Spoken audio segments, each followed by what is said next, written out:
Update immigration programme ਲੈ ਕੇ ਹਾਜ਼ਰ ਹੋ ਚੁੱਕੇ ਹਾਂ। ਅੱਜ 19 ਅਗਸਤ ਦਿਨ ਸ਼ਨੀਚਰਵਾਰ ਮੇਰੇ ਨਾਲ ਜੁੜ ਚੁੱਕੇ ਨੇ ਯੂਐਸ ਇਮੀਗ੍ਰੇਸ਼ਨ ਦੇ ਅਟਾਰਨੀ ਜੇ ਟੈਕਿਆਣਾ ਜੀ। ਅਟਾਰਨੀ ਟੈਕਿਆਣਾ ਜੀ, ਜੀ ਆਇਆਂ ਨੂੰ ਸਵਾਗਤ ਹੈ। ਸਤਿ ਸ਼੍ਰੀ ਅਕਾਲ ਜੀ। ਸਤਿ ਸ਼੍ਰੀ ਅਕਾਲ ਜੀ ਸਾਰਿਆਂ ਨੂੰ। ਸਾਡੇ ਅੱਜ ਦੇ ਇਸ ਪ੍ਰੋਗਰਾਮ ਨੂੰ ਤੁਹਾਡੇ ਸਾਰਿਆਂ ਤੱਕ ਪਹੁੰਚਾਉਣ 'ਚ ਸਹਿਯੋਗ ਕਰਦੇ ਨੇ ਖਾਲਸਾ ਇੰਸ਼ੋਰੈਂਸ ਏਜੰਸੀ, ਜਿਨ੍ਹਾਂ ਦੇ ਕੋਲੋਂ ਤੁਸੀਂ ਹਰ ਇੱਕ ਤਰੀਕੇ ਦੀ ਇੰਸ਼ੋਰੈਂਸ ਕਰਵਾ ਸਕਦੇ ਹੋ। ਇੰਸ਼ੋਰੈਂਸ ਬਾਰੇ ਪਤਾ ਕਰਨ ਲਈ ਕਾਲ ਕਰ ਸਕਦੇ ਹੋ ਨੰਬਰ 408 272 2500 4082722500। ਟਿਰਕੀਆਣਾ ਇਮੀਗ੍ਰੇਸ਼ਨ ਲਾ ਫਰਮ ਯੂਐਸ ਇਮੀਗ੍ਰੇਸ਼ਨ ਦਾ ਹੋਵੇ ਕਿਸੇ ਵੀ ਤਰੀਕੇ ਦਾ ਕੰਮ, ਕਾਲ ਅਟਾਰਨੀ ਜੇ ਟਿਰਕੀਆਣਾ 415 909 0503 ਤੇ ਜਸਪਾਲ ਸਿੰਘ ਯੂਨੀਵਰਸਿਟੀ। ਇਹਨਾਂ ਸਾਰਿਆਂ ਦਾ ਧੰਨਵਾਦ। ਜੇਕਰ ਤੁਸੀਂ ਜਾਂ ਕੋਈ ਹੋਰ ਕਾਰੋਬਾਰ ਇਸ ਪ੍ਰੋਗਰਾਮ ਨੂੰ ਸਪਾਂਸਰ ਕਰਨਾ ਚਾਹੁੰਦੇ ਹੋ, ਸੰਪਰਕ ਕਰ ਸਕਦੇ ਹੋ ਨੰਬਰ 408 722 7698 ਦੇ ਉੱਤੇ। ਅਟਾਰਨੀ ਟਿਰਕੀਆਣਾ ਜੀ, ਅੱਜ ਆਪਾਂ ਕਿਹੜੀਆਂ ਗੱਲਾਂ ਬਾਤਾਂ ਦੇ ਉੱਤੇ ਜਿਹੜੀ ਕਰਾਂਗੇ ਗੱਲਬਾਤ, ਕਿਹੜੇ ਟੌਪਿਕਸ ਦੇ ਉੱਤੇ? ਅੱਜ ਜੀ ਖਬਰਾਂ ਡਿਸਕਸ ਕਰਾਂਗੇ। ਕਾਫੀ ਚਿਰ ਤੋਂ ਸਾਲਮ ਦੀ ਕਾਫੀ ਜਾਣਕਾਰੀ ਦਿੱਤੀ ਗਈ ਹੈ ਤੇ ਅੱਜ ਥੋੜਾ ਜਿਹੜੀਆਂ ਜਨਰਲ ਖਬਰਾਂ ਜਿਹਨੂੰ ਕਹਿ ਸਕਦੇ ਆ ਸਾਡੀ ਆਡੀਅנס ਲਈ, ਜਿਹੜੇ ਸਿਰਫ ਅਸਾਲਮ ਦਾ ਸੁਣ ਕੇ ਜਿਹੜੇ ਥੋੜੇ ਸ਼ਾਇਦ ਅੱਕ ਗਏ ਹੁਣ ਉਹਨਾਂ ਦੇ ਲਈ ਖਬਰਾਂ। ਠੀਕ ਹੈ ਜੀ। ਸੋ ਗੱਲਬਾਤ ਫਿਰ ਡੀਐਚਐਸ ਦੇ ਜਿਹੜੇ ਸਕੱਤਰ ਆ ਮੈਓਰਕਸ, ਉਹਨਾਂ ਤੋਂ ਹੀ ਕਰ ਲੈਂਦੇ ਆ ਸ਼ੁਰੂਆਤ। ਉਹਨਾਂ ਨੇ ਜਿਹੜਾ ਟੈਂਪਰੇਰੀ ਪ੍ਰੋਟੈਕਟਡ ਸਟੇਟਸ ਸੀਗਾ ਸੁਡਾਨ ਵਾਲਿਆਂ ਦੇ ਲਈ, ਉਸ ਨੂੰ ਰੀਡੈਜ਼ਿਗਨੇਟ ਕੀਤਾ ਤੇ ਐਕਸਟੈਂਡ ਵੀ ਕਰਤਾ ਜੀ। ਸੋ ਜਿਹਨਾਂ ਨੂੰ ਨਹੀਂ ਪਤਾ, ਟੈਂਪਰੇਰੀ ਪ੍ਰੋਟੈਕਟਡ ਸਟੇਟਸ ਟੀਪੀਐਸ ਕਹਿੰਦੇ ਆ। ਤੇ ਇਹ ਇਹਨਾਂ ਨੇ ਜਿਹੜਾ ਟੀਪੀਐਸ ਹੈਗਾ ਯੂਐਸ ਦੇ ਵਿੱਚ, ਉਹਨਾਂ ਨੇ ਇਮੀਗ੍ਰੇਸ਼ਨ ਲਾਅ ਦੇ ਵਿੱਚ ਇਹਨਾਂ ਨੂੰ ਪਾਵਰ ਦਿੱਤੀ ਹੈ ਕਿ ਜਿਹੜੇ ਦੇਸ਼ਾਂ ਦੇ ਵਿੱਚ ਕੋਈ ਪ੍ਰੋਬਲਮ ਆਉਂਦੀ ਹੈ, ਜਿੱਦਾਂ ਨੈਚੁਰਲ ਡਿਜ਼ਾਸਟਰ ਹੋ ਗਿਆ, ਹੜ੍ਹ ਆ ਗਿਆ, ਅਰਥਕੁਏਕ ਆ ਗਿਆ, ਟੋਰਨੇਡੋ ਆ ਗਏ, ਜਿਹਦੇ ਕਰਕੇ ਲੋਕਾਂ ਨੂੰ ਉੱਥੇ ਆਰਥਿਕ ਤੰਗੀਆਂ ਆਉਂਦੀਆਂ ਜਾਂ ਕੋਈ ਇੱਦਾਂ ਦੇ ਹਾਲਾਤ ਪੈਦਾ ਹੋਏ ਆ ਜਿਹਦੇ ਕਰਕੇ ਉਹਨਾਂ ਨੂੰ ਜਾਨ ਦਾ ਖਤਰਾ ਪੈਦਾ ਹੋ ਜਾਂਦਾ, ਲੜਾਈ ਵਾਲੀ ਸਿਚੁਏਸ਼ਨ ਹੋ ਜਾਂਦੀ, ਵਾਰ ਵਾਲੀ ਸਿਚੁਏਸ਼ਨ ਹੋ ਜਾਂਦੀ ਆ, ਨਸਲਕੁਸ਼ੀ ਦੇ ਮਸਲੇ ਜਿਹੜੇ ਆ ਜਾਂਦੇ ਆ, ਮਿਲਟਰੀ ਟੇਕ ਓਵਰ ਹੋ ਜਾਂਦਾ। ਸੋ ਉਹਨਾਂ ਨੇ ਆਪਣੀ ਪਾਲਿਸੀ ਬਣਾਈ ਹੋਈ ਆ ਕਿ ਜੇ ਕੋਈ ਵੀ ਇੱਦਾਂ ਦੀ ਚੀਜ਼ ਜੇ ਹੁੰਦੀ ਆ ਜਿਹਦੇ ਕਰਕੇ ਬੰਦਾ ਆਪਣੀ ਕੰਟਰੀ ਵਾਪਸ ਨਹੀਂ ਜਾ ਸਕਦਾ ਸੇਫਲੀ, ਤੇ ਉਹਨੂੰ ਉਹ ਟੈਂਪਰੇਰੀ ਪ੍ਰੋਟੈਕਟਡ ਸਟੇਟਸ ਟੀਪੀਐਸ ਦੇ ਦਿੰਦੇ ਆ। ਟੀਪੀਐਸ ਦੇ ਵਿੱਚ ਇਹ ਮੈਟਰ ਨਹੀਂ ਕਰਦਾ ਤੁਸੀਂ ਕਿੱਦਾਂ ਅਮਰੀਕਾ 'ਚ ਆਏ ਸੀਗੇ ਤੇ ਲੀਗਲ ਆਏ ਸੀਗੇ, ਇਲੀਗਲ ਆਏ ਸੀਗੇ, ਭਾਵੇਂ ਤੁਸੀਂ ਲੀਗਲ ਸਟੇਟਸ 'ਚ ਆ, ਇਲੀਗਲ ਸਟੇਟਸ 'ਚ ਆ, ਉਹ ਜਦੋਂ ਤੁਹਾਨੂੰ ਟੀਪੀਐਸ ਦੇ ਦਿੰਦਾ ਤੇ ਟੀਪੀਐਸ ਸਟੇਟਸ ਥੱਲੇ ਤੁਸੀਂ ਰਹਿ ਸਕਦੇ ਆ, ਕੰਮ ਕਰ ਸਕਦੇ ਆ ਜਦ ਤੱਕ ਉਹ ਟੀਪੀਐਸ ਸਟੇਟਸ ਚੱਲਦਾ ਰਹਿੰਦਾ। ਇਹਦੀ ਹੁਣ ਇੱਕ ਐਗਜ਼ਾਮਪਲ ਆ ਸਾਡਾ ਗੁਆਂਢੀ ਮੁਲਕ ਜਿੱਦਾਂ ਨੇਪਾਲ ਦਾ।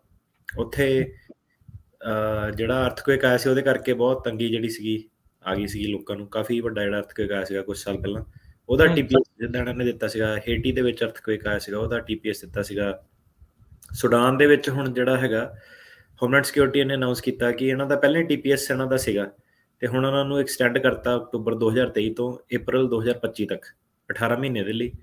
ਕਿਉਂਕਿ ਜਿਹੜੀਆਂ ਉਹ ਕਹਿੰਦੇ ਕਿ ਸੁਡਾਨ ਦੇ ਵਿੱਚ ਟੈਂਪਰੇਰੀ ਕੰਡੀਸ਼ਨਸ ਜਿਹੜੀਆਂ ਹੈਗੀਆਂ, ਉਹ ਸੁਡਾਨੀਜ਼ ਜਿਹੜੇ ਨੈਸ਼ਨਲ ਉਹਨਾਂ ਨੂੰ ਸੇਫ ਨਹੀਂ ਹੈਗਾ ਉਹਨਾਂ ਲਈ ਵਾਪਸ ਜਾਣਾ। ਤੇ ਇਹਦੇ ਨਾਲ ਉਹ ਜਿਹੜੀ ਹਰੇਕ ਕੰਟਰੀ ਆ ਉਹਦਾ ਉਹ ਐਕਸਟੈਂਸ਼ਨ ਵੀ ਕਰ ਸਕਦੇ ਆ, ਉਹਨੂੰ ਰੀਡੈਜ਼ਿਗਨੇਟ ਵੀ ਕਰ ਸਕਦੇ ਆ ਕਿ ਆਹ ਵਾਲੀ ਕੰਟਰੀ ਨੂੰ ਪਾਣਾ ਲਿਸਟ ਦੇ ਵਿੱਚ, ਆਹ ਵਾਲੀ ਕੰਟਰੀ ਨੂੰ ਕੱਢਣਾ ਬਾਹਰ। ਤੇ ਇਹ ਜਿਹੜਾ ਇਹਨਾਂ ਦਾ ਤੁਸੀਂ ਦੇਖੋ ਚੱਲਦੇ ਰਿਹਾ, ਕਦੀ ਲਿਬੀਆ ਆ ਜਾਂਦਾ, ਕਦੀ ਕੋਈ ਦੇਸ਼ ਵਿੱਚ ਆ ਜਾਂਦਾ। ਸੋ ਇਹਨਾਂ ਦੀ ਆਪਣੀ ਜਿੱਦਾਂ ਪੋਲਿਟਿਕਸ ਉਹਦੇ ਹਿਸਾਬ ਨਾਲ ਇਹ ਜਿਹੜੇ ਦੇਸ਼ਾਂ ਦੀ ਲਿਸਟ ਵਿੱਚ ਐਡ ਕਰਦੇ ਰਹਿੰਦੇ ਆ, ਸਬਸਟ੍ਰੈਕਟ ਕਰਦੇ ਰਹਿੰਦੇ ਆ। ਤੇ ਜਿਹੜਾ ਮੈਓਰਕਾ ਸੀਗਾ ਉਹਨੇ ਫਿਰ ਇਹਨੂੰ ਐਕਸਟੈਂਡ ਕੀਤਾ ਸੁਡਾਨ ਦੇ ਨੂੰ। ਤੇ ਹੁਣ ਇਹਦੇ ਵਿੱਚ ਕੀ ਸੀਗਾ ਕਿ 2023 ਦੇ ਵਿੱਚ ਅਪ੍ਰੈਲ ਦੇ ਵਿੱਚ ਸੁਡਾਨ ਦੇ ਵਿੱਚ ਕਲੈਸ਼ ਹੋਏ ਸੀਗੇ, ਜਿਹਨਾਂ ਨੂੰ ਨਹੀਂ ਪਤਾ। ਤੇ ਪੋਲੀਟੀਕਲ ਇਨਸਟੇਬਿਲਿਟੀ ਉੱਥੇ ਬਹੁਤ ਜ਼ਿਆਦਾ ਹੋ ਗਈ ਸੀਗੀ, ਵਾਇਲੈਂਸ ਹੋ ਗਿਆ, ਹਿਊਮਨ ਰਾਈਟਸ ਵਾਇਲੇਸ਼ਨਸ ਕਾਫੀ ਜ਼ਿਆਦਾ ਆ ਗਈਆਂ। ਤੇ ਪਾਣੀ ਦੀਆਂ ਤਾਂ ਉੱਥੇ ਆਲਰੇਡੀ ਸ਼ਾਰਟੇਜਸ ਆਪਾਂ ਦੇਖਿਆ ਕਿ ਗੰਦਾ ਪਾਣੀ ਜਿਹੜਾ ਲੋਕੀ ਪੀਂਦੇ ਆ, ਹੋਰ ਜ਼ਿਆਦਾ ਉਹਨਾਂ ਨੂੰ ਫੂਡ ਦੀ ਤੇ ਪਾਣੀ ਦੀ ਸ਼ਾਰਟੇਜ ਜਿਹੜੀ ਆ ਗਈ। ਤੇ ਉੱਥੇ ਜਿੱਦਾਂ ਅਫਰੀਕਾ ਦੇ ਵਿੱਚ ਇੰਟਰ ਕਮਿਊਨਲ ਵਾਇਲੈਂਸ ਵੀ ਬਹੁਤ ਜ਼ਿਆਦਾ ਹੈਗਾ ਕਿ ਛੋਟੀਆਂ ਜਿੱਦਾਂ ਟਰਾਈਬਸ ਹੈਗੀਆਂ, ਕਾਫੀ ਉਹਨਾਂ ਦਾ ਆਪਸ 'ਚ ਝਗੜਾ ਜਿਹੜਾ ਚੱਲਦਾ ਰਹਿੰਦਾ। ਤੇ ਇਹਦੀ ਕਾਫੀ ਜਿਹੜੀ ਡਿਸਪਲੇਸਮੈਂਟ ਇਹਦੇ ਕਰਕੇ ਹੋ ਗਈ। ਕਾਫੀ ਰਿਪੋਰਟਸ ਜਿਹੜੀਆਂ ਉਹਨਾਂ ਦੀਆਂ ਆਈਆਂ ਕਿ ਹਜ਼ਾਰਾਂ ਦੇ ਵਿੱਚ ਲੋਕੀ ਜਿਹੜੇ ਸੀਗੇ ਉਹਨਾਂ ਨੂੰ ਆਪਣੇ ਸ਼ਹਿਰ ਜਿਹੜੇ ਸੀਗੇ ਛੱਡਣੇ ਪਏ, ਕਿਉਂਕਿ ਕਮਿਊਨਲ ਵਾਇਲੈਂਸ ਜਿਹੜਾ ਸੀਗਾ ਉਹ ਬਹੁਤ ਜ਼ਿਆਦਾ ਭੜਕ ਗਿਆ। ਤੇ ਉਹਦੇ ਕਰਕੇ ਜਿਹੜੇ ਸੁਡਾਨੀ ਸੀਗੇ ਉਹਨਾਂ ਨੂੰ ਰੀਲੋਕੇਟ ਜਿਹੜਾ ਹੋਣਾ ਪਿਆ। ਤੇ ਇਹ ਜਿਹੜਾ ਸੀਗਾ ਇੱਕ ਮਿਲਟਰੀ ਟੇਕ ਓਵਰ ਕੀਤਾ ਸੀਗਾ ਸੁਡਾਨ ਦੇ ਵਿੱਚ ਗਵਰਨਮੈਂਟ ਨੇ। ਤੇ ਉੱਥੇ ਅਜੇ ਅਫਰੀਕਾ ਦੇ ਕਈ ਹਿੱਸਿਆਂ ਦੇ ਵਿੱਚ ਸਟੇਬਿਲਿਟੀ ਨਹੀਂ ਹੈਗੀ। ਤੁਸੀਂ ਦੇਖੋਗੇ ਕਿ ਪੁਰਾਣੇ ਟਾਈਮਾਂ ਤੋਂ ਜਦੋਂ ਦੇਖਿਓ ਕਿ ਦੇਸ਼ਾਂ ਦੇ ਨਾਮ ਬਦਲ ਜਾਂਦੇ ਆ, ਟੇਕ ਓਵਰ ਹੋ ਜਾਂਦੇ, ਤੇ ਮਿਲਟਰੀ ਜਿਹੜਾ ਉੱਥੇ ਹੈਗਾ ਮਿਲਟਰੀ ਟੇਕ ਓਵਰ ਹੋ ਗਿਆ ਸੀਗਾ। ਉਹਦੇ ਕਰਕੇ ਜਿਹੜਾ ਵਾਇਲੈਂਟ ਕਲੈਸ਼ ਜਿਹੜੇ ਸੀਗੇ ਚੱਲਦੇ ਪਏ ਸੀਗੇ, ਤੇ ਉਹਦੇ ਕਰਕੇ ਇਨਸਟੇਬਿਲਿਟੀ ਵੀ ਬੜੀ ਜ਼ਿਆਦਾ ਹੋ ਗਈ, ਤੇ ਹਿਊਮੈਨਿਟੇਰੀਅਨ ਕ੍ਰਾਈਸਿਸ ਜਿਹੜਾ ਉੱਥੇ ਹੋ ਗਿਆ, ਤੇ ਉਹਦੇ ਕਰਕੇ ਹੁਣ ਇਹਨਾਂ ਨੇ ਜਿਹੜਾ ਸੁਡਾਨੀ ਸੀਗੇ ਉਹਦੇ ਕਰਕੇ ਉਹਨਾਂ ਨੂੰ TPS ਦੇ ਦਿੱਤਾ। ਤੇ ਜਿਹੜਾ TPS ਆ ਇਹਦੇ ਵਿੱਚ ਉਹ ਕਹਿੰਦੇ ਆ ਕਿ 1200, ਹੁਣ ਐਡਾ ਵੱਡਾ ਦੇਸ਼ ਨਹੀਂ ਇਹ ਹੈਗਾ, 1200 ਜਿਹੜੇ ਕਹਿੰਦੇ ਕਿ ਆਲਰੇਡੀ ਸੀਗੇ ਬੰਦੇ ਉਹ ਐਕਸਟੈਂਡ ਕਰ ਸਕਦੇ ਆ, ਤੇ ਨਵੇਂ ਜਿਹੜੇ ਹੈਗੇ 2700 ਜਿਹੜੇ ਸੀਗੇ ਨਵੇਂ ਲੋਕੀ ਐਡ ਹੋ ਗਏ। ਸੋ ਛੋਟਾ ਦੇਸ਼ ਆ, ਛੋਟੀ ਗਿਣਤੀ ਦੇ ਲੋਕ ਆ, ਤੇ 4-5 ਹਜ਼ਾਰ ਜਣਿਆਂ ਨੂੰ ਜਿਹੜਾ ਇਹਦਾ ਫਾਇਦਾ ਹੋਊਗਾ। ਜੀ, ਓਵਰਆਲ ਜੇ ਦੱਸਦੇ ਜਾਈਏ ਇਹਨਾਂ ਦੀ ਆਪਣੀ ਵੈਬਸਾਈਟ ਦੇ ਮੁਤਾਬਕ ਇਸ ਟਾਈਮ 16 ਅਜਿਹੇ ਮੁਲਕ ਨੇ ਜਿਹੜੇ TPS ਦੇ ਅੰਡਰ ਅਟਾਰਨੀ ਟਿਰਕੇਣਾ ਜੀ ਜਿਹੜੇ ਉਹ ਆਉਂਦੇ ਨੇ ਪੂਰੀ ਦੁਨੀਆ ਭਰ ਦੇ ਵਿੱਚੋਂ, ਜਿਹੜੇ ਤਕਰੀਬਨ 200 ਮੁਲਕਾਂ ਦੇ ਵਿੱਚੋਂ ਆ, ਤੇ ਇਹਨਾਂ ਨੇ ਇਹੀ ਚੀਜ਼ ਯੂਕਰੇਨ ਵਾਲਿਆਂ ਲਈ ਵੀ ਐਕਸਟੈਂਡ ਕੀਤੀ ਹੈ। ਜੀ, ਸੋ ਇਹੀ ਸੇਮ ਚੀਜ਼ ਇਹਨਾਂ ਨੇ ਯੂਕਰੇਨ ਵਾਲਿਆਂ ਲਈ ਐਕਸਟੈਂਡ ਕੀਤੀ ਹੈ। ਉਹਨਾਂ ਦਾ ਵੀ 18 ਮਹੀਨੇ ਲਈ ਐਕਸਟੈਂਡ ਹੋ ਗਿਆ, ਅਕਤੂਬਰ 2023 ਤੋਂ ਲੈ ਕੇ ਅਪ੍ਰੈਲ 2025 ਤੱਕ, ਤੇ ਉਹਨਾਂ ਦੇ ਵੀ ਕਹਿੰਦੇ ਸੇਮ ਹੀ ਜਿਹੜੇ ਐਕਸਟਰਾਡਨਰੀ ਸਰਕਮਸਟੈਂਸਿਸ ਆ। ਸੋ ਯੂਕਰੇਨ ਦਾ ਵੀ ਜਿਹਨਾਂ ਨੂੰ ਨਹੀਂ ਪਤਾ, ਜਿਹੜਾ ਰਸ਼ੀਅਨ ਮਿਲਟਰੀ ਸੀਗੀ ਉਹਨੇ ਇਨਵੇਟ ਕੀਤਾ ਯੂਕਰੇਨ, ਤੇ ਉਹਨਾਂ ਨੇ ਆਪਣੀ ਜਿਹੜੀ ਮਿਲਟਰੀ ਸੀਗੀ ਉਹ ਐਕਸਪੈਂਡ ਕੀਤੀ ਕਿ ਯੂਕਰੇਨ ਦੇ ਵਿੱਚ ਆਪਾਂ ਵੈਸਟਵਰਡ ਜਿਹੜੀ ਐਕਸਪੈਂਸ਼ਨ ਆਪਾਂ ਕਰਨੀ ਆ। ਤੇ ਇਹ ਜਿਹੜੀ ਐਕਸਪੈਂਸ਼ਨ ਹੁਣ ਵਰਲਡ ਵਾਰ 2 ਤੋਂ ਬਾਅਦ ਜਿਹੜੀ ਦੇਖਿਆ ਜਾਵੇ ਤੇ ਯੂਰਪ ਦੇ ਵਿੱਚ ਸਭ ਤੋਂ ਵੱਡੀ ਜਿਹੜੀ ਮਿਲਟਰੀ ਐਕਸਪੈਂਸ਼ਨ ਜੇ ਕੋਈ ਹੋਈ ਆ ਵਰਲਡ ਵਾਰ 2 ਤੋਂ ਬਾਅਦ, ਤੇ ਉਹ ਹੁਣ, ਤੇ ਇਹਨਾਂ ਦੀ ਕਾਫੀ ਚਿਰ ਵਿੱਚ ਜਿਹੜੀ ਕੋਲਡ ਵਾਰ ਵੀ ਚੱਲਦੀ ਰਹੀ। ਹੁਣ ਇੰਨੀ ਜ਼ਿਆਦਾ ਡਿਟੇਲ 'ਚ ਤਾਂ ਤੁਹਾਨੂੰ ਪੋਲੀਟਿਕਸ ਜਾਣ ਦੀ ਲੋੜ ਨਹੀਂ, ਪਰ ਜਿਹੜੀ ਇਹਨਾਂ ਦੀ ਕੋਲਡ ਵਾਰ ਸੀ ਕਾਫੀ ਦੇਰ ਚੱਲੀ ਕਿ ਬੈਟਰ ਕੌਣ ਹੈਗਾ, ਰਸ਼ੀਆ ਕਿ ਅਮਰੀਕਾ, ਤੇ ਹੁਣ ਉਹ ਸਾਰਾ ਹੁੰਦੇ ਹੋਏ ਹਾਲਾਤ ਜਿਹੜੇ ਦੁਬਾਰਾ ਫਿਰ ਇੱਥੇ ਆਏ ਕਿ ਵਰਲਡ ਵਾਰ 2 ਤੋਂ ਬਾਅਦ ਜਿਹੜਾ 1940-45 ਦਾ ਦਹਾਕਾ ਜਿਹੜਾ, ਉਸ ਤੋਂ ਬਾਅਦ ਹੁਣ ਦੇਖ ਲਓ 2013 ਦੇ ਵਿੱਚ ਫਿਰ ਚੀਜ਼ਾਂ ਉੱਥੇ ਦੀਆਂ ਉੱਥੇ ਖੜੀਆਂ, ਤੇ ਇਹਨਾਂ ਨੇ ਮਿਲਟਰੀ ਐਕਸਪੈਂਸ਼ਨ ਆਪਣੀ ਕੀਤੀ, ਜਿਹਦੇ ਕਰਕੇ ਕਿ ਕਾਫੀ ਲੋਕਲ ਲੈਵਲ ਤੇ ਸਿਵਲ ਕੈਜੁਅਲਟੀਜ਼ ਹੋਈਆਂ, ਵਾਰ ਕ੍ਰਾਈਮ ਕਹਿੰਦੇ ਕਾਫੀ ਜ਼ਿਆਦਾ ਜਿਹੜੇ ਹੋਏ ਆ ਅਗੇਂਸਟ ਹਿਊਮੈਨਿਟੀ, ਤੇ ਰਸ਼ੀਅਨ ਮਿਲਟਰੀ ਫੋਰਸਿਸ ਨੇ ਇਹ ਇਦਾਂ ਕਹਿਣਾ ਹੈ ਇਹਨਾਂ ਦਾ, ਇਹ ਇਦਾਂ ਇਹਨਾਂ ਦਾ ਕਹਿਣਾ ਕਿ ਇਹਨਾਂ ਦੀ ਰਿਪੋਰਟਸ ਦੇ ਮੁਤਾਬਿਕ ਰਸ਼ੀਅਨ ਜਿਹੜੀ ਮਿਲਟਰੀ ਹੈਗੀ ਆ ਉਹ ਉੱਥੇ ਕਾਫੀ ਹਿਊਮੈਨਿਟੇਰੀਅਨ ਕ੍ਰਾਈਸਿਸ, ਜਿਹੜਾ ਕਾਫੀ ਵਾਰ ਕ੍ਰਾਈਮ ਉੱਥੇ ਹੋਏ ਆ, ਕਾਫੀ ਲੋਕਾਂ ਨੂੰ ਭੱਜਣਾ ਪਿਆ ਉੱਥੋਂ, ਤੇ ਇਹਦੇ ਕਰਕੇ ਜਿਹੜਾ ਉਹਨਾਂ ਦਾ ਸਿਵਿਲੀਅਨ ਇਨਫਰਾਸਟ੍ਰਕਚਰ ਸੀਗਾ ਉਹ ਜਿਹੜਾ ਸੀਗਾ ਸਾਰਾ ਟੁੱਟ ਗਿਆ, ਤੇ ਕਾਫੀ ਸਾਰੇ ਘਰ ਇਲਾਕੇ ਜਿਹੜੇ ਹੈਗੇ ਆ ਬਿਨਾਂ ਬਿਜਲੀ ਤੋਂ ਹੀ ਜਾਂ ਬਿਨਾਂ ਮੈਡੀਕਲ ਸਰਵਿਸਿਜ਼ ਤੋਂ ਹੈਗੇ ਆ। ਤੇ ਜਿਹੜਾ ਅਮਰੀਕਾ ਸੀਗਾ ਉਹਨਾਂ ਨੇ ਕਿਹਾ ਕਿ ਇਹਨੂੰ ਐਕਸਟੈਂਡ ਕਰਨਾ। ਹੁਣ ਸੁਡਾਨ ਦੇ ਕੰਪੈਰੀਜ਼ਨ ਦੇ ਵਿੱਚ 26,000 ਜਿਹੜੇ ਯੂਕਰੇਨੀਅਨ ਆਲਰੇਡੀ ਸੀਗੇ, ਉਹਦੇ 1200 ਸੀਗੇ, ਤੇ 26,000 ਆਲਰੇਡੀ TPS 'ਚ ਸੀਗੇ, ਤੇ ਅਗਲੇ ਜਿਹੜੇ ਇਹਨਾਂ ਨੇ 1,66,000 ਲੋਕੀ ਹੋਰ ਜਿਹੜੇ TPS ਲਈ ਐਲੀਜੀਬਲ ਹੋ ਗਏ। ਸੋ ਦੋ ਕੰਟਰੀਆਂ ਨੂੰ ਕੰਪੇਅਰ ਕਰੋ, ਇੱਕ 'ਚ 1200 ਤੇ 2700 ਹੋਰ ਆਣੇ ਆ, ਤੇ ਇਹਦੇ ਵਿੱਚ 26,000 ਸੀਗੇ, ਪਰ 1,66,000 ਜਿਹੜੇ ਹੋਰ ਆਣੇ ਆ। ਇਹਦੇ ਨਾਲ ਕੀ ਹੁੰਦਾ ਕਿ ਕਾਫੀ ਜ਼ਿਆਦਾ ਜਿਹੜੀ ਪੋਪੂਲੇਸ਼ਨ ਹੈਗੀ ਕੰਮ ਕਰਨ ਵਾਲੀ ਉਹ ਐਡ ਹੋ ਜਾਂਦੀ ਆ, ਤੇ ਮੇਲ ਫੀਮੇਲ ਜਿਹੜੇ ਦੋਨੇ, ਹੁਣ ਉਹ ਜਿੱਦਾਂ ਯੂਰਪੀਅਨ ਕੰਟਰੀ ਸੀਗਾ ਲੋਕੀ ਇੰਗਲਿਸ਼ ਵਗੈਰਾ ਵੀ ਬੋਲ ਲੈਂਦੇ ਆ, ਤੇ ਜਿਹੜੀ ਇਹ ਵਾਲੀ ਜਨਸੰਖਿਆ ਜਦੋਂ ਆਉਂਦੀ ਆ ਤੇ ਕਾਫੀ ਜਿੱਦਾਂ ਰਿਪੋਰਟ ਸੀਗੀਆਂ ਕਿ ਰੈਸਟੋਰੈਂਟਾਂ ਦੇ ਵਿੱਚ ਕੰਮਾਂ-ਕਾਰਾਂ ਦੇ ਵਿੱਚ ਆਫਿਸਿਸ ਦੇ ਵਿੱਚ ਇਹਨਾਂ ਨੇ ਯੂਕਰੇਨੀਅਨਸ ਨੇ ਆਪਣੀ ਜਿਹੜੀ ਯੋਗਦਾਨ ਜਿਹੜਾ ਪਾਇਆ ਵਾ, ਤੇ ਇਹਨਾਂ ਨੂੰ ਇਹ ਇੱਕ ਪੋਜ਼ਿਟਿਵ ਐਸੈਟ ਮੰਨਦੇ ਆ। ਇਹ ਜਿਹੜਾ ਟੌਪਿਕ ਸੀਗਾ ਇਹਦੇ ਉੱਤੇ ਕ੍ਰਿਟਿਸਿਜ਼ਮ ਵੀ ਜਿਹੜਾ ਕਾਫੀ ਇਹਨਾਂ ਨੂੰ ਵੇਖਣ ਨੂੰ ਮਿਲਿਆ ਕਿ ਜਿਹੜੇ ਅਫਗਾਨਿਸਤਾਨ ਸੀਗਾ ਜਦੋਂ ਉੱਥੋਂ ਦੀ ਇਹਨਾਂ ਨੇ ਭੱਜ ਕੇ ਜਦੋਂ ਆਏ, ਉਹਨਾਂ ਦੇ ਕੇਸ ਇਹਨਾਂ ਨੇ ਪ੍ਰੋਸੈਸ ਨਹੀਂ ਕੀਤੇ, ਤੇ ਅਫਗਾਨਿਸਤਾਨ ਤੋਂ ਜਦੋਂ ਉਹਨਾਂ ਨੇ ਆਪਣਾ ਪੈਕਅਪ ਕੀਤਾ all of a sudden military ਵਾਲਾ, ਤੇ ਉੱਥੇ ਵੀ ਸੇਮ ਜਿਹੜੀਆਂ ਪ੍ਰੋਬਲਮਾਂ ਜਿਹੜੀਆਂ ਆਈਆਂ, ਤੇ ਪਰ ਲੋਕਾਂ ਨੇ ਜਿਹੜੇ ਈਵਨ ਅਮਰੀਕਾ ਦੇ ਵੀ ਜਿਹੜੇ ਲੋਕੀ ਆ ਉਹਨਾਂ ਨੇ ਵੀ ਇੰਨਾ ਨਹੀਂ, ਉਹਨਾਂ ਨੇ ਵੇਖਿਆ ਕਿ ਜਿਹੜੇ ਅਫਗਾਨੀ ਆ ਉਹਨਾਂ ਨੂੰ ਵੀ ਆਪਾਂ ਹੈਲਪ ਕਰਨੀ, ਤੇ ਜਦੋਂ ਯੂਕਰੇਨ ਦਾ ਹੋਇਆ ਉਹਨਾਂ ਨੂੰ ਫਟਾਫਟ ਸਾਰੇ ਜਾਣੇ ਔਨ ਬੋਰਡ ਜਾ ਕੇ, ਸ਼ਾਇਦ ਉਹ ਰਸ਼ੀਆ ਨੇ ਕੀਤਾ ਸੀ ਤਾਂ ਕਰਕੇ ਵੀ ਹੋ ਸਕਦਾ ਕਿ ਰਸ਼ੀਆ ਨੇ ਕੀਤਾ, ਤੇ ਤਾਂ ਕਰਕੇ ਦੁਸ਼ਮਣ ਦਾ ਦੁਸ਼ਮਣ ਤੁਹਾਡਾ ਦੋਸਤ ਹੁੰਦਾ ਵਾ, ਤੇ ਉਹ ਵਾਲਾ ਹਿਸਾਬ ਸੀਗਾ ਕਿ ਉਹਨਾਂ ਨੂੰ ਜ਼ਿਆਦਾ ਥੋੜੀ ਜਿਹੀ ਇਹਨਾਂ ਨੇ ਖੁੱਲ੍ਹ ਦਿੱਤੀ ਆ। ਤੇ ਸੇਮ ਚੀਜ਼ ਉਹ ਕਹਿੰਦੇ ਕਿ ਤੁਸੀਂ ਅਫਗਾਨੀਆਂ ਨੂੰ ਕਿਉਂ ਨਹੀਂ ਦਿੱਤਾ, ਅਫਗਾਨੀਆਂ ਨੂੰ ਸੇਮ ਪ੍ਰੋਵੀਜ਼ਨ ਕਿਉਂ ਨਹੀਂ ਦਿੱਤੀਆਂ, ਉੱਥੋਂ ਆਪ ਜੋ ਆਏ ਸੀ ਕਿ ਉਹ ਯੂਰਪੀਅਨ ਨਹੀਂ ਸੀਗੇ, ਤਾਂ ਕਰਕੇ ਇਹ ਜਿਹੜਾ ਉਹਨਾਂ ਦਾ ਕਿ ਰੇਸਿਜ਼ਮ ਦਾ ਉਹ ਉੱਠਿਆ ਕਿ ਹੁਣ ਤੁਸੀਂ ਯੂਕਰੇਨੀਅਨਸ ਨੂੰ ਇੰਨਾ ਜ਼ਿਆਦਾ ਫੇਵਰ ਕਿਉਂ ਕੀਤਾ ਕੰਪੇਅਰ ਟੂ ਉਹਦੇ ਕਿ ਉਹ ਮੁਸਲਿਮ ਪੋਪੂਲੇਸ਼ਨ ਸੀਗੀ, ਕਿ ਉਹਨਾਂ ਦੇ ਰੰਗ ਦਾ ਫਰਕ ਆ, ਕੀ ਚੱਕਰ ਹੈ ਹਨਾ, ਕਿ ਇਹ ਸਿਰਫ ਇੱਕ ਜੀਓ ਪੋਲਿਟਿਕਸ ਹੈਗੀ ਆ। ਤੇ ਅਫਗਾਨਿਸਤਾਨ ਵਾਲੇ ਜਿਹੜੇ ਸੀਗੇ ਹਿਊਮੈਨਿਟੇਰੀਅਨ ਪੇਰੋਲ ਜਿਹੜੇ ਸੀਗੇ, ਦੱਸਦੇ ਜਾਈਏ, ਜਿਹੜੇ ਸਾਡੇ ਆਫਿਸ ਨੇ ਫਾਈਲ ਕੀਤੇ ਸੀਗੇ ਉਹ ਉਦੋਂ ਦੇ ਹੁਣ ਤੱਕ ਜਿਹੜੇ ਪੈਂਡਿੰਗ ਆ ਮੈਜੋਰਿਟੀ ਵਾਲਿਆਂ ਦੇ, ਕਿਸੇ ਨੂੰ ਦਿੱਤਾ ਨਹੀਂ ਉਹਨਾਂ ਨੇ। ਪਹਿਲਾਂ ਸ਼ੁਰੂ ਦੇ ਵਿੱਚ ਸਾਡੇ ਆਫਿਸ ਨੂੰ ਕੁਛ ਇੱਕ ਮਿਲੇ ਸੀਗੇ, ਬਾਅਦ ਚ ਵਾਲੇ ਜਿਹੜੇ ਵੀ ਫਾਈਲ ਕੀਤੇ ਆ ਉਹ ਪੈਂਡਿੰਗ 'ਚ ਇਹਨਾਂ ਨੇ ਸਿੱਟ ਸੁੱਟੇ ਕਿ ਹਿਊਮੈਨਿਟੇਰੀਅਨ ਕ੍ਰਾਈਸਿਸ ਦਾ ਮਤਲਬ ਇਹ ਹੈ ਕਿ ਜੇ ਤੁਸੀਂ ਤੁਹਾਡਾ ਕੋਈ ਫੈਮਿਲੀ ਮੈਂਬਰ ਅਮਰੀਕਾ 'ਚ ਸੀਗਾ ਜਾਂ ਉਹਨਾਂ ਨੇ ਕੋਈ ਫੌਜ ਲਈ ਕੰਮ ਕੀਤਾ ਤੇ ਉਹ ਟਾਰਗੇਟ ਤੇ ਉੱਥੇ ਹੋ ਸਕਦੇ ਆ, ਪਰ ਇਹਨਾਂ ਨੇ ਕੋਈ ਖਾਸ ਉਹਨਾਂ ਦੇ ਵਿੱਚ ਕਾਹਲੀ ਦਿਖਾਈ ਨਹੀਂ। ਸੋ ਇਹ ਜਿਹੜਾ ਤੁਹਾਨੂੰ ਦੱਸਣ ਦਾ ਮਕਸਦ ਇਹੀ ਆ। ਤੁਸੀਂ ਕਹਿਣਾ ਕਿ ਸਾਡੇ ਦੇਸ਼ ਨਾਲ ਕੀ ਸੰਬੰਧ ਇਹਦਾ ਹੈਗਾ, ਜੀ ਪੰਜਾਬ ਦਾ ਕੀ ਸੰਬੰਧ ਆ, ਪਰ ਏਦਾਂ ਕਿ ਜਿਹੜੀ ਆਡੀਅנס ਸੁਣਨ ਵਾਲੀ ਹੈ, ਕਈ ਇਹਦੇ ਵਿੱਚ ਨਿਊਜ਼ ਵੈਲਿਊ ਵੀ ਲੈ ਸਕਦੀ ਆ ਕਿ ਇਹ ਇਮੀਗ੍ਰੇਸ਼ਨ ਦੀ ਨਿਊਜ਼ ਜਿਹੜੀ ਹੈਗੀ ਆ ਕਿ ਬਾਕੀ ਦੇਸ਼ਾਂ ਨੂੰ ਵੀ ਜੇ ਆਪਾਂ ਪਰਸਪੈਕਟਿਵ 'ਚ ਰੱਖੀਏ ਤਾਂ ਹਰੇਕ ਦੇਸ਼ ਦੀ ਕਿੱਦਾਂ ਜਿਹੜੀ ਪ੍ਰੋਬਲਮ ਉਹ ਆਉਂਦੀ ਹੈ। ਜੀ ਨਹੀਂ ਬਿਲਕੁਲ ਇਹਨਾਂ ਨੇ ਐਲ ਸਲਵਾਡੋਰ, ਹੋਂਡੂਰਸ, ਨੇਪਾਲ, ਨਿਕਰਾਗੁਆ ਇਹਨਾਂ ਸਾਰਿਆਂ ਦੇ ਲਈ 18 ਮਹੀਨਿਆਂ ਦੇ ਲਈ ਇਹ ਸਾਰੇ TPS ਜਿਹੜੇ ਐਕਸਟੈਂਡ ਕੀਤੇ ਆ। ਇਹਨਾਂ ਦੀ ਆਪਣੀ ਵੈਬਸਾਈਟ ਦੇ ਉੱਤੇ ਜਾ ਕੇ ਵੀ ਉਹ ਦੇਖ ਸਕਦੇ ਆ। ਸੋ ਬਿਲਕੁਲ ਇਹ ਦੱਸਣ ਦਾ ਮਕਸਦ ਇਹੀ ਹੁੰਦਾ, ਕਈ ਵਾਰੀ ਜ਼ਰੂਰੀ ਨਹੀਂ ਹੁੰਦਾ ਵੀ ਜਿਹੜੀ ਕੋਈ ਖਬਰ ਆ ਉਹ ਪੰਜਾਬ ਜਾਂ ਭਾਰਤ ਦੇ ਨਾਲ ਹੀ ਰਿਲੇਟਡ ਹੋਊਗੀ, ਪਰ ਉੱਥੋਂ ਆਪਾਂ ਨੂੰ ਆਈਡੀਆ ਜਿਹਾ ਲੱਗਦਾ ਹੈ ਵੀ ਇਮੀਗ੍ਰੇਸ਼ਨ ਪਾਲਿਸੀ ਕਿਸ ਪਾਸੇ ਵੱਲ ਨੂੰ ਜਿਹੜੀ ਉਹ ਜਾ ਰਹੀ ਹੋ ਸਕਦੀ ਆ, ਐਡਮਿਨਿਸਟ੍ਰੇਸ਼ਨ ਕਿੱਦਾਂ ਦੀ ਰਾਏ ਜਿਹੜੀ ਉਹ ਰੱਖਦਾ ਆ। ਤੇ ਅਟਾਰਨੀ ਟਿਕੇਣਾ ਜੀ, ਅਗਲੀ ਗੱਲ ਕਰੀਏ, ਹੁਣ ਪ੍ਰਸ਼ਾਸਨਾਂ ਦਾ ਕੰਮ ਆ ਇੱਕ ਦੂਜੇ ਦੀ ਚੀਜ਼ ਨੂੰ, ਗੱਲ ਨੂੰ ਜਿਹੜਾ ਕੱਟਣਾ ਵੀ, ਕਿਸੇ ਦੀ ਮੰਨ ਲੈਣੀ, ਕਿਸੇ ਦੀ ਹਟਾ ਲੈਣੀ। ਓਬਾਮਾ ਹੁਣਾਂ ਨੇ ਕਿਊਬਾ ਦੇ ਨਾਲ ਸੰਬੰਧਾਂ ਨੂੰ ਦੁਬਾਰਾ ਖੋਲ੍ਹਣ ਦੀ ਗੱਲ ਕੀਤੀ, ਟਰੰਪ ਹੁਣਾਂ ਨੇ ਰੋਕ ਦਿੱਤੀ, ਤੇ ਹੁਣ ਹਵਾਨਾ ਕਿਊਬਾ 'ਚ ਇੱਕ ਵਾਰੀ ਫਿਰ USCIS ਆਪਣਾ ਫੀਲਡ ਆਫਿਸ ਉਹ ਰੀਓਪਨ ਕਰਨ ਜਾ ਰਿਹਾ। ਜੀ ਸੋ ਜਿਹੜਾ ਸੀਗਾ ਪੋਲਿਟਿਕਸ ਦੇਖੋ ਕਿੱਥੇ ਤੱਕ ਪਿੱਛੇ ਜਾਂਦੀ ਆ ਕਿ ਕਮਿਊਨਿਜ਼ਮ ਦੀ ਤੇ ਕੈਪੀਟਲਿਜ਼ਮ ਦੀ ਲੜਾਈ ਸੀਗੀ ਡੈਮੋਕ੍ਰੇਸੀ ਦੇ ਵਿਵਾਦ ਨੂੰ ਲੈ ਕੇ। ਟਰੂ ਡੈਮੋਕ੍ਰੇਸੀ ਤਾਂ ਕਿਤੇ ਵੀ ਨਹੀਂ ਹੈਗੀ, ਅਮਰੀਕਾ 'ਚ ਵੀ ਟਰੂ ਡੈਮੋਕ੍ਰੇਸੀ ਤਾਂ ਇੱਥੇ ਵੀ ਨਹੀਂ ਹੈਗੀ, ਹੈ ਨਾ।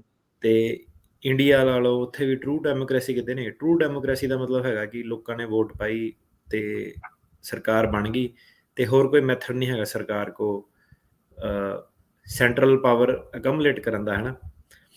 ਤੇ ਇਹਨਾਂ ਦੀ ਜਿਹੜੀ ਸੀਗੀ ਵਰਲਡ ਵਾਰ 1 ਹੋਈ, ਵਰਲਡ ਵਾਰ 2 ਹੋਈ, ਤੇ ਕਿਸੇ ਇੱਕ ਟਾਈਮ ਤੇ ਰਸ਼ੀਆ ਤੇ ਜਿਹੜਾ ਸੀਗਾ US ਕਾਮਨ ਐਨੀਮੀ ਜਿਹੜਾ ਸੀਗਾ ਜਰਮਨੀ, ਉਹਦੇ ਨਾਲ ਵੀ ਫਾਈਟ ਜਿਹੜੀ ਕੀਤੀ। ਠੀਕ ਤੇ ਹੈ। ਪਰ ਜਦੋਂ ਲੜਾਈਆਂ ਖਤਮ ਹੋ ਗਈਆਂ ਉਦੋਂ ਗੱਲ ਪਹੁੰਚੀ ਕਿ ਐਕਸਪਲੋਇਟਸ ਆਫ ਦਾ ਵਾਰ, ਕਿ ਹੁਣ ਲੜਾਈਆਂ ਤਾਂ ਖਤਮ ਹੋ ਗਈਆਂ, ਪਰ ਹੁਣ ਜਿਹੜਾ ਵਿਨਰ ਲੂਜ਼ਰ ਕੌਣ ਹੋਊਗਾ, ਕਿਹੜਾ ਬੰਦਾ ਕਿਹੜੇ ਰਿਸੋਰਸਿਸ ਨੂੰ ਹਥਿਆਊਗਾ, ਜਿਹੜੇ ਵਾਟਰਵੇਜ਼ ਹੈਗੇ ਆ ਉਹਨਾਂ ਤੇ ਕਬਜ਼ਾ ਕੌਣ ਕਰੂਗਾ, ਆਪਣੇ ਛੋਟੇ ਦੇਸ਼ਾਂ 'ਚ ਆਰਮੀ ਜਿਹੜੇ ਬੇਸ ਹੈਗੇ ਆ ਉਹਨਾਂ ਨੂੰ ਕਿੰਨਾ ਐਕਸਪੈਂਸ਼ਨ ਉਹਨਾਂ ਦੀ ਹੋਊਗੀ।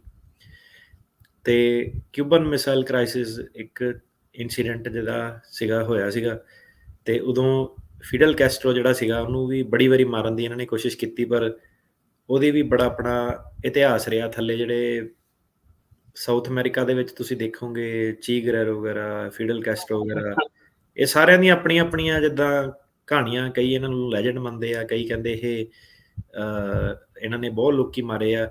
ਡਿਪੈਂਡ ਬੰਦੇ ਦਾ ਕਿੱਦਾਂ ਦੇ ਓਪੀਨੀਅਨ ਨੂੰ ਤੁਸੀਂ ਲੀਨ ਹੁੰਦੇ ਆ, ਪਰ ਇਹ ਕਮਿਊਨਿਸਟ ਜਿਹੜੀ ਸਰਕਾਰਾਂ ਸੀਗੀਆਂ। ਤੇ ਜਿਹੜਾ ਕਿਊਬਾ ਦਾ ਟਾਪੂ ਸੀਗਾ ਉਹਦੇ ਵਿੱਚ ਕੀ ਸੀਗਾ ਕਿ ਜਿਹੜੇ ਰਸ਼ੀਆ ਵਾਲੇ ਆ ਉਹਨਾਂ ਨੇ ਕਿਹਾ ਸੀਗਾ ਕਿ ਇੱਥੇ ਮਿਸਾਈਲਾਂ ਜਿਹੜੀਆਂ ਲਾ ਦੇਣੀਆਂ, ਪਰ ਉਹ ਹੁਣ ਜਿੱਦਾਂ US ਤੋਂ 90-100 ਕਿਲੋਮੀਟਰ ਪੈਂਦਾ ਫਲੋਰੀਡਾ ਤੋਂ, ਤੇ ਉਹਦੇ ਕਰਕੇ ਜਿਹੜਾ ਉਹਨਾਂ ਦਾ ਸੇਮ ਪੰਗਾ ਪਿਆ ਜਿਹੜਾ ਤਾਈਵਾਨ ਤੇ ਚਾਈਨਾ ਵਾਲਾ ਪੰਗਾ ਹੈਗਾ, ਕਿ ਜਿਹੜਾ ਜਿੱਦਾਂ US ਨੂੰ ਉਹ ਲੱਗਦਾ ਟਾਪੂ ਕਿਊਬਾ ਦਾ, ਤੇ ਏਦਾਂ ਹੀ ਤਾਈਵਾਨ ਉਹਨਾਂ ਨੂੰ ਲੱਗਦਾ। ਤੇ ਹੁਣ ਕੀ ਹੋ ਜਾਂਦਾ ਕਿ ਜਦੋਂ ਹੁਣ ਤਾਂ ਚਲੋ ਟੈਕਨੋਲੋਜੀ 2023 ਦੀ ਕੁਛ ਹੋਰ ਆ, ਉਦੋਂ ਕੁਛ ਹੋਰ ਸੀਗੀ ਕਿ ਜਦੋਂ ਤੁਸੀਂ ਇੰਨੀ ਲਾਗੇ ਕਿਸੇ ਦੇ ਮਿਸਾਈਲਾਂ ਰੱਖ ਦਿੰਦੇ ਆ ਤਾਂ ਤੁਸੀਂ ਭਾਵੇਂ ਜਿੱਡੀ ਵੱਡੀ ਮਰਜ਼ੀ ਸਿਆਸਤ ਹੈਗੇ ਆ, ਇੱਕ ਕਿਸੇ ਨੂੰ ਬੇਸ ਮਿਲ ਜਾਂਦਾ ਉੱਥੇ ਜਾ ਕੇ ਕਬਜ਼ਾ ਕਰਨ ਦਾ, ਆਪਣੇ ਜੋ ਵੀ ਹਥਿਆਰ ਥਿਊਰ ਮਿਸਾਈਲ ਜਹਾਜ਼ਾਂ ਦਾ, ਹੈ ਨਾ। ਸੋ ਉਹਦਾ ਕੀ ਸੀਗਾ ਕਿ ਇਹਨਾਂ ਦਾ ਉਦੋਂ ਫਿਰ ਇੱਕ ਵਾਰੀ ਬੜੀ ਡੇਂਜਰਸਲੀ ਕਲੋਜ਼ ਆਇਆ ਕਿ ਇਹਨਾਂ ਦੀ ਲੜਾਈ ਹੋ ਸਕਦੀ ਸੀਗੀ। ਫਿਲਮਾਂ ਵੀ ਉੱਤੇ ਕਾਫੀ ਜ਼ਿਆਦਾ ਬਣੀਆਂ ਕਿ ਕਿੱਦਾਂ ਇੱਕ ਸਿਪਾਹੀ ਨੇ ਜਿਹੜਾ ਕਿ ਅਟੈਕ ਨਹੀਂ ਕੀਤਾ ਤੇ ਉਹ ਜਿਹੜਾ ਲੜਾਈ ਦੁਆਰਾ ਹੁਣ ਬਚ ਗਈ। ਕਾਫੀ ਇੰਟਰਸਟਿੰਗ ਜਿਹੜੀ ਸੀਗੀ। ਤੇ ਫਿਡਲ ਕੈਸਟਰ ਨੂੰ ਵੀ ਬੜੀ ਵਾਰੀ ਮਾਰਨ ਦੀ ਕੋਸ਼ਿਸ਼ ਕੀਤੀ, ਤੇ ਉਹ ਜਿਹੜਾ ਸੀਗਾ ਟਾਪੂ ਉਹਨਾਂ ਨੇ ਉੱਥੇ ਜਿਹੜਾ ਕਮਿਊਨਿਜ਼ਮ ਰੂਲ ਲਾ ਕੇ ਰੱਖਿਆ। ਜਿਹੜਾ ਅਮਰੀਕਾ ਸੀਗਾ ਉਹਨਾਂ ਨੇ ਉੱਤੇ ਐਮਬਾਰਗੋ ਲਾਤਾ, ਜਿੱਦਾਂ ਹੁਣ ਇਰਾਨ ਤੇ ਆ ਕਈ ਦੇਸ਼ਾਂ ਤੇ। ਸੋ ਐਮਬਾਰਗੋ ਕੀ ਹੁੰਦਾ ਕਿ ਇਹਨਾਂ ਆਪਾਂ ਟ੍ਰੇਡ ਨਹੀਂ ਕਰਨਾ, ਵੀ ਜਿਹੜੀ ਕੰਪਨੀ ਅਮਰੀਕਾ ਦੀ ਉੱਥੇ ਟ੍ਰੇਡ ਕਰੂਗੀ ਉਹਨੂੰ ਇਹ ਸੈਂਕਸ਼ਨਸ ਪਾ ਦਿੰਦੇ ਸੀਗੇ। ਕਿਹੜਾ ਵੀ ਦੇਸ਼ ਜਿਹੜਾ ਉਹਨਾਂ ਨਾਲ ਟ੍ਰੇਡ ਕਰਦਾ ਸੀਗਾ ਉਹਨਾਂ ਨਾਲ ਸੈਂਕਸ਼ਨ ਪਾ ਦਿੰਦੇ ਸੀਗੇ। ਹੁਣ ਜਿਹੜੇ ਛੋਟੇ ਦੇਸ਼ ਆ ਉਹ ਕਹਿੰਦੇ ਕਿ ਆਪਾਂ ਵੱਡੇ ਦੇਸ਼ ਨਾਲ ਟ੍ਰੇਡ ਕਰਨਾ, ਆਪਾਂ ਉਹ ਛੱਡ ਦਿੰਦੇ ਹਾਂ, ਹਨਾ। ਤੇ ਕਿਸੇ ਨੇ ਫਿਰ ਤੁਹਾਨੂੰ ਬਚਾਉਣ ਨਹੀਂ ਆਉਣਾ। ਹੁਣ ਜਿਹੜੇ ਲੋਕੀ ਕਿਊਬਾ ਜਾਂਦੇ ਉਹ ਦੇਖੋਗੇ ਉਹੀ ਪੁਰਾਣੀਆਂ ਕਾਰਾਂ ਉਹਨਾਂ ਨੇ ਰੱਖੀਆਂ, ਤੇ ਲੋਕੀ ਕਹਿੰਦੇ ਕਾਰਾਂ ਬੜੀਆਂ ਸੋਹਣੀਆਂ ਉੱਥੇ, ਏਦਾਂ ਕਾਰਾਂ ਸੋਹਣੀਆਂ ਤਾਂ ਕਰਕੇ ਨਵੀਆਂ ਜਾ ਨਹੀਂ ਸਕਦੀਆਂ। ਕਿਉਂਕਿ ਕਾਰਗੋ ਲੱਗਾ, ਸੋ ਪੁਰਾਣੀਆਂ ਜਿਹੜੀਆਂ ਸੀਗੀਆਂ ਕਲਾਸਿਕ ਕਾਰਾਂ ਉਹੀ ਉਹਨਾਂ ਨੂੰ ਰਿਪੇਅਰ ਕਰਕੇ ਤੇ ਉਹਨਾਂ ਦੀ ਜਿਹੜੀ ਕਲੋਜ਼ਡ ਇਕੋਨਮੀ ਜਿਹੜੀ ਸੀਗੀ ਬਣ ਗਈ ਸੀਗੀ, ਜਿਹੜੇ ਇਵਨ ਯੂਐਸ ਦਾ ਡਾਇਰੈਕਟਲੀ ਬੰਦਾ ਉੱਥੇ ਜਾ ਨਹੀਂ ਸਕਦਾ ਸੀਗਾ, ਟੂਰਿਜ਼ਮ ਜਹਾਜ਼ ਨਹੀਂ ਚੱਲਦੇ ਸੀਗੇ, ਐਮਬੈਸੀਆਂ ਨਹੀਂ ਸੀਗੀਆਂ, ਵੀਜ਼ੇ ਨਹੀਂ ਸੀਗੇ, ਤੇ ਕੱਟ ਆਫ ਜਿਹੜਾ ਉਹ ਕਰਤਾ, ਤੇ ਕਾਫੀ ਲੋਕੀ ਜਿਹੜੇ ਭੱਜ ਕੇ ਆਏ ਸੀਗੇ ਉੱਥੋਂ ਦੀ ਫਲੋਰੀਡਾ ਵੱਲ ਜਿਹੜੇ, ਤੇ ਇਹਨਾਂ ਨੇ ਪਾਲਿਸੀ ਸੀਗੀ ਵੈਟ ਫੁੱਟ ਡਰਾਈ ਫੁੱਟ ਉਦੋਂ, ਕਿ ਕਿਊਬਾ ਦਾ ਬੰਦਾ ਜੇ ਅਮਰੀਕਾ ਦੀ ਧਰਤੀ ਤੇ ਸੁੱਕਾ ਪੈਰ ਗਿੱਲਾ ਪੈਰ, ਮਤਲਬ ਕਿ ਪਾਣੀ ਰਾਹੀਂ ਆਇਆ ਭਾਵੇਂ ਲੈਂਡ ਰਾਹੀਂ ਆਇਆ, ਇੱਕ ਵਾਰੀ ਪਹੁੰਚ ਗਿਆ ਤੇ ਉਹ ਸਿੱਧਾ ਗ੍ਰੀਨ ਕਾਰਡ ਲਈ ਐਲੀਜੀਬਲ ਹੋ ਜਾਂਦਾ ਸੀਗਾ। ਇੰਨੀ ਮਤਲਬ ਇਹਨਾਂ ਦੀ ਦੁਸ਼ਮਣੀ ਜਿਹੜੀ ਸੀਗੀ ਕਿ ਅਸਾਈਲਮ ਵੀ ਫਾਈਲ ਕਰਨ ਦੀ ਲੋੜ ਨਹੀਂ ਸੀਗੀ ਬਾਕੀ ਦੇਸ਼ਾਂ ਦੇ ਹਿਸਾਬ ਨਾਲ, ਕਿ ਬਸ ਪੈਰ ਤੁਸੀਂ ਰੱਖਤਾ ਅਮਰੀਕਾ ਦੀ ਧਰਤੀ ਤੇ ਤੁਹਾਨੂੰ ਜਿਹੜਾ ਅਸਾਈਲਮ ਗ੍ਰਾਂਟ ਕਰ ਦੇਣਾ ਉਹਨਾਂ ਨੇ, ਹਨਾ, ਇਕੁਅਲੈਂਟ ਕਿ ਗ੍ਰੀਨ ਕਾਰਡ ਤੁਸੀਂ ਅਪਲਾਈ ਕਰ ਸਕਦੇ ਆ। ਤੇ 40 ਸਾਲ ਤੱਕ ਇਹਨਾਂ ਦਾ ਜਿਹੜਾ ਸੀਗਾ ਕਮਿਊਨੀਕੇਸ਼ਨ ਟੁੱਟਿਆ ਰਿਹਾ, ਮਤਲਬ ਲੋਕੀ ਮਿਲ ਹੀ ਨਹੀਂ ਸਕਦੇ ਸੀਗੇ ਇੱਕ ਦੂਜੇ ਨੂੰ, ਹਨਾ। ਪਰਿਵਾਰ ਦੇਖ ਲਓ ਤੁਸੀਂ ਕਿੱਦਾਂ ਜਿੱਦਾਂ ਜੁੜ ਕੇ ਆਏ, ਜਿੱਦਾਂ ਸਾਡੇ ਉੱਥੇ ਦੇਸ਼ ਦੀ ਪਾਰਟੀਸ਼ਨ ਜਿੱਦਾਂ ਹੋਈ ਸੀ ਇੰਡੀਆ ਦੀ ਜਾਂ ਪਾਕਿਸਤਾਨ ਦੀ। ਤੇ ਜੀ ਓਬਾਮਾ ਜਦੋਂ ਆਇਆ, ਓਬਾਮੇ ਨੇ ਆ ਕੇ ਜਿਹੜਾ ਸੀਗਾ ਉਹਨੇ 40 ਸਾਲਾਂ ਦੇ ਵਿੱਚ ਪਹਿਲਾਂ ਸੀਗਾ ਕਿ ਐਮਬਾਰਗੋ ਇੱਕ ਲਿਮਿਟਿਡ ਤਰੀਕੇ ਨਾਲ ਲਿਫਟ ਕੀਤਾ ਸੀਗਾ, ਤੇ ਉਹਦੀ ਕਾਫੀ ਨਿੰਦਿਆ ਵੀ ਜਿਹੜੇ ਹੋਈ ਸੀ। ਜਦੋਂ ਟਰੰਪ ਆਇਆ, ਹੁਣ ਦੇਖ ਲਓ ਕਿ ਹੋਰ ਇੰਨੇ ਸਾਰੇ ਮਸਲੇ ਆ, ਉਹਨੇ ਆਂਦੇ ਪਹਿਲੇ ਦਿਨ ਹੀ ਆ ਕੇ ਜਿਹੜੀ ਸੀਗੀ ਵੈਟ ਫੁੱਟ ਡਰਾਈ ਫੁੱਟ ਪਾਲਿਸੀ ਜਿਹੜੀ ਸੀਗੀ ਕੈਂਸਲ ਕਰਤੀ ਸੀਗੀ, ਸਿੱਧੇ ਅਸਾਈਲਮ ਨਹੀਂ ਦੇਣਾ ਇਹਨਾਂ ਨੂੰ, ਤੇ ਆਫਿਸ ਉਹਨੇ ਜਿਹੜਾ ਸੀਗਾ ਉਹ ਬੰਦ ਕਰਤਾ ਸੀਗਾ। ਤੇ ਇਹਦੇ ਵਿੱਚ ਕੀ ਸੀਗਾ ਕਿ ਜਦੋਂ ਤੁਸੀਂ ਇਦਾਂ ਦੇ ਕੰਮ ਕਰ ਦਿੰਦੇ ਆ, ਜਿਹੜਾ ਇੱਕ ਯੂਐਸ ਸਿਟੀਜ਼ਨ ਇੱਥੇ ਹੈਗਾ ਬਣਿਆ, ਹੁਣ ਉਹ ਆਪਣੇ ਰਿਸ਼ਤੇਦਾਰਾਂ ਨੂੰ ਨਹੀਂ ਬੁਲਾ ਸਕਦਾ ਉੱਥੇ, ਭਾਵੇਂ ਉਹਨੇ ਭੈਣ ਭਰਾ ਮਾਪੇ ਵਿਆਹ ਕੀਤਾ ਉਹਨੇ, ਭਾਵੇਂ ਉਹਨੂੰ ਅਸਾਈਲਮ ਮਿਲੀ ਆ ਆਪਣੇ, ਜੇ ਉੱਥੇ ਐਮਬੈਸੀਆਂ ਹੀ ਨਹੀਂ, ਫੰਕਸ਼ਨ ਹੀ ਨਹੀਂ ਹੈਗਾ ਕੋਈ, ਤਾਂ ਉਹਨਾਂ ਦੇ ਕੇਸ ਜਿਹੜੇ ਪੈਂਡਿੰਗ ਰਹਿਣੇ ਆ। ਤੇ ਇਹ ਜਿਹੜਾ ਸੀਗਾ ਮੇਨ ਇਹਨਾਂ ਦਾ ਚੱਕਰ ਸੀਗਾ ਕਿ ਇਹ ਲੋਕੀ ਜਿਹੜੇ ਸੀਗੇ ਬੁਲਾ ਨਹੀਂ ਸਕਦੇ ਸੀਗੇ। ਠੀਕ ਹੈ। ਟਰੰਪ ਨੇ ਤੇ 5 ਸਾਲ ਬਾਅਦ ਦੁਬਾਰਾ ਉੱਥੇ ਯੂਐਸਸੀਆਈਐਸ ਨੇ ਆਪਣਾ ਜਿਹੜਾ ਫੀਲਡ ਆਫਿਸ ਖੋਲਿਆ, ਕੌਂਸੂਲੇਟ ਨਹੀਂ, ਫੀਲਡ ਆਫਿਸ ਜਿਹੜਾ ਯੂਐਸਸੀਆਈਐਸ ਨੇ, ਜਿਹੜਾ ਕੌਂਸੂਲੇਟ ਹੁੰਦਾ ਉਹ ਹੁੰਦਾ ਡਿਪਾਰਟਮੈਂਟ ਆਫ ਸਟੇਟ ਦੇ ਥੱਲੇ। ਤੇ ਜਿਹੜਾ ਇਹਨਾਂ ਨੇ ਫੀਲਡ ਆਫਿਸ ਖੋਲਿਆ ਉਹ ਇਸੇ ਕਰਕੇ ਖੋਲਿਆ ਕਿ ਜਿਹੜਾ ਬੈਕਲੌਗ ਸੀਗਾ ਫੈਮਿਲੀ ਇਮੀਗ੍ਰੇਸ਼ਨ ਵਾਲਿਆਂ ਦਾ, ਹਨਾ, ਹੁਣ ਹਰੇਕ ਬੰਦਾ ਦੇਖ ਲਓ ਕਹਿੰਦਾ ਕਿ ਮੇਰਾ ਕੇਸ ਖਰਾਬ ਹੋਇਆ, ਮੇਰਾ ਕੇਸ ਨੂੰ ਡਿਲੇ ਬੜੇ ਆ ਜੀ। ਖਬਰ ਦੱਸਣ ਦਾ ਤੁਹਾਨੂੰ ਇਹ ਮਕਸਦ ਆ ਕਿ ਦੇਖ ਲਓ ਇਦਾਂ ਦੇ ਵੀ ਦੇਸ਼ ਜਿਹੜੇ ਹੈਗੇ ਆ 40 ਸਾਲ ਉਹਨਾਂ ਦੀਆਂ ਪਟੀਸ਼ਨਾਂ ਵਿਚਾਰਿਆਂ ਦੀਆਂ ਪੈਂਡਿੰਗ ਆ, ਵਿਚਾਰੇ ਜਿਹੜੇ ਮਿਲ ਨਹੀਂ ਪਾਏ, ਕਿ ਲੀਗਲੀ ਪਾਥਵੇ ਨਹੀਂ ਛੱਡਿਆ ਉਹਨਾਂ ਨੂੰ। ਆਪਣੇ ਤਾਂ ਕਹਿੰਦੇ ਨੇ ਕਿ ਔਖਾ ਬੜਾ, ਡਿਲੇ ਬੜੀ ਹੈਗੀ ਆ, ਗਰੀਬੀ ਬੜੀ, ਇੰਡੀਆ ਨਾਲੋਂ ਵੀ ਕਹਿ ਲਓ ਉੱਥੇ ਮਾੜੇ ਜਿਹੜੇ ਹਾਲਾਤ ਆ, ਕਮਿਊਨਿਸਟ ਗਵਰਨਮੈਂਟ ਆ, ਤੇ ਸਿਟੀਜ਼ਨ ਜਿਹੜਾ ਆਪਣਾ ਉਹਨਾਂ ਨੂੰ ਬੁਲਾ ਨਹੀਂ ਪਾਇਆ। ਸੋ ਇਹਨਾਂ ਨੇ ਫਿਰ ਪ੍ਰੋਗਰਾਮ ਖੋਲ੍ਹਿਆ ਸੀਗਾ ਕਿ ਫੈਮਿਲੀ ਰੀਯੂਨੀਫਿਕੇਸ਼ਨ ਵਾਸਤੇ ਆਪਾਂ ਇਹਨਾਂ ਨੂੰ ਹੁਣ ਛੇਤੀ ਜਿਹੜੇ ਪ੍ਰੋਸੈਸ ਕੋਈ ਦੇਣਾ, ਤਾਂ ਕਿ ਇਹ ਸਮਗਲਿੰਗ ਰਾਹੀਂ ਜਾਂ ਹੋਰ ਇੱਦਾਂ ਦੇ ਤਰੀਕੇ ਰਾਹੀਂ ਨਾ ਆਉਣ, ਜਿਸ 'ਚ ਕਾਫੀ ਲੋਕੀ ਜਾਨਾਂ ਇਹਨਾਂ ਦੀਆਂ ਜਾ ਸਕਦੀਆਂ। ਤੇ ਜਿਹੜਾ ਮਿਓਰਕਸ ਆ ਉਹਦੇ ਵੀ ਮੇਰੇ ਖਿਆਲ ਕਿਊਬਨ ਸੀਗੇ ਇਮੀਗ੍ਰੈਂਟ, ਤੇ ਉਹ ਕਹਿੰਦਾ ਮੇਰੇ ਵੀ ਘਰ ਦੇ ਭੱਜ ਕੇ ਆਇਆ ਸੀਗਾ ਉੱਥੋਂ 63 ਇਅਰਸ ਅਗੋ, ਤੇ ਹੁਣ ਇੱਥੇ ਹਾਲਾਤ ਉਦਾਂ ਦੇ ਹੀ ਹੈ, ਹਨਾ। ਤੇ ਜਿਹੜਾ ਹਵਾਨਾ ਵਾਲਾ ਇਹਨਾਂ ਨੇ ਹੁਣ ਫੀਲਡ ਆਫਿਸ ਖੋਲਿਆ, ਇਹ ਇੰਟਰਵਿਊ ਕਰੂਗਾ, ਕਿਊਬਨ ਫੈਮਿਲੀ ਰੀਯੂਨੀਫਿਕੇਸ਼ਨ ਪੇਰੋਲ ਪ੍ਰੋਗਰਾਮ ਇਹਨਾਂ ਨੇ ਇੱਕ ਰੱਖਿਆ, ਜਿਹਦੇ ਵਿੱਚ ਕਿ ਜਿਹਨਾਂ ਨੇ I-130 ਕੀਤਾ, ਜਿੱਦਾਂ ਹੁਣ ਭੈਣ ਭਰਾ ਵਾਲੇ ਕੇਸ ਆ, 15 ਸਾਲ ਦੀ ਵੇਟ ਆ, 20 ਸਾਲ ਦੀ ਵੇਟ ਆ, ਜੋ ਵੀ ਉੱਥੇ ਕਿਊਬਾ ਦੇ ਨਹੀਂ ਮੈਨੂੰ ਪਤਾ ਕਿੰਨੀ ਵੇਟ ਇਸ ਵੇਲੇ। ਤੇ ਉਹ ਕਹਿੰਦੇ ਕਿ ਇੱਕ ਵਾਰੀ ਤੁਹਾਡਾ 130 ਅਪਰੂਵ ਜੇ ਹੋ ਜਾਂਦਾ ਤਾਂ ਤੁਹਾਨੂੰ ਆਪਾਂ ਟਰੈਵਲ ਪਰਮਿਟ ਦੇ ਦਾਂਗੇ, ਤੁਸੀਂ ਪਹਿਲਾਂ ਆ ਕੇ ਆਪਣੀ ਫੈਮਿਲੀ ਨਾਲ ਜੁੜ ਸਕਦੇ ਆ, ਤੁਹਾਨੂੰ 15 ਸਾਲ ਉੱਥੇ ਵੇਟ ਕਰਨ ਦੀ ਲੋੜ ਨਹੀਂ। ਠੀਕ ਹੈ। ਇਹ ਜਿਹੜਾ ਰੀਯੂਨੀਫਿਕੇਸ਼ਨ ਪ੍ਰੋਗਰਾਮ ਹੈਗਾ, ਇਹ ਕਿਊਬਾ ਦੇ ਲਈ ਆ, ਇਹ ਹੇਟੀ ਤੇ ਕਿਊਬਾ ਦੇ ਲਈ ਆ, ਇਹ ਇੰਡੀਆ ਦੇ ਲਈ ਨਹੀਂ। ਹਾਂ। ਸੋ ਇਦਾਂ ਵੀ ਬੜਾ, ਜਿੱਦਾਂ ਸਾਨੂੰ ਲੋਕੀ ਕਹਿੰਦੇ ਆ ਕਿ ਆਹ ਪ੍ਰੋਗਰਾਮ ਪਾਸ ਹੋ ਗਿਆ, ਉਹ ਪ੍ਰੋਗਰਾਮ ਪਾਸ ਹੋ ਗਿਆ, ਪਰ ਉਹ ਸਾਰਿਆਂ ਲਈ ਪਾਸ ਨਹੀਂ ਹੋਇਆ, ਸਿਰਫ ਕਿਊਬਾ ਦੇ ਲਈ ਜਿਹੜਾ ਇਹਨਾਂ ਨੇ ਕੀਤਾ, ਕਿਉਂਕਿ ਉਹਦੀ ਹਿਸਟਰੀ ਬਹੁਤ ਖਤਰਨਾਕ ਜਿਹੜੀ ਰਹੀ ਹੈ, ਹਨਾ। ਜਿਹੜੇ ਰਿਫਿਊਜੀ ਸੀਗੇ, ਜਿਹਨਾਂ ਦੇ ਅਸਾਈਲਮ ਇੱਥੇ ਗ੍ਰਾਂਟ ਹੋਏ ਸੀਗੇ, ਉਹਨਾਂ ਦੇ ਰਿਸ਼ਤੇਦਾਰਾਂ ਲਈ ਵੀ ਇਹਨਾਂ ਨੇ ਜਿਹੜਾ ਇਹ ਦਫ਼ਤਰ ਜਿਹੜਾ ਖੋਲਿਆ। ਸੋ 20,000 ਜਿਹੜੇ ਕੇਸ ਸੀਗੇ ਫੈਮਿਲੀ ਰੀਯੂਨੀਫਿਕੇਸ਼ਨ ਪ੍ਰੋਗਰਾਮ ਵਾਲੇ, ਜਿਹੜੇ ਆਲਰੇਡੀ ਅਪਰੂਵ ਸੀਗੇ ਓਬਾਮੇ ਦੇ ਥੱਲੇ, ਜਦੋਂ ਤੋਂ ਓਬਾਮਾ ਗਿਆ, ਉਹ ਜਿਹੜਾ ਸੀਗਾ ਹੁਣ ਤੱਕ ਜਿਹੜੇ ਕਹਿ ਲਓ ਪੈਂਡਿੰਗ ਸੀਗੇ, ਤੇ ਸਟਾਫ ਸ਼ਾਰਟੇਜ ਵਗੈਰਾ ਸੀਗੀ। ਤੇ 2017 ਦੇ ਵਿੱਚ ਜੇ ਖਬਰ ਯਾਦ ਹੋਵੇ, ਹੁਣ ਮੈਨੂੰ ਪਤਾ ਨਹੀਂ ਕਿ ਕਵਰ ਕੀਤੀ ਸੀਗੀ ਇਸ ਰੇਡੀਓ ਨੇ, ਅੰਬੈਸੀ ਸੀਗੀ ਜਿਹੜੀ ਇਹਨਾਂ ਦੀ ਹਵਾਨਾ ਦੀ, 2017 ਦੇ ਵਿੱਚ ਉੱਥੇ ਨਾ ਸਾਰਾ ਸਟਾਫ ਜਿਹੜਾ ਸੀਗਾ ਬਿਮਾਰ ਹੋ ਗਿਆ ਸੀਗਾ, ਜਾਂ ਕੋਈ ਅਟੈਕ ਸੀਗਾ, ਕੋਈ ਲੁਕਵਾਂ ਜਿਹਾ ਆਵਾਜ਼ ਵਾਲਾ ਜਾਂ ਕੁਛ ਇਦਾਂ ਦਾ। ਉਹ ਕਹਿੰਦੇ ਉਹਨਾਂ ਨੇ ਹਵਾਨਾ ਸਿੰਡਰਮ ਉਹਦਾ ਨਾਮ ਪਾਇਆ ਸੀਗਾ, ਤੇ ਬੜੀ ਉਹਦੇ ਚੱਲੀ ਗਈ, ਇਹਨਾਂ ਨੇ ਜਾਣ ਕੇ ਮਾਰਨ ਦੀ ਕੋਸ਼ਿਸ਼ ਕੀਤੀ ਆ, ਭਜਾਉਣਾ ਚਾਹੁੰਦੇ ਆ ਇਹ ਇੱਥੇ, ਹਨਾ। ਤੇ ਉਹ ਤਫਤੀਸ਼ ਹੋ ਨਹੀਂ ਪਾਈ ਸੀਗੀ। ਤੇ ਦਸੰਬਰ 2018 ਚ ਜਿਹੜਾ ਸੀਗਾ, ਫਿਰ ਟਰੰਪ ਜਿਹੜਾ ਆਇਆ, ਉਹਨੇ ਆ ਕੇ ਆਂਦੇ ਹੀ ਪਾਲਿਸੀਆਂ ਕੈਂਸਲ ਕਰਤੀਆਂ, ਆਂਦੇ ਉਹਨੇ ਆਫਿਸ ਜਿਹੜਾ ਸੀਗਾ ਬੰਦ ਕਰਤਾ। ਜਦੋਂ ਆਫਿਸ ਇਹ ਬੰਦ ਹੋ ਗਿਆ ਤਾਂ ਸਾਰੇ ਜਿਹੜੇ ਫੈਮਿਲੀ ਰੀਯੂਨੀਫਿਕੇਸ਼ਨ ਵਾਲੇ ਜਿਹੜੇ ਬੰਦੇ ਸੀਗੇ 20,000 ਤੋਂ ਉੱਤੇ ਜਿਹੜੇ ਲੋਕੀ ਸੀਗੇ ਉੱਥੇ ਤੰਗ ਹੋ ਗਏ ਉਦੋਂ ਦੇ ਉਹ ਵੇਟ ਕਰ ਰਹੇ ਆ ਤੇ ਕਈ 2 ਨੰਬਰ 'ਚ ਆ ਗਏ, ਕਈ ਉੱਥੇ ਹੀ ਰਹਿ ਗਏ ਤੇ ਕਈ ਮਰ ਮੁੱਕ ਗਏ ਹਨਾ। ਸੋ ਰਿਫਿਊਜੀਆਂ ਦੇ ਜਿਹੜੇ ਸੀਗੇ ਜਦੋਂ ਉੱਥੇ ਦੀ ਸਰਕਾਰ ਨੂੰ ਪਤਾ ਲੱਗਦਾ ਕਿ ਇਹਨਾਂ ਨੇ ਅਸਾਲਮ ਵਗੈਰਾ ਫਾਈਲ ਕੀਤਾ ਇੱਥੇ ਤੇ ਉਹਨਾਂ ਨੂੰ ਉਹ ਕਾਫੀ ਉੱਥੇ ਪ੍ਰੋਬਲਮ ਫਿਰ ਜਿਹੜੀ ਕ੍ਰੀਏਟ ਉਹ ਕਰਦੇ ਆ ਤੇ ਫਿਰ ਇਹਨਾਂ ਦੀ ਹੋਰ ਜ਼ਿਆਦਾ ਇੰਟੈਲੀਜੈਂਸ ਹੋਈ ਤੇ ਇਹਨਾਂ ਨੂੰ ਪਤਾ ਲੱਗਿਆ ਕਿ ਨਹੀਂ ਇਦਾਂ ਦਾ ਕੋਈ ਸਕੀਮ ਨਹੀਂ ਸੀਗੀ ਕਿ ਉਹਨਾਂ ਨੇ ਨਹੀਂ ਕੁਛ ਇਦਾਂ ਦਾ ਕੋਈ ਇਦਾਂ ਦਾ ਕਨਸਪੀਰੇਸੀ ਥਿਊਰੀ ਕੋਈ ਨਹੀਂ ਸੀਗੀ ਡਿਬੰਕ ਕਰਤਾ ਉਹਨਾਂ ਨੇ ਕਿ ਇਦਾਂ ਦਾ ਨਾ ਨੈਚੁਰਲੀ ਕੋਈ ਉਹਨਾਂ ਨੂੰ ਸਿਕਨੈਸ ਸੀ ਕੋਈ ਪਰ ਉਹ ਕੋਈ ਉਹਨਾਂ ਦੀ ਐਜ਼ ਅ ਪਲੈਨਿੰਗ ਪਲੋਟਿੰਗ ਨਹੀਂ ਸੀਗੀ ਤੇ ਉਹਦੇ ਕਰਕੇ ਫਿਰ ਹੁਣ ਜਿਹੜਾ ਬਾਈਡਨ ਸਰਕਾਰ ਆ ਉਹਨੂੰ ਦੁਬਾਰਾ ਮੌਕਾ ਮਿਲ ਗਿਆ ਕਿ ਉਹ ਦੁਬਾਰਾ ਜਿਹੜਾ ਸੀਗਾ ਇਹ ਪ੍ਰੋਗਰਾਮ ਨੂੰ ਖੋਲ ਸਕੇ ਤੇ ਜਿਹੜੀਆਂ ਸਰਵਿਸਿਜ਼ ਸੀਗੀਆਂ ਉਹ ਰਿਸਟੋਰ ਕਰ ਸਕੇ ਤੇ 3 ਲੱਖ ਤੋਂ ਜ਼ਿਆਦਾ ਜਿਹੜੇ ਸੀਗੇ ਕਿਊਬਨ ਯੂਐਸ ਤੇ ਮੈਕਸੀਕੋ ਦਾ ਬਾਰਡਰ ਟੱਪੇ ਆ ਆਖਰੀ ਪਿਛਲੇ ਸਾਲ ਫਲੋਰੀਡਾ ਰਾਹੀਂ 3 ਲੱਖ ਤੋਂ ਜ਼ਿਆਦਾ ਸੋਚ ਲਓ ਇੱਕ ਟਾਪੂ ਤੋਂ 3 ਲੱਖ ਤੋਂ ਜ਼ਿਆਦਾ ਤੇ ਉਹ ਜ਼ਿਆਦਾਤਰ ਜਿਹੜੇ ਆਉਂਦੇ ਆ ਛੋਟੇ ਛੋਟੇ ਜਿਹੜੇ ਰਾਫਟ ਹੁੰਦੇ ਆ ਬੋਟਾਂ ਵੀ ਨਹੀਂ ਜਿਹੜੀਆਂ ਫਲੋਟੇਬਲ ਰਾਫਟ ਜਿਹੜੇ ਹੁੰਦੇ ਆ ਉਹ ਚ ਵਿਚਾਰੇ ਬਹਿ ਕੇ ਆਉਂਦੇ ਆ 100 ਮੀਲ ਦੀ ਹੈਗੀ ਆ ਕਈ ਜਾਣੇ ਜਿਹੜੇ ਡੁੱਬ ਜਾਂਦੇ ਆ ਤੇ ਹੇਟੀ ਵੀ ਜਿਹੜਾ ਸੀਗਾ ਉੱਥੇ ਵੀ ਦੇਖ ਲਓ ਕਦੋਂ ਦਾ ਅਰਥਕੁਇਕ ਵਗੈਰਾ ਜਿਹੜੇ ਉਹ ਆਏ ਆ ਤੇ ਹੇਟੀ ਦੇ ਵਿੱਚ ਵੀ ਜਿਹੜਾ ਸੀਗਾ ਅਜੇ ਤੱਕ ਜਿਹੜਾ ਢਾਂਚਾ ਬਣ ਨਹੀਂ ਪਾਇਆ ਤੇ ਜਿਹੜੇ ਰਿਫਿਊਜੀ ਕੈਂਪ ਵਗੈਰਾ ਵੀ ਉੱਥੇ ਜਿਹੜੇ ਸੈੱਟ ਕਰਦੇ ਸੀ ਜਦੋਂ ਰਿਲੀਫ ਦਿੰਦੀਆਂ ਸੰਸਥਾਵਾਂ ਤੇ ਜਿਹੜਾ ਸਿਸਟਮ ਸਾਰਾ ਜਦੋਂ ਟੁੱਟ ਜਾਂਦਾ ਈਵਨ ਉਹ ਕੈਂਪਾਂ ਦੇ ਵਿੱਚ ਲੋਕੀ ਭੁੱਖਮਰੀ ਦੇ ਵਿੱਚ ਜਿੰਦੇ ਆ ਤੇ ਉੱਥੇ ਜਿਹੜਾ ਵੂਮਨ ਦੇ ਬੱਚਿਆਂ ਦੇ ਰੇਪ ਰੂਪਸ ਦੇ ਇਨਸੀਡੈਂਟ ਜਿਹੜੇ ਆ ਉਹ ਆਮ ਆ ਕਿਉਂਕਿ ਜਦੋਂ ਪੁਲਿਸ ਦਾ ਡੰਡਾ ਨਹੀਂ ਰਹਿੰਦਾ ਤੇ ਫਿਰ ਜਿਹੜਾ ਕਈ ਵਾਰੀ ਇਨਸਾਨੀਅਤ ਇਦਾਂ ਦਾ ਰੂਪ ਲੈ ਲੈਂਦੀ ਆ ਕਿ ਸਾਰੀਆਂ ਹੱਦਾਂ ਜਿਹੜੀਆਂ ਪਾਰ ਹੋ ਜਾਂਦੀਆਂ ਹਨਾ ਇਹ ਤੁਹਾਨੂੰ ਦੇਖਣ ਨੂੰ ਆਮ ਜਿਹੜਾ ਦੇਖਣ ਨੂੰ ਮਿਲ ਜਾਂਦਾ ਕਿ ਕਲਚਰ ਫਿਰ ਇੱਕ ਸਕਿਨ ਡੀਪ ਰਹਿ ਜਾਂਦਾ ਜਦੋਂ ਬੰਦੇ ਨੂੰ ਮੌਕਾ ਮਿਲਦਾ ਜਦੋਂ ਫਿਰ ਸ਼ੈਤਾਨੀਅਤ ਕਈ ਵਾਰੀ ਜ਼ਿਆਦਾ ਹੋ ਜਾਂਦੀ ਤੇ ਜਿਹੜੇ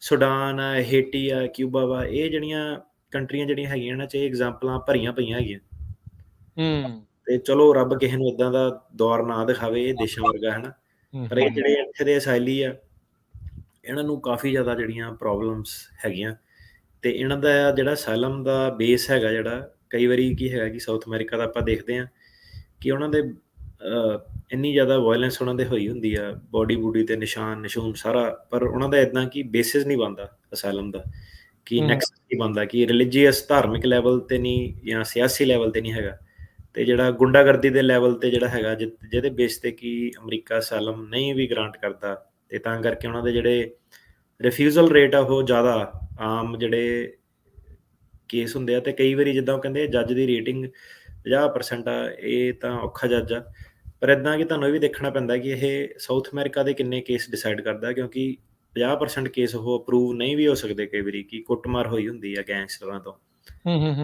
ਤੇ ਉਹ ਕਈ ਵਾਰੀ ਜਿਹੜਾ ਜੱਜ ਹੁੰਦਾ ਉਹਦਾ ਰੇਟਿੰਗ ਘੱਟ ਹੁੰਦੀ ਆ ਪਰ ਉਹਦਾ ਰੀਜ਼ਨ ਇਹ ਵੀ ਹੋ ਸਕਦਾ ਕਿ ਇਹ ਡਿਟੇਨਡ ਕੇਸਿਸ ਸਾਊਥ ਅਮਰੀਕਾ ਵਾਲੇ ਕੇਸ ਉਹ ਵਾਲੇ ਕੇਸ ਜਿਹੜੇ ਜ਼ਿਆਦਾ ਹੈਂਡਲ ਕਰਦਾ ਹੈ ਨਾ ਤੇ ਇਹ ਜਿਹੜਾ ਰੀਯੂਨੀਫਿਕੇਸ਼ਨ ਪ੍ਰੋਗਰਾਮ ਸੀਗਾ ਕਿਊਬਾ ਦਾ ਤੇ ਹੇਟੀ ਦਾ ਇਹਦੇ ਥੱਲੇ ਫਿਰ ਉਹਨਾਂ ਨੇ ਉਹੀ ਕਿਹਾ ਕਿ I-130 ਜਦੋਂ ਤੁਹਾਡਾ ਅਪਰੂਵ ਹੋ ਗਿਆ ਤੇ ਉਸ ਤੋਂ ਬਾਅਦ ਤੁਹਾਡਾ 131 ਐਪਲੀਕੇਸ਼ਨ ਦੇ ਕੇ ਟਰੈਵਲ ਡਾਕੂਮੈਂਟ ਤੁਸੀਂ ਲੈ ਸਕਦੇ ਆ ਤੇ ਇਹਦੇ ਵਿੱਚ ਇੱਕ ਆਪਾਂ ਵੀ ਪ੍ਰੋਗਰਾਮ ਇਹਨਾਂ ਨੇ ਜਿਹੜੇ ਚਲਾਏ ਸੀਗੇ ਕਿ ਤੁਸੀਂ ਫਾਈਨੈਂਸ਼ੀਅਲ ਸਪਾਂਸਰ ਜਿਹੜਾ ਲੱਭ ਸਕਦੇ ਆ ਜੇ ਦੋ ਦੇਸ਼ਾਂ ਤੋਂ ਹੈਗੇ ਆ ਤੇ ਸ਼ਾਮਲ ਸੀਗਾ ਹਾਂਜੀ ਠੀਕ ਹੈ ਤੇ ਉਹਦਾ ਵੀ ਆਪਣੀ ਕਮਿਊਨਿਟੀ 'ਚ ਬੜੀ ਫਵਾਹ ਉੱਠੀ ਸੀਗੀ ਕਿ ਨੇ ਕੀ ਸਪਾਂਸਰ ਕਰ ਦਿੰਦੇ ਆ ਤੁਹਾਨੂੰ ਇੱਥੇ ਆ ਕੇ ਰਹਿਣ ਦੇਣਾ ਕੰਮ ਕਰਨ ਦੇਣਾ ਹੈ ਨਾ ਪੈਸੇ ਉਧਰੋਂ ਕਈਆਂ ਨੇ ਲੈ ਲਏ ਹੋਣੇ ਠੱਗ ਲਏ ਹੋਣੇ ਕਈ ਵਿਚਾਰੇ ਠੱਗ ਵੀ ਹੋਏ ਹੋਣੇ ਹਾਂਜੀ ਕਿਉਂਕਿ ਹਰ ਇੱਕ ਜਣਾ ਇਹ ਸੁਣਨਾ ਚਾਹੁੰਦਾ ਵੀ ਬਸ ਮੈਨੂੰ ਖੁਸ਼ਖਬਰੀ ਮਿਲੇ ਹਰ ਵਾਰੀ ਜਦੋਂ ਵੀ ਮਿਲੇ ਪਰ ਕਈ ਵਾਰੀ ਸਿਰਫ ਇਹ ਖਬਰ ਹੀ ਹੁੰਦੀ ਹੈ ਜੀ ਬਾਕੀ ਉਹ ਕਿਸੇ ਦੇ ਲਈ ਚੰਗੀ ਹੋ ਸਕਦੀ ਹੈ ਕਿਸੇ ਦੇ ਲਈ ਉਹ ਮਾੜੀ ਹੋ ਸਕਦੀ ਆ ਬਸ ਦੇਖਦੇ ਰਹੋ ਸੁਣਦੇ ਰਹੋ ਆਪਾਂ ਤੁਹਾਨੂੰ ਜਿਹੜੀ ਰੀਅਲ ਨਿਊਜ਼ ਆ ਉਹ ਦੱਸਦੇ ਜਿਹੜੇ ਉਹ ਰਵਾਂਗੇ ਤੇ ਸੋਤਿਓ ਅੱਜ ਆਪਾਂ ਤੁਹਾਡੀਆਂ ਕਾਲਸ ਲਵਾਂਗੇ ਕੁਝ ਕੁ ਹੋਰ ਖਬਰਾਂ ਜਿਹੜੀਆਂ ਉਹ ਕਰਾਂਗੇ ਤੇ ਫਿਰ ਬ੍ਰੇਕ ਆਉਣੀ ਹੈ ਤੇ ਬ੍ਰੇਕ ਤੋਂ ਬਾਅਦ ਦੇ ਵਿੱਚ ਫਿਰ ਤੁਹਾਡੀਆਂ ਕਾਲਸ ਅੱਜ ਲਈਆਂ ਜਾਣਗੀਆਂ ਨੰਬਰ ਸਟੂਡੀਓ ਦਾ 408 272 5200 ਜੇ ਤੁਸੀਂ ਇਸ ਪ੍ਰੋਗਰਾਮ ਨੂੰ ਕਿਸੇ ਹੋਰ ਟਾਈਮ ਦੇ ਉੱਤੇ ਸੁਣ ਰਹੇ ਆ ਤਾਂ ਉਦੋਂ ਨਾ ਕਾਲ ਕਰਿਆ ਕਰੋ ਸਟੂਡੀਓ ਦੇ ਵਿੱਚ ਇਹ ਆਪਣਾ ਸੈਟਰਡੇ ਨੂੰ ਕੈਲੀਫੋਰਨੀਆ ਟਾਈਮ ਦੇ ਦਰਮਿਆਨ 9 ਤੋਂ 11 ਵਜੇ ਦੇ ਵਿੱਚ ਹੀ ਜੇ ਤੁਸੀਂ ਇਹ ਸੁਣ ਰਹੇ ਆ ਤਾਂ ਉਦੋਂ ਇਹ ਕਾਲ ਤੁਸੀਂ ਕਰਨੀ ਆ ਉਸ ਤੋਂ ਬਾਅਦ ਦੇ ਵਿੱਚ ਕਾਲਸ ਨਹੀਂ ਹੁੰਦੀਆਂ ਉਦੋਂ ਫਿਰ ਤੁਸੀਂ ਇਹਨਾਂ ਦੇ ਆਫਿਸ ਦੇ ਨਾਲ ਸਿੱਧਾ ਕੰਟੈਕਟ ਕਰ ਲਿਓ ਜੇ ਅਪਾਇੰਟਮੈਂਟ ਤੁਸੀਂ ਬਣਾਉਣੀ ਆ। ਅਗਲੀ ਅਟਾਰਨੀ ਟਿਰਕੇਨਾ ਜੀ ਗੱਲ ਕਰੀਏ ਟੈਕਸਸ ਮੈਕਸੀਕੋ ਬਾਰਡਰ ਦੇ ਉੱਤੇ ਮਾਈਗ੍ਰੈਂਟਸ ਨੂੰ ਜਿਹੜੇ ਕੁਛ ਸਮਗਲਰਸ ਆ ਉੱਦਾਂ ਹੀ ਛੱਡ ਕੇ ਕਹਿੰਦੇ ਦੌੜ ਗਏ, ਜੋ ਕਿ ਇੱਦਾਂ ਹੋਇਆ ਤੇ ਉਹਨਾਂ ਦੀਆਂ ਲਾਸ਼ਾਂ ਬਰਾਮਦ ਹੋਈਆਂ, ਮ੍ਰਿਤ ਪਾਏ ਗਏ ਨੇ। ਜੀ, ਸੋ 18 ਕੁ ਜਾਣੇ ਸੀਗੇ ਤੇ ਉਹਨਾਂ ਨੂੰ ਇਹ ਛੱਡ ਗਏ ਤੇ ਵਿੱਚੋਂ ਦੀ 14 ਕੁ ਜਾਣੇ ਸੀਗੇ ਜਿਹੜੇ ਉਹ ਆ ਗਏ ਬੁਰੀ ਹਾਲਤ ਦੇ ਵਿੱਚ ਬਾਰਡਰ ਤੇ ਉਹਨਾਂ ਨੇ ਕਿਹਾ 4 ਜਾਣੇ ਜਿਹੜੇ ਮਿਸਿੰਗ ਆ ਤੇ ਉਹ 4 ਦੇ ਵਿੱਚੋਂ ਦੀ 2 ਜਾਣੇ ਉਹਨਾਂ ਨੇ ਲੱਭੇ ਡੈੱਡ ਬੋਡੀਆਂ, 2 ਅਜੇ ਵੀ ਜਿਹੜੇ ਉਹ ਮਿਸਿੰਗ ਆ ਤੇ ਕਾਫੀ ਜਿਹੜੀ ਸਰਚ ਸੁਰਚ ਜਾਰੀ ਆ। ਤੇ ਇਹਦੇ ਵਿੱਚ ਫਿਰ ਹੁਣ ਜਿਹੜਾ ਅਟਰਨੀ ਜਨਰਲ ਦਾ ਆਫਿਸ ਸੀਗਾ ਉੱਥੇ ਦਾ ਮੈਕਸੀਕੋ ਵਾਲੀ ਸਾਈਡ ਦਾ ਜਿਹੜਾ ਸ਼ਹਿਰ ਸੀਗਾ ਉਹ ਇਨਵੋਲਵ ਹੋਇਆ। ਉਹ ਕਹਿੰਦੇ ਕਿ ਇਹ ਇੱਕ ਕ੍ਰਿਮੀਨਲ ਐਕਟ ਆਪਾਂ ਜਿਹੜੇ ਮੰਨਦੇ ਆ ਕਿ ਸਮਗਲਰ ਜਿਹੜੇ ਸੀਗੇ ਇੱਦਾਂ ਹੀ ਡੈਜ਼ਰਟ ਦੇ ਵਿੱਚ ਜਿਹੜਾ ਅਬੈਂਡਨ ਕਰਕੇ ਚਲੇ ਗਏ, ਕਿਸੇ ਨੂੰ ਨਹੀਂ ਪਤਾ ਕੀ ਆ। ਉਹਨਾਂ ਦੀ ਆਪਸ 'ਚ ਕੋਈ ਜਿਹੜਾ ਸੀਗਾ ਪਿੱਛੋਂ ਦੀ ਏਜੰਟ ਸੀਗਾ, ਉਹਨਾਂ ਦੀ ਸ਼ਾਇਦ ਆਪਸ 'ਚ ਕੋਈ ਫੋਨ 'ਚ ਤੂੰ ਮੈਂ ਹੋ ਗਈ ਤੇ ਉਹ ਜਿਹੜਾ ਲੋਕਾਂ ਨੂੰ ਉੱਥੇ ਛੱਡ ਕੇ ਚਲ ਗਏ। ਸੋ ਤੁਸੀਂ ਦੇਖ ਲਓ ਇਹ ਜਿਹੜਾ ਲੋਕਾਂ ਨੂੰ ਜਿੱਦਾਂ ਜਿਹੜੇ ਸਮਗਲਰ ਆ ਉਹ ਇੰਨੀ ਕੁ ਵੈਲਿਊ ਹੋਣਾ ਤੇ ਉਹਨਾਂ ਨੂੰ ਕੋਈ ਇਹ ਨਹੀਂ ਲੈਣਾ ਦੇਣਾ ਕਿ ਇਹ ਇਨਸਾਨ ਆ ਜਾਂ ਕਿੱਦਾਂ ਵਾ। ਹੋਇਆ ਤੇ ਉਹਨਾਂ ਦੇ ਬਾਟਮ ਡਾਲਰ ਤੇ ਜਿਹੜੀ ਗੱਲ ਉਹ ਆ ਜਾਂਦੀ ਆ ਤੇ 4 ਜਾਣੇ ਇੱਕੋ ਮਰ ਗਏ ਸੀਗੇ ਤੇ ਇਹਦੇ ਵਿੱਚ ਇੰਡੀਆ ਦਾ ਨਹੀਂ ਕੋਈ ਬੰਦਾ ਸੀਗਾ। ਸੋ ਇਹ ਜਿਹੜੇ ਸਾਰੇ ਸੀਗੇ ਸਾਊਥ ਅਮਰੀਕਨ ਜਿਹੜੇ ਸੀਗੇ ਸਾਰੇ ਤਕਰੀਬਨ ਜਿਹੜੇ ਸੀਗੇ ਜਿਹੜਾ ਟੋਲਾ ਸੀਗਾ। ਤੇ ਖਬਰ ਦੱਸਣ ਦਾ ਮਕਸਦ ਇਹ ਹੈਗਾ ਕਿ ਇਹ ਜਿਹੜਾ ਸੀਗਾ ਏਜੰਟ ਜਿਹੜੇ ਹੁੰਦੇ ਆ ਉਹ ਇੱਥੇ ਦੇ ਬੰਦਿਆਂ ਤੇ ਜਿਹੜੇ ਰਿਲਾਈ ਕਰਦੇ ਆ ਤੇ ਜਿਹੜੇ ਇੱਥੇ ਦੇ ਬੰਦੇ ਆ ਸਮਗਲਰ ਕਈ ਵਾਰੀ ਹੁੰਦੇ ਆ ਤੇ ਉਹ ਇਦਾਂ ਵੀ ਜਿਹੜਾ ਕਰ ਦਿੰਦੇ ਆ। ਕਈ ਲੋਕਾਂ ਨੇ ਸਾਨੂੰ ਦੱਸਿਆ ਕਿ ਲੁੱਟਾਂ ਖੋਹਾਂ ਦੇ ਚਲੋ ਉੱਥੇ ਆਮ ਹੀ ਹੈ ਹਨਾ, ਵੀਡੀਓਆਂ ਵੀ ਕਈ ਵਾਰੀ ਵਾਇਰਲ ਹੋਈਆਂ ਕਿ ਧੱਕਾ ਧੁੱਕਾ ਕਰ ਦਿੰਦੇ ਇਹ ਪੰਜਾਬੀ ਵੀ ਜਿਹੜੇ ਆਉਂਦੇ ਉਹਨਾਂ ਨੂੰ ਵੀ ਧੱਕਾ ਕਰ ਦਿੰਦੇ ਆ ਕਈ ਵਾਰੀ। ਸੋ ਜਿਹੜੇ ਰਾਹ ਵਾ ਡੇਂਜਰਸ ਰਾਹ ਵਾ ਤੇ ਇਹਦੇ ਵਿੱਚ ਹੁਣ ਜਿੰਨਾ ਸਰਕਾਰ ਸਟ੍ਰਿਕਟ ਕਰੀ ਜਾਂਦੀ ਆ ਉਨਾ ਜ਼ਿਆਦਾ ਫਿਰ ਇਹ ਕੰਮ ਖਤਰਨਾਕ ਜਿਹੜਾ ਉਹ ਹੋ ਜਾਂਦਾ। ਤੇ ਹੁਣ ਇਹ ਜਿਹੜੇ ਸੀਗੇ ਇਹਦਾ ਇਨਸੀਡੈਂਟ ਜਿਹੜਾ ਇਨਵੈਸਟੀਗੇਟ ਹੋ ਰਿਹਾ ਕਿ ਉਹਨਾਂ ਨੂੰ ਧੁੱਪੇ ਡੈਜ਼ਰਟ ਦੇ ਵਿੱਚ ਛੱਡ ਗਏ। ਤੇ ਹੁਣ ਅੱਜ ਕੱਲ ਤੇ ਤੁਸੀਂ ਦੇਖ ਲਓ ਜਿਹੜੇ ਡੈਜ਼ਰਟ ਦੇ ਲਾਗੇ ਛਾਗੇ ਸਦਰਨ ਬਾਰਡਰ ਤੇ ਜਿਹੜੇ ਰਹਿੰਦੇ ਆ, ਤੁਸੀਂ ਘੁੰਮਣ ਫਿਰਨ ਵੀ ਜਾਓ ਭਾਵੇਂ ਫਨ ਲਈ ਵੀ ਜਾਓ ਤੇ ਇੰਨੀ ਗਰਮੀ ਬੰਦਾ ਅੱਧਾ ਘੰਟਾ ਖੜਾ ਨਹੀਂ ਹੋ ਸਕਦਾ ਤੇ ਡੈਜ਼ਰਟ 'ਚ ਜੇ ਬਿਨਾਂ ਪਾਣੀ ਦੇ ਛੱਡ ਦੋ ਤੇ ਬਚਣਾ ਇੰਪੋਸੀਬਲ ਹੈ ਨਾ। ਬਿਲਕੁਲ। ਇਸੇ ਦਰਮਿਆਨ ਜਦੋਂ ਆਪਾਂ ਟੈਕਸਸ ਵਾਲੀ ਵੀ ਬਾਰਡਰ ਦੀ ਗੱਲ ਕਰਦੇ, ਇੱਥੇ ਜਿਹੜੇ ਉਹ ਫਲੋਟ ਜਿਹੜੇ ਬਣਾਏ ਆ ਉਹ 'ਚ ਕਹਿੰਦੇ ਆ ਸਰਕੂਲਰ ਸਾਹ ਕਈ ਤਰੀਕੇ ਦੀਆਂ ਉਹਦੇ ਬਾਬਤ ਗੱਲਾਂ ਬਾਤਾਂ ਜਿਹੜੀਆਂ ਉਹ ਆ ਰਹੀਆਂ ਆ। ਕਿਹਾ ਵੀ ਗਿਆ ਟੈਕਸਸ ਨੂੰ ਵੀ ਇਹ ਜਿਹੜੇ ਫਲੋਟਿੰਗ ਬੈਰੀਅਰ ਆ ਜਿੱਥੇ ਸਪਾਈਕਸ ਵਗੈਰਾ ਲਾਈਆਂ ਉਹਨਾਂ ਨੂੰ ਹਟਾਓ, ਪਰ ਉਹਨਾਂ ਨੇ ਹਟਾਇਆ ਨਹੀਂ। ਉਸ ਨੂੰ ਲੈ ਕੇ ਵੀ ਕੋਈ ਅਪਡੇਟ ਹੈਗੀ ਹੈ? ਨਹੀਂ, ਇਹਦੀ ਆਪਾਂ ਖਬਰ ਕਵਰ ਕੀਤੀ ਸੀਗੀ ਕਿ ਉਹ ਕਹਿੰਦੇ ਕਿ ਇਹ ਇਨਹਿਊਮਨ ਆ ਤੇ ਉਹ ਕਹਿੰਦੇ ਕਿ ਲੋਕਾਂ ਨੂੰ ਆਉਣਾ ਨਹੀਂ ਚਾਹੀਦਾ ਹੈ ਨਾ। ਤੇ ਹੁਣ ਡਿਪੈਂਡਿੰਗ ਕਰਦਾ ਕਿ ਤੁਸੀਂ ਮੁੱਦੇ ਤੇ ਕਿਹੜੀ ਸਾਈਡ ਲੀਨ ਕਰਦੇ ਆ। ਕਈ ਲੋਕੀ ਕਹਿੰਦੇ ਆ ਕਿ ਇਹਨੇ ਲਾਅ ਵਾਇਲੇਟ ਕੀਤਾ ਵਾ, ਕਈ ਕਹਿੰਦੇ ਕਿ ਨਹੀਂ ਇਦਾਂ ਤੁਹਾਨੂੰ ਕਰਨਾ ਨਹੀਂ ਚਾਹੀਦਾ। ਤੇ ਇਹ ਤੋਂ ਵੀ ਜੇ ਤੁਹਾਨੂੰ ਇਹ ਤਾਂ ਚਲੋ ਬੈਰੀਅਰ ਦੀ ਗੱਲ ਆ ਗਈ। ਇੱਕ ਤੁਹਾਨੂੰ ਹੁਣ ਚੀਜ਼ ਦੱਸਦੇ ਖਬਰ, ਉਹ ਕਈ ਵਾਰੀ ਮੈਂ ਇੱਥੇ ਜਿਹੜੇ ਦੂਜੇ ਵੀ ਆਪਣੇ ਅਮਰੀਕੀ ਦੋਸਤ ਵੀ ਆ ਜਿਹੜੇ ਕਈ ਵਾਰੀ ਇਮੀਗ੍ਰੈਂਟ ਦੇ ਵਿੱਚ ਨਿਊਟਰਲ ਹੁੰਦੇ ਉਹਨਾਂ ਨਾਲ ਵੀ ਜਿੱਦਾਂ ਗੱਲ ਕਰੋ ਕਿ ਤੇਰਾ ਕੀ ਮੁੱਦਾ ਇੱਥੇ ਨਾ। ਸੋ ਖਬਰ ਇਹ ਸੀਗੀ ਕਿ ਉਹਨਾਂ ਨੇ ਨਾ ਜਿਹੜੀਆਂ ਨਾਨ ਪ੍ਰੋਫਿਟ ਸੰਸਥਾਵਾਂ ਵਾ ਉਹ ਉੱਥੇ ਨਾ ਪਾਣੀ ਦੇ ਦੁੱਧ ਦੇ ਗੈਲਨ ਹੁੰਦੇ ਆ ਏਦਾਂ ਪਾਣੀ ਦੇ ਜੱਗ ਰੱਖ ਦਿੰਦੇ ਸੀਗੇ। ਡੈਜ਼ਰਟ ਉਹਨਾਂ ਨੂੰ ਪਤਾ ਇੱਥੋਂ ਦੀ ਮਾਈਗ੍ਰੈਂਟ ਜਿਹੜੇ ਕਦੀ ਨਾ ਕਦੀ ਕ੍ਰਾਸ ਕਰਦੇ ਆ ਤੇ ਬੁਰੀ ਹਾਲਤ ਉਹਨਾਂ ਦੀ ਹੁੰਦੀ ਹੈ ਕਿ ਚੱਲ ਪਾਣੀ ਪੂਣੀ ਪੀ ਸਕਦੇ ਆ ਇਹ ਹਨਾ। ਤੇ ਜਦੋਂ ਇਹ ਟਰੰਪ ਹੁਣੀ ਆਏ ਸੀ ਇਹਨਾਂ ਨੇ ਕੀ ਕੀਤਾ ਕਿ CBP ਨੂੰ ਜਾ ਕੇ ਉਹ ਜਿਹੜਾ ਸੀਗਾ ਕੀ ਕਰਦੇ ਸੀਗੇ ਕਿ ਉਹ ਜਿਹੜੇ ਪਾਣੀ ਦੇ ਗੈਲਨ ਸੀਗੇ ਨਾ ਜਿਹੜੇ ਰੱਖੇ ਸੀਗੇ ਉਹ ਡੋਲ ਦਿੰਦੇ ਸੀਗੇ ਸਾਰੇ ਕਿ ਪਾਣੀ ਨਾ ਮਿਲੇ। ਤੇ ਉੱਤੇ ਬੜਾ ਵਿਵਾਦ ਆਇਆ ਕਿ ਯਾਰ ਹੁਣ ਬੰਦਾ ਆ ਗਿਆ ਵਾ ਇੱਥੇ, ਤੁਸੀਂ ਉਹਨੂੰ ਮਾਰਨਾ ਕਿਉਂ ਲਿਆ ਵਾ। ਤੇ ਉਹ ਕਹਿੰਦੇ ਕਿ ਡਿਬੇਟ ਇਹ ਉੱਠਿਆ ਕਿ ਜਿਹੜੇ ਹੁਣ ਪਾਣੀ ਰੱਖਿਆ ਵਾ ਉਹ ਕਹਿੰਦੇ ਕਿ ਇਹ ਇੱਥੇ ਹੋਣੇ ਨਹੀਂ ਚਾਹੀਦੇ। ਪਹਿਲੀ ਗੱਲ, ਜਿਹੜੇ ਲੋਕੀ ਆ ਉਹ ਗੈਰ ਕਾਨੂੰਨੀ ਤਰੀਕੇ ਨਾਲ ਆ ਰਹੇ ਆ, ਉਹ ਇੱਥੇ ਆਣੇ ਨਹੀਂ ਚਾਹੀਦੇ ਤੇ ਮੈਟਰ ਨਹੀਂ ਕਰਦਾ ਪਾਣੀ ਹੈਗਾ ਕਿ ਨਹੀਂ ਹੈਗਾ ਹਨਾ। ਤੇ ਇਹ ਸਹੀ ਆ। ਤੇ ਇਹਦਾ ਬੜਾ ਡਿਬੇਟ ਜਿਹੜਾ ਉੱਠਿਆ ਸੀਗਾ, ਚਰਚ ਵੀ ਇਨਵੋਲਵ ਹੋ ਗਏ ਕਿ ਇਦਾਂ ਤਾਂ ਨਾ ਕਰੋ ਤੁਸੀਂ। ਹੁਣ ਜਿਹੜਾ ਬੰਦਾ ਪਿੱਛੋਂ ਭੱਜ ਕੇ ਆ ਰਿਹਾ ਉਹ ਅਮਰੀਕਾ ਦੀ ਇਮੇਜ ਨੂੰ ਆ ਰਿਹਾ ਕਿ ਇੱਥੇ ਲੋਕਾਂ ਦੇ ਹੱਕ ਰੱਖੇ ਜਾਂਦੇ ਆ, ਆਵਾਜ਼ ਸੁਣੀ ਜਾਂਦੀ ਆ। ਤੇ ਜਿਹੜੀ ਸਰਕਾਰ ਸੀ ਉਹ ਕਹਿੰਦੇ ਕਿ ਨਹੀਂ, ਜੇ ਆਪਾਂ ਇਦਾਂ ਦੇ ਕੰਮ ਕਰਾਂਗੇ ਤੇ ਲੋਕੀ ਹੋਰ ਜ਼ਿਆਦਾ ਅਨੇਬਲ ਹੋ ਗਏ, ਉਹ ਹੋਰ ਬਾਰਡਰ ਟੱਪ ਕੇ ਆਉਗੇ, ਉਹਨਾਂ ਨੂੰ ਸ਼ਹਿ ਮਿਲੂਗੀ। ਤੇ ਉਹ ਕਹਿੰਦੇ ਕਿ ਸਿਰਫ ਪਾਣੀ ਦੇ ਗਲਾਸ ਦੀ ਗੱਲ ਆ ਕਿ ਕਿੰਨੀ ਕੁ ਸ਼ਹਿ ਵਾਲੀ ਚੀਜ਼ ਆ, ਪਰ ਇਦਾਂ ਕਿ ਉਹ ਵਾਲੇ ਹਾਲਾਤਾਂ ਦੇ ਵਿੱਚ ਪਾਣੀ ਵੀ ਕਈ ਵਾਰੀ ਜ਼ਿੰਦਗੀ ਮੌਤ ਦੇ ਵਿੱਚ ਦਾ ਜਿਹੜਾ ਫਰਕ ਆਪਾਂ ਖਬਰ ਕਰਕੇ ਹੀ ਹਟੇ 18 ਜਣੇ ਮਰ ਗਏ, ਕੁਝ ਵੀ ਨਹੀਂ ਸੀ ਉਹਨਾਂ ਜੀ। ਸੋ ਇਦਾਂ ਦੀਆਂ ਚੀਜ਼ਾਂ ਜਿਹੜੀਆਂ ਸੈਂਟੀਮੈਂਟ ਜਿਹੜੇ ਚੱਲਦੇ ਰਹਿੰਦੇ ਆ। ਇੰਡੀਅਨ ਦੇ ਖਬਰ ਮੈਂ ਪੜ੍ਹਨਾ ਸੀ ਕਿ ਇੰਡੀਆ ਦੇ ਨਾ ਪਤਾ ਨਹੀਂ ਕਿੰਨੇ ਹਜ਼ਾਰਾਂ 'ਚ ਸਟੂਡੈਂਟ ਉਹਨਾਂ ਨੇ ਵੱਖ-ਵੱਖ ਏਅਰਪੋਰਟਾਂ ਤੋਂ ਸਟੂਡੈਂਟ ਜਿਹੜੇ ਆਉਂਦੇ ਸੀਗੇ ਨਾ ਹੂੰ, ਫਿਰ ਉਹਨਾਂ ਨੇ ਕੈਂਸਲ ਕਰਤੇ ਸੀਵੀਬੀ ਵਾਲੇ ਵੀਜ਼ੇ, ਉਹਨਾਂ ਦੇ ਜਦੋਂ ਉਹ ਆ ਰਹੇ ਸੀਗੇ F1 ਜਿਹੜੇ ਸੀਗੇ। F1 ਸੀਗੇ। ਹੁਣੇ ਹੀ ਆਹ ਪਿਛਲੇ ਹਫ਼ਤੇ ਦੀ ਖਬਰ ਆ, ਕਦੀ ਕੋਈ ਬਹਾਨੇ ਨਾਲ, ਕਦੀ ਕੋਈ ਬਹਾਨੇ ਨਾਲ, ਤੇ ਅੱਛਾ, ਕਿ ਤੁਹਾਡੇ ਕੋਲ ਪੈਸੇ ਨਹੀਂ, ਤੁਹਾਡੇ ਅਕਾਊਂਟ 'ਚ ਪੈਸੇ ਨਹੀਂ, ਕਿਸੇ ਦਾ ਕਿ ਤੁਸੀਂ ਕਿਹਦੇ ਕੋਲ ਜਾਣਾ, ਐਡਰੈਸ ਮਤਲਬ ਕਿ ਹਜ਼ਾਰਾਂ ਦੇ ਵਿੱਚ ਹੀ 10,000 ਤੋਂ ਵੀ ਉੱਤੇ ਮੇਰੇ ਖਿਆਲ ਹੈਗਾ, ਸਹੀ ਅੰਕੜਾ ਨਹੀਂ ਪਤਾ ਕਿ ਕਿੰਨੇ ਆ। ਤੇ ਉਹਦੇ ਵਿੱਚ ਮੈਂ ਕਮੈਂਟ ਪੜ੍ਹ ਰਿਹਾ ਸੀ ਲੋਕਾਂ ਦੇ ਵੈਸੇ ਹੀ, ਤੇ ਜਿਹੜੇ ਕਈ ਇਮੀਗ੍ਰੈਂਟ ਵੀ ਆ, ਤੇ ਜਿਹੜੇ ਕਈ ਉਰੇ ਦੇ ਈਵਨ ਪੰਜਾਬੀ ਲੋਕਾਂ ਨੇ ਵੀ, ਕਈ ਜਿਹੜੇ ਉਰੇ ਹੁਣ ਚਲੋ ਸੈੱਟ ਸੁੱਟ ਹੋ ਗਏ, ਕਹਿੰਦੇ ਚੰਗਾ ਕੀਤਾ, ਬਹੁਤ ਵਧੀਆ ਕੀਤਾ, ਇਹ ਆ ਅੱਛਾ, ਜਾਂਦੇ ਆ, ਇਹ ਏਦਾਂ ਕਰਦੇ ਆ, ਓਦਾਂ ਕਰਦੇ ਆ, ਕੁਛ ਨਾ ਕੁਛ ਗਲਤ ਹੋਇਆ ਹੋਣਾ, ਚੰਗਾ ਹੋਇਆ ਇਹਨਾਂ ਨੂੰ ਰੋਕਤਾ। ਅਗਲੇ ਹੁਣ ਕਰਜ਼ਾ ਕੁਰਜ਼ਾ ਚੱਕ ਕੇ ਆਉਂਦੇ ਆ। ਟਿਕਟ ਵੀ ਇੱਕ ਜਿਹੜੀ ਹੁੰਦੀ ਆ, ਬੰਦਾ ਜਦੋਂ ਇੰਡੀਆ ਵਾਲੇ ਪੈਸੇ ਦੇ ਹਿਸਾਬ ਨਾਲ ਲੈਂਦਾ, ਉਹ ਵੀ ਲੱਖਾਂ ਰੁਪਏ ਜਾ ਜਾਂਦੀ ਹੈ। ਗੱਲਬਾਤ ਜਾਂਦੀ ਆ। ਹੂੰ, ਤੇ ਜਿਹੜਾ ਉਹਨਾਂ ਦੇ ਥੱਲੇ ਫਿਰ ਕਮੈਂਟ ਸੀਗੇ ਕਿ ਤੂੰ ਆਪ ਵੀ ਤਾਂ ਇਮੀਗ੍ਰੈਂਟ ਆਇਆ ਹੈ ਨਾ, ਕਿ ਤੂੰ ਆਪ ਵੀ ਤਾਂ ਇਸੇ ਤਰੀਕੇ ਨਾਲ, ਹੂੰ, ਤੇ ਏਦਾਂ ਸਟੂਡੈਂਟ ਪ੍ਰਤੀ ਜਿਹੜੀ ਕੈਨੇਡਾ ਦੇ ਉਹ ਸਟੂਡੈਂਟ ਆ ਹੁਣ, ਜਾਂ ਇੱਥੇ ਦੇ ਵੀ ਆ, ਨਫ਼ਰਤ ਬੜੀ ਜਿਹੜੀ ਲੋਕਾਂ ਫੈਲਾਈ ਨੂੰ, ਜਾ ਰਹੀ ਆ। ਹੂੰ, ਜਿਹੜੇ ਪਹਿਲੇ ਥੋੜੇ ਜਿਹੇ ਪੁਰਾਣੇ ਆ ਕੇ ਵਸ ਗਏ ਆ, ਜਾਂ ਥੋੜੇ ਚੰਗੇ ਆ, ਉਹ ਕਹਿੰਦੇ ਇਹਨਾਂ ਨੇ ਹਾਲਾਤ ਮਾੜੇ ਕਰਤੇ ਜੀ, ਇਹਨਾਂ ਨੇ ਏਦਾਂ ਕਰਤਾ, ਉਹਨਾਂ ਨੇ ਓਦਾਂ ਕਰਤਾ। ਤੇ ਪਰ ਗੱਲ ਜਿਹੜੀ ਇਹਦੀ ਸੱਚਾਈ ਏਦਾਂ ਵਾ ਕਿ ਜਦੋਂ ਹਰੇਕ ਬੰਦਾ ਆਂਦਾ ਵਾ, ਕਿਸੇ ਨੂੰ ਵੀ ਇੰਗਲਿਸ਼ ਕੋਈ ਸਿੱਖ ਕੇ ਨਹੀਂ ਆਂਦਾ ਹੈ ਨਾ, ਇੱਕ ਲੈਂਗੁਏਜ ਹੈ, ਇੱਥੇ ਆ ਕੇ ਸਿੱਖਦਾ। ਕੋਈ ਇੰਗਲਿਸ਼ ਸਿੱਖਣ ਦੇ ਨਾਲ ਕੋਈ ਵੱਡਾ ਛੋਟਾ ਨਹੀਂ ਹੋ ਜਾਂਦਾ। ਤੇ ਜਿਹੜੇ ਤੌਰ ਤਰੀਕੇ ਵੀ ਜਿਹੜੇ ਇੱਥੇ ਦੇ ਆ, ਜਦੋਂ ਆਪਾਂ ਵੀ ਆਏ ਸੀਗੇ, ਸਾਨੂੰ ਵੀ ਨਹੀਂ ਪਤਾ ਸੀਗੇ। ਚਲੋ ਹੌਲੀ-ਹੌਲੀ ਸਿੱਖ ਹਰੇਕ ਬੰਦੇ ਦਾ ਆਪਣਾ-ਆਪਣਾ ਇੰਡੀਆ ਦੇ ਵਿੱਚ ਲੈਵਲ ਹੁੰਦਾ, ਜੋ ਵੀ ਆ, ਜਿਹੜੇ ਵੀ ਪਰਿਵਾਰ ਤੋਂ ਆਉਂਦੇ ਹਨ, ਕਿਸੇ ਨੂੰ ਚਲੋ ਮੌਕਾ ਮਿਲ ਜਾਂਦਾ ਪੜ੍ਹਨ ਦਾ, ਨਹੀਂ ਮਿਲਦਾ, ਕੋਈ ਪਿੱਛੋਂ ਚੰਗਾ ਪੈਸੇ ਵਾਲਾ, ਕੋਈ ਨਹੀਂ ਚੰਗਾ, ਹੈ ਨਾ। ਪਰ ਏਦਾਂ ਕਿ ਜਿਹੜੇ ਵੀ ਹਾਲਾਤ 'ਚ ਆਉਂਦੇ ਆ, ਬੰਦਾ ਹਰੇਕ ਬੰਦਾ ਇੱਥੇ ਆ ਕੇ ਹੀ ਸਿੱਖਦਾ। ਤੇ ਤੁਹਾਨੂੰ ਵੀ ਜਿਹੜਾ ਹੈਗਾ, ਕਿਸੇ ਨੇ ਕਿਸੇ ਨਾ ਕਿਸੇ ਨੇ, ਕਿਸੇ ਨਾ ਕਿਸੇ ਅਮਰੀਕੀ ਨੇ ਤੁਹਾਨੂੰ ਵੀ ਕਿਸੇ ਵੇਲੇ ਅੰਬਰੇਸ ਕੀਤਾ, ਹੱਲਾਸ਼ੇਰੀ ਦਿੱਤੀ ਕਿ ਚੱਲ ਤੂੰ ਆ ਗਿਆ, ਤੁਹਾਡੀ ਹੈਲਪ ਕੀਤੀ ਆ ਕਿਸੇ ਵੇਲੇ। ਉਹ ਵੀ ਉਸ ਵੇਲੇ ਤੇ ਉਹ ਕਹਿ ਸਕਦੇ ਸੀਗੇ ਕਿ ਯਾਰ ਇਹ ਕਿੱਦਾਂ ਦੇ ਬੰਦੇ ਆ ਗਏ ਹਨ। ਤੇ ਪਰ ਇਹ ਹੈ ਕਿ ਜਦੋਂ ਹੁਣ ਆਪਾਂ ਦੇਖਦੇ ਹਾਂ ਕਿ ਸੁਸਾਇਟੀ ਆਪਣੀ ਉੱਪਰ ਚੱਲ ਜਾਂਦੀ ਆ ਆਪ, ਤੇ ਜਿਹੜਾ ਹੁਣ ਨਵਾਂ ਬੰਦਾ ਜਿਹੜਾ ਆ ਰਿਹਾ ਵਾ, ਉਹਨੂੰ ਉਹ ਕਹਿੰਦੇ ਕਿ ਇਹਨਾਂ ਨੇ ਮਾਹੌਲ ਖਰਾਬ ਕਰਤਾ, ਇਹਨਾਂ ਨੇ ਏਦਾਂ ਕਰਤਾ, ਇਹਨਾਂ ਨੇ ਓਦਾਂ ਕਰਤਾ। ਤੇ ਉਹ ਥੱਲੇ ਮੈਂ ਕਮੈਂਟ ਦੇਖ ਰਿਹਾ ਸੀ, ਕਹਿੰਦਾ ਯਾਰ ਤੁਸੀਂ, ਕਹਿੰਦਾ ਪਹਿਲਾਂ ਆਪਣੇ ਨਿਆਣਿਆਂ ਨੂੰ ਵਿੱਚ ਰੱਖੋ, ਤਾਂ ਪਹਿਲਾਂ ਉਹਨਾਂ ਨੂੰ ਦੇਖੋ ਕਿ ਉਹਨਾਂ ਦਾ ਉਹ ਕਿੱਥੇ ਸਟੈਂਡ ਕਰਦੇ ਆ, ਕਿ ਉਹ ਪੜ੍ਹਾਈ ਨੂੰ ਕਿੱਦਾਂ ਵਾ, ਉਹ ਕਿੱਦਾਂ ਕੀ ਉਹ ਡਰੱਗਾਂ ਡਰੁੱਗਾਂ ਕਰਦੇ ਆ, ਨਹੀਂ ਕਰਦੇ, ਹੈ ਨਾ। ਬੜਾ ਜਿਹੜਾ ਡਿਬੇਟ ਚੱਲਦਾ ਕਿ ਜਿਹੜਾ ਇੱਕ ਹੁਣ ਇਮੀਗ੍ਰੈਂਟ ਆ ਰਿਹਾ ਵਾ, ਉਹ ਤੁਸੀਂ ਕਹਿ ਰਹੇ ਆ ਕਿ ਇਹਦੇ ਤੌਰ ਤਰੀਕੇ ਨਹੀਂ ਵਧੀਆ, ਇਹਦਾ ਆਹ ਚੀਜ਼ ਨਹੀਂ ਵਧੀਆ, ਇਹਦੀ ਉਹ ਚੀਜ਼ ਨਹੀਂ ਵਧੀਆ। ਸੋ ਆਪਣੀ ਆਪਸ 'ਚ ਕਮਿਊਨਿਟੀ ਜਿਹੜੀ ਆ, ਆਪਸ 'ਚ ਜੇ ਤਾਂ ਸਪੋਰਟ ਨਹੀਂ ਕਰੂਗੀ, ਤਾਂ ਫਿਰ ਜਦੋਂ ਮੈਂ ਕਿਹਾ ਬਾਕੀ ਦੇ ਜਿਹੜੇ ਲੋਕ ਆ, ਐਂਡ ਆਫ ਦਾ ਡੇ ਇਹ ਹੈ ਕਿ ਜੇ ਤੁਸੀਂ ਕਹਿੰਦੇ ਆ ਕਿ ਇਹਨਾਂ ਨੂੰ ਟੰਗਣਾ, ਤੇ ਫਿਰ ਏਦਾਂ ਕਿ ਜਦੋਂ ਤੁਹਾਡੇ ਮਗਰ ਆਊਗੇ, ਤਾਂ ਫਿਰ ਤੁਸੀਂ ਵੀ ਨਹੀਂ ਕਹਿ ਸਕਦੇ। ਫਿਰ ਏਦਾਂ ਹੈ ਕਿ ਜੇ ਮਿਨੋਰਟੀ ਤੇ ਜੇ ਰਾਈਟਸ ਨੂੰ ਪ੍ਰੋਟੈਕਟ ਨਾ ਕੀਤਾ ਜਾਵੇ, ਜੇ ਕਿਸੇ ਨੂੰ ਹੱਲਾਸ਼ੇਰੀ ਦਿੱਤੀ ਜਾਵੇ ਕਿ ਆਹੋ ਇਹ ਲੋਕ ਮਾੜੇ ਆ, ਇਹਨਾਂ ਨੂੰ ਦੱਬੋ, ਤਾਂ ਫਿਰ ਏਦਾਂ ਕਿ ਜਦੋਂ ਫਿਰ ਤੁਹਾਡੇ ਵੱਲ ਉਹ ਆਊਗੇ, ਤੇ ਫਿਰ ਤੁਹਾਨੂੰ ਵੀ ਬਚਾਉਣ ਵਾਲਾ ਜਿਹੜਾ ਹੈਗਾ ਕੋਈ ਨਹੀਂ ਹੋਊਗਾ।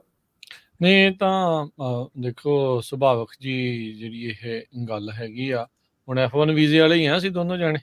ਜੀ, ਉੱਥੋਂ ਹੀ ਅਸੀਂ ਜਿਹੜੇ ਉਹ ਆਏ ਆ। ਹੁਣ ਜੇ ਕਹੋ ਵੀ ਏਦਾਂ ਆ, ਇਹਨਾਂ ਨੂੰ ਆ ਵੀ ਦਿਖਾ ਸਕਦੇ ਆ ਵੀ ਚਲੋ ਬੰਦੇ ਕਾਮਯਾਬ ਵੀ ਹੋਏ ਆ। ਹੋਰ ਬਥੇਰੇ ਮੇਰੇ ਨਾਲ ਦੇ, ਤੁਹਾਡੇ ਨਾਲ ਦੇ ਕਿੰਨੇ ਜਾਣੇ ਆ ਜਿਹੜੇ ਏਦਾਂ ਆ ਕੇ ਇਸ ਪਾਸੇ ਵੱਲ ਨੂੰ ਜਿਹੜੇ ਉਹ ਜਾਂਦੇ ਆ। ਇੱਕ ਪਾਸੇ ਕਹਿ ਦਿੰਦੇ ਬਾਰਡਰ ਨਾ ਟੱਪੋ, ਇੱਧਰੋਂ ਦੀ ਆਓ, ਤੇ ਇੱਧਰੋਂ ਦੀ ਜੇ ਆਉਣ ਨੂੰ ਕਹਿੰਦੇ ਆ ਰਹੇ ਆ, ਤਾਂ ਵੀ ਉਹਨਾਂ ਨੂੰ ਜਿਹੜੀ ਉਹ ਸਮੱਸਿਆ ਆ। ਇੱਦਾਂ ਨਹੀਂ ਹੋਣਾ ਚਾਹੀਦਾ। ਜਸਟ ਬਿਕੋਜ਼ ਤੁਹਾਡੇ ਕੋਲ 4 ਪੈਸੇ ਜੁੜ ਗਏ ਆ, ਆਪਣਾ ਕਿਰਦਾਰ ਆ ਉਹਨੂੰ ਨਾ ਥੱਲੇ ਸਿੱਟੋ, ਬੈਲੈਂਸ ਰੱਖਿਆ ਕਰੋ ਸਾਰੀਆਂ ਚੀਜ਼ਾਂ ਦਾ। ਸੋ ਇੱਕ ਜਿੱਦਾਂ ਨਾ ਉੱਥੇ ਰੇਡੀਓ ਚੈਨਲ ਵੀ ਜਿਹੜੇ ਹੁਣ ਮਤਲਬ ਆਪਣੇ ਉੱਧਰ ਕੈਨੇਡਾ ਕਨੂਡਾ ਵਾਲੇ ਜਾਂ ਟਿਕਟੋਕ ਵਾਲੇ ਪੇਜ, ਉਹਨਾਂ ਨੇ ਜਿੱਦਾਂ ਨਵਾਂ ਟਰੈਂਡ ਫੜਿਆ ਨਾ ਕਿ ਸਟੂਡੈਂਟ ਉੱਥੇ ਵਿਚਾਰੇ ਹੁੰਦੇ, ਕੋਈ ਜਾ ਰਿਹਾ ਗੱਦਾ ਚੁੱਕ ਕੇ, ਕੋਈ ਟੇਬਲ ਚੁੱਕ ਕੇ, ਉਹਨਾਂ ਨੇ ਵੀਡੀਓ ਪਾ ਦਿੰਦੇ ਤੇ ਕਿ ਆਹ ਦੇਖੋ ਜੀ ਇਹਨਾਂ ਨੇ ਕਿੱਦਾਂ ਹਿਸਾਬ ਕਿਤਾਬ ਜਿਹਾ ਕੀਤਾ ਦੇਸੀ ਜਿਹਾ, ਹੈ ਨਾ, ਕਿ 2 ਸਟੂਡੈਂਟ ਚੱਕ ਕੇ ਜਾ ਰਹੇ ਆ। ਤੁਹਾਨੂੰ ਹੁਣ ਪਰ ਕੀ ਪਤਾ ਕਿ ਯਾਰ ਉਹਨਾਂ ਦੇ ਕਿੱਦਾਂ ਦੇ ਹਾਲਾਤ ਆ, ਕਿੰਨੇ ਕੀ ਉਹਨਾਂ ਕੋਲ ਮਜਬੂਰੀ ਪੈਸੇ ਆ। ਆ, ਜੋਬਾਂ ਨਹੀਂ ਹੈਗੀਆਂ, ਕਿ ਤੁਹਾਡਿਆਂ ਕੋਲ ਨਹੀਂ ਉਹ ਯੂ-ਹਾਲ ਕਰ ਸਕਦੇ ਮੇਬੀ, ਹੈ ਨਾ। ਕਿ ਉਹਨਾਂ ਦੇ ਹਰੇਕ ਬੰਦਾ ਆਪਣੀ ਮਜਬੂਰੀ ਨੂੰ ਜਦੋਂ ਰਾਜ ਕਰਨ ਜੀ, ਤੁਹਾਡੇ ਮੇਰੇ ਵਰਗਾ ਵੀ ਇੱਕ ਵਾਰੀ ਤਾਂ ਬੰਦਾ ਪੂਰਾ ਰੌਕ ਬੌਟਮ ਇੱਥੇ ਹਿੱਟ ਕਰ ਜਾਂਦਾ। ਤੁਹਾਨੂੰ ਹੁਣ ਕਰਦਾ ਇਹ ਜੀ, ਤੁਸੀਂ ਪਤਾ 4 ਤਾਂ ਪੈਸੇ ਨਹੀਂ ਬਣਾ ਲਏ, ਤਾਂ ਮਤਲਬ ਇਹ ਥੋੜ੍ਹਾ ਨਾ ਕਿ ਹੁਣ ਅਗਲਿਆਂ ਨੇ ਵੀ ਯੂ-ਹਾਲ ਕਰਨਾ, ਸਿਸਟਮੈਟਿਕਲੀ ਚੱਲਣਾ। ਅਗਲੇ ਤੁਹਾਨੂੰ ਇਹ ਨਹੀਂ ਪਤਾ ਕਿ ਕਿਸੇ ਦੇ ਕਿਹੜਾ ਬੰਦਾ ਕਿਹੜੀ ਸਿਚੁਏਸ਼ਨ 'ਚ ਉਸ ਵੇਲੇ ਹੈਗਾ, ਤੇ ਕਿਹਦੀ ਆਰਥਿਕ ਜਿਹੜੀ ਤੰਗੀ ਆ, ਕਿਸੇ ਦਾ ਵੀ ਗੈਸ ਨਹੀਂ ਕੀਤਾ ਜਾ ਸਕਦਾ। ਬੰਦੇ ਦੇ ਹਰੇਕ ਬੰਦੇ ਦੇ ਆਪਣੇ-ਆਪਣੇ ਜਿਹੜੇ ਹਾਲਾਤ ਹੁੰਦੇ ਆ। ਹੁਣ ਏਦਾਂ ਕਿ ਉਹਨਾਂ ਨੂੰ ਫਨ ਸੇ ਕਿ ਵੀਡੀਓ ਬਣਾਈ ਜਾ ਰਹੇ ਵਿਚਾਰੇ ਦੀਆਂ, ਸਟੂਡੈਂਟ ਆਪਣਾ ਜਿਹੜੇ ਲੱਗੇ ਆ, ਜੋ ਵੀ ਕਰਦੇ ਉਹਨੇ, ਜੇ ਫਨ ਕਰ ਲਿਆ ਚੱਲ ਉਹਦੀ ਵੀਡੀਓ ਬਣਾਤੀ, ਡਾਂਸ ਕਰ ਲਿਆ, ਉੱਤੇ ਕਹਿ ਦਿੱਤਾ ਜੀ ਇਹ ਡੰਗਰ ਆ ਗਏ, ਇਹ ਏਦਾਂ ਹੋ ਗਿਆ, ਓਦਾਂ ਹੋ ਗਿਆ। ਤੇ ਇਦਾਂ ਕਿ ਹਰੇਕ ਬੰਦੇ ਨੂੰ ਪਹਿਲਾਂ ਆਪਣੇ ਵੱਲ ਝਾਤੀ ਮਾਰਨੀ ਚਾਹੀਦੀ ਆ। ਜਿਹੜਾ ਹੁਣ ਬੰਦਾ ਕਹਿੰਦਾ ਕਿ ਇਹ 2 ਨੰਬਰ ਨਾਲ ਆ ਰਹੇ ਆ, ਉਹਦਾ ਇਦਾਂ ਆ ਕਿ ਜੇ ਬਾਹਲਾ ਵਾ, ਤੁਸੀਂ ਆ ਜਾਓ ਰੇਡੀਓ ਤੇ, ਤੁਹਾਡਾ ਰੈਕੋਰਡ ਜਿਹੜਾ ਦੇਖ ਲੈਂਦੇ ਆ ਪਿੱਛੇ, ਕਿ ਤੁਹਾਡਾ ਜਿਹੜੇ ਰਿਸ਼ਤੇਦਾਰ ਤੋਂ ਤੁਹਾਨੂੰ ਮਿਲਿਆ ਸੀਗਾ ਪੂਰੇ, ਫਿਰ ਆਪਾਂ ਵੀ ਪਿੱਛੇ ਤੱਕ ਜਾਵਾਂਗੇ ਕਿ ਉਹਨੇ ਕਿੱਦਾਂ ਗ੍ਰੀਨ ਕਾਰਡ ਜਿਹੜਾ ਲਏ ਸੀਗੇ। ਹੁਣ ਇਦਾਂ ਕਿ ਇੰਨੇ ਤਾਂ PhD ਹੈ ਨਹੀਂਗੇ ਸਾਰੇ, ਕਿ ਨਸ ਵਾਲਿਆਂ ਨੇ ਸਾਰਿਆਂ ਨੂੰ ਆ ਕੇ ਇੱਥੇ ਪੇਪਰ ਦਿੱਤੇ ਆ। ਹਰੇਕ ਬੰਦਾ ਕਿਸੇ ਨਾ ਕਿਸੇ ਤਰੀਕੇ ਆਂਦਾ ਵਾ, ਤੇ ਉਹਦੀ ਇਦਾਂ ਕਿ ਕਮਿਊਨਿਟੀ ਨੂੰ ਐਜ਼ ਇਸ ਚੀਜ਼ ਦੇ ਉੱਤੇ ਇਹ ਉਲਟ ਹੋਏ ਆ, ਜਿਹੜੀ ਚੇਨ ਮਾਈਗ੍ਰੇਸ਼ਨ ਦੇ ਉਲਟ ਕਈ ਵਾਰੀ ਜਿਹੜੇ ਬੋਲਦੇ ਆ, ਇਵੈਂਚੁਅਲੀ ਮੈਜੋਰਟੀ ਉਸੇ ਸਹਾਰੇ ਦੇ ਨਾਲ ਇੱਥੇ ਪਹੁੰਚੀ ਆ। ਬਿਲਕੁਲ ਇਹ ਜਿਹੜੀ ਜ਼ਰੂਰ ਧਿਆਨ ਰੱਖਣਾ ਚਾਹੀਦਾ ਆ। ਆਪਣੇ ਜੇ ਅੱਜ ਹਾਲਾਤ ਬਦਲੇ ਆ ਤਾਂ ਦੂਜੇ ਦੇ ਲਈ ਮਾੜਾ ਨਹੀਂ ਸੋਚਣਾ ਚਾਹੀਦਾ। ਹਾਲਾਤ ਉਹਨਾਂ ਦੇ ਵੀ ਬਦਲ ਸਕਦੇ ਆ ਤੇ ਆਪਣੇ ਦੁਬਾਰਾ ਬਦਲ ਸਕਦੇ ਹੁੰਦੇ ਆ। ਰਾਤੋਂ ਰਾਤ ਬਦਲ ਸਕਦੇ ਹਾਲਾਤ ਇੱਥੇ ਬੰਦੇ ਦੇ, ਬੜੇ ਬਿਜ਼ਨਸ ਵੱਡੇ ਇਰਾਨ ਵਾਲੇ ਦੇਖੀ ਆ ਆਪਾਂ ਕਿੱਦਾਂ ਹੋਇਆ ਸੀਗਾ, ਹਾਂਜੀ ਰਾਤੋਂ ਰਾਤ ਹੀ ਬਦਲੇ ਸੀ ਉਹਨਾਂ ਦੇ ਵਿਚਾਰਿਆਂ ਦੇ ਜਿਹੜੇ ਹਾਲਾਤ ਆ ਇੱਥੇ।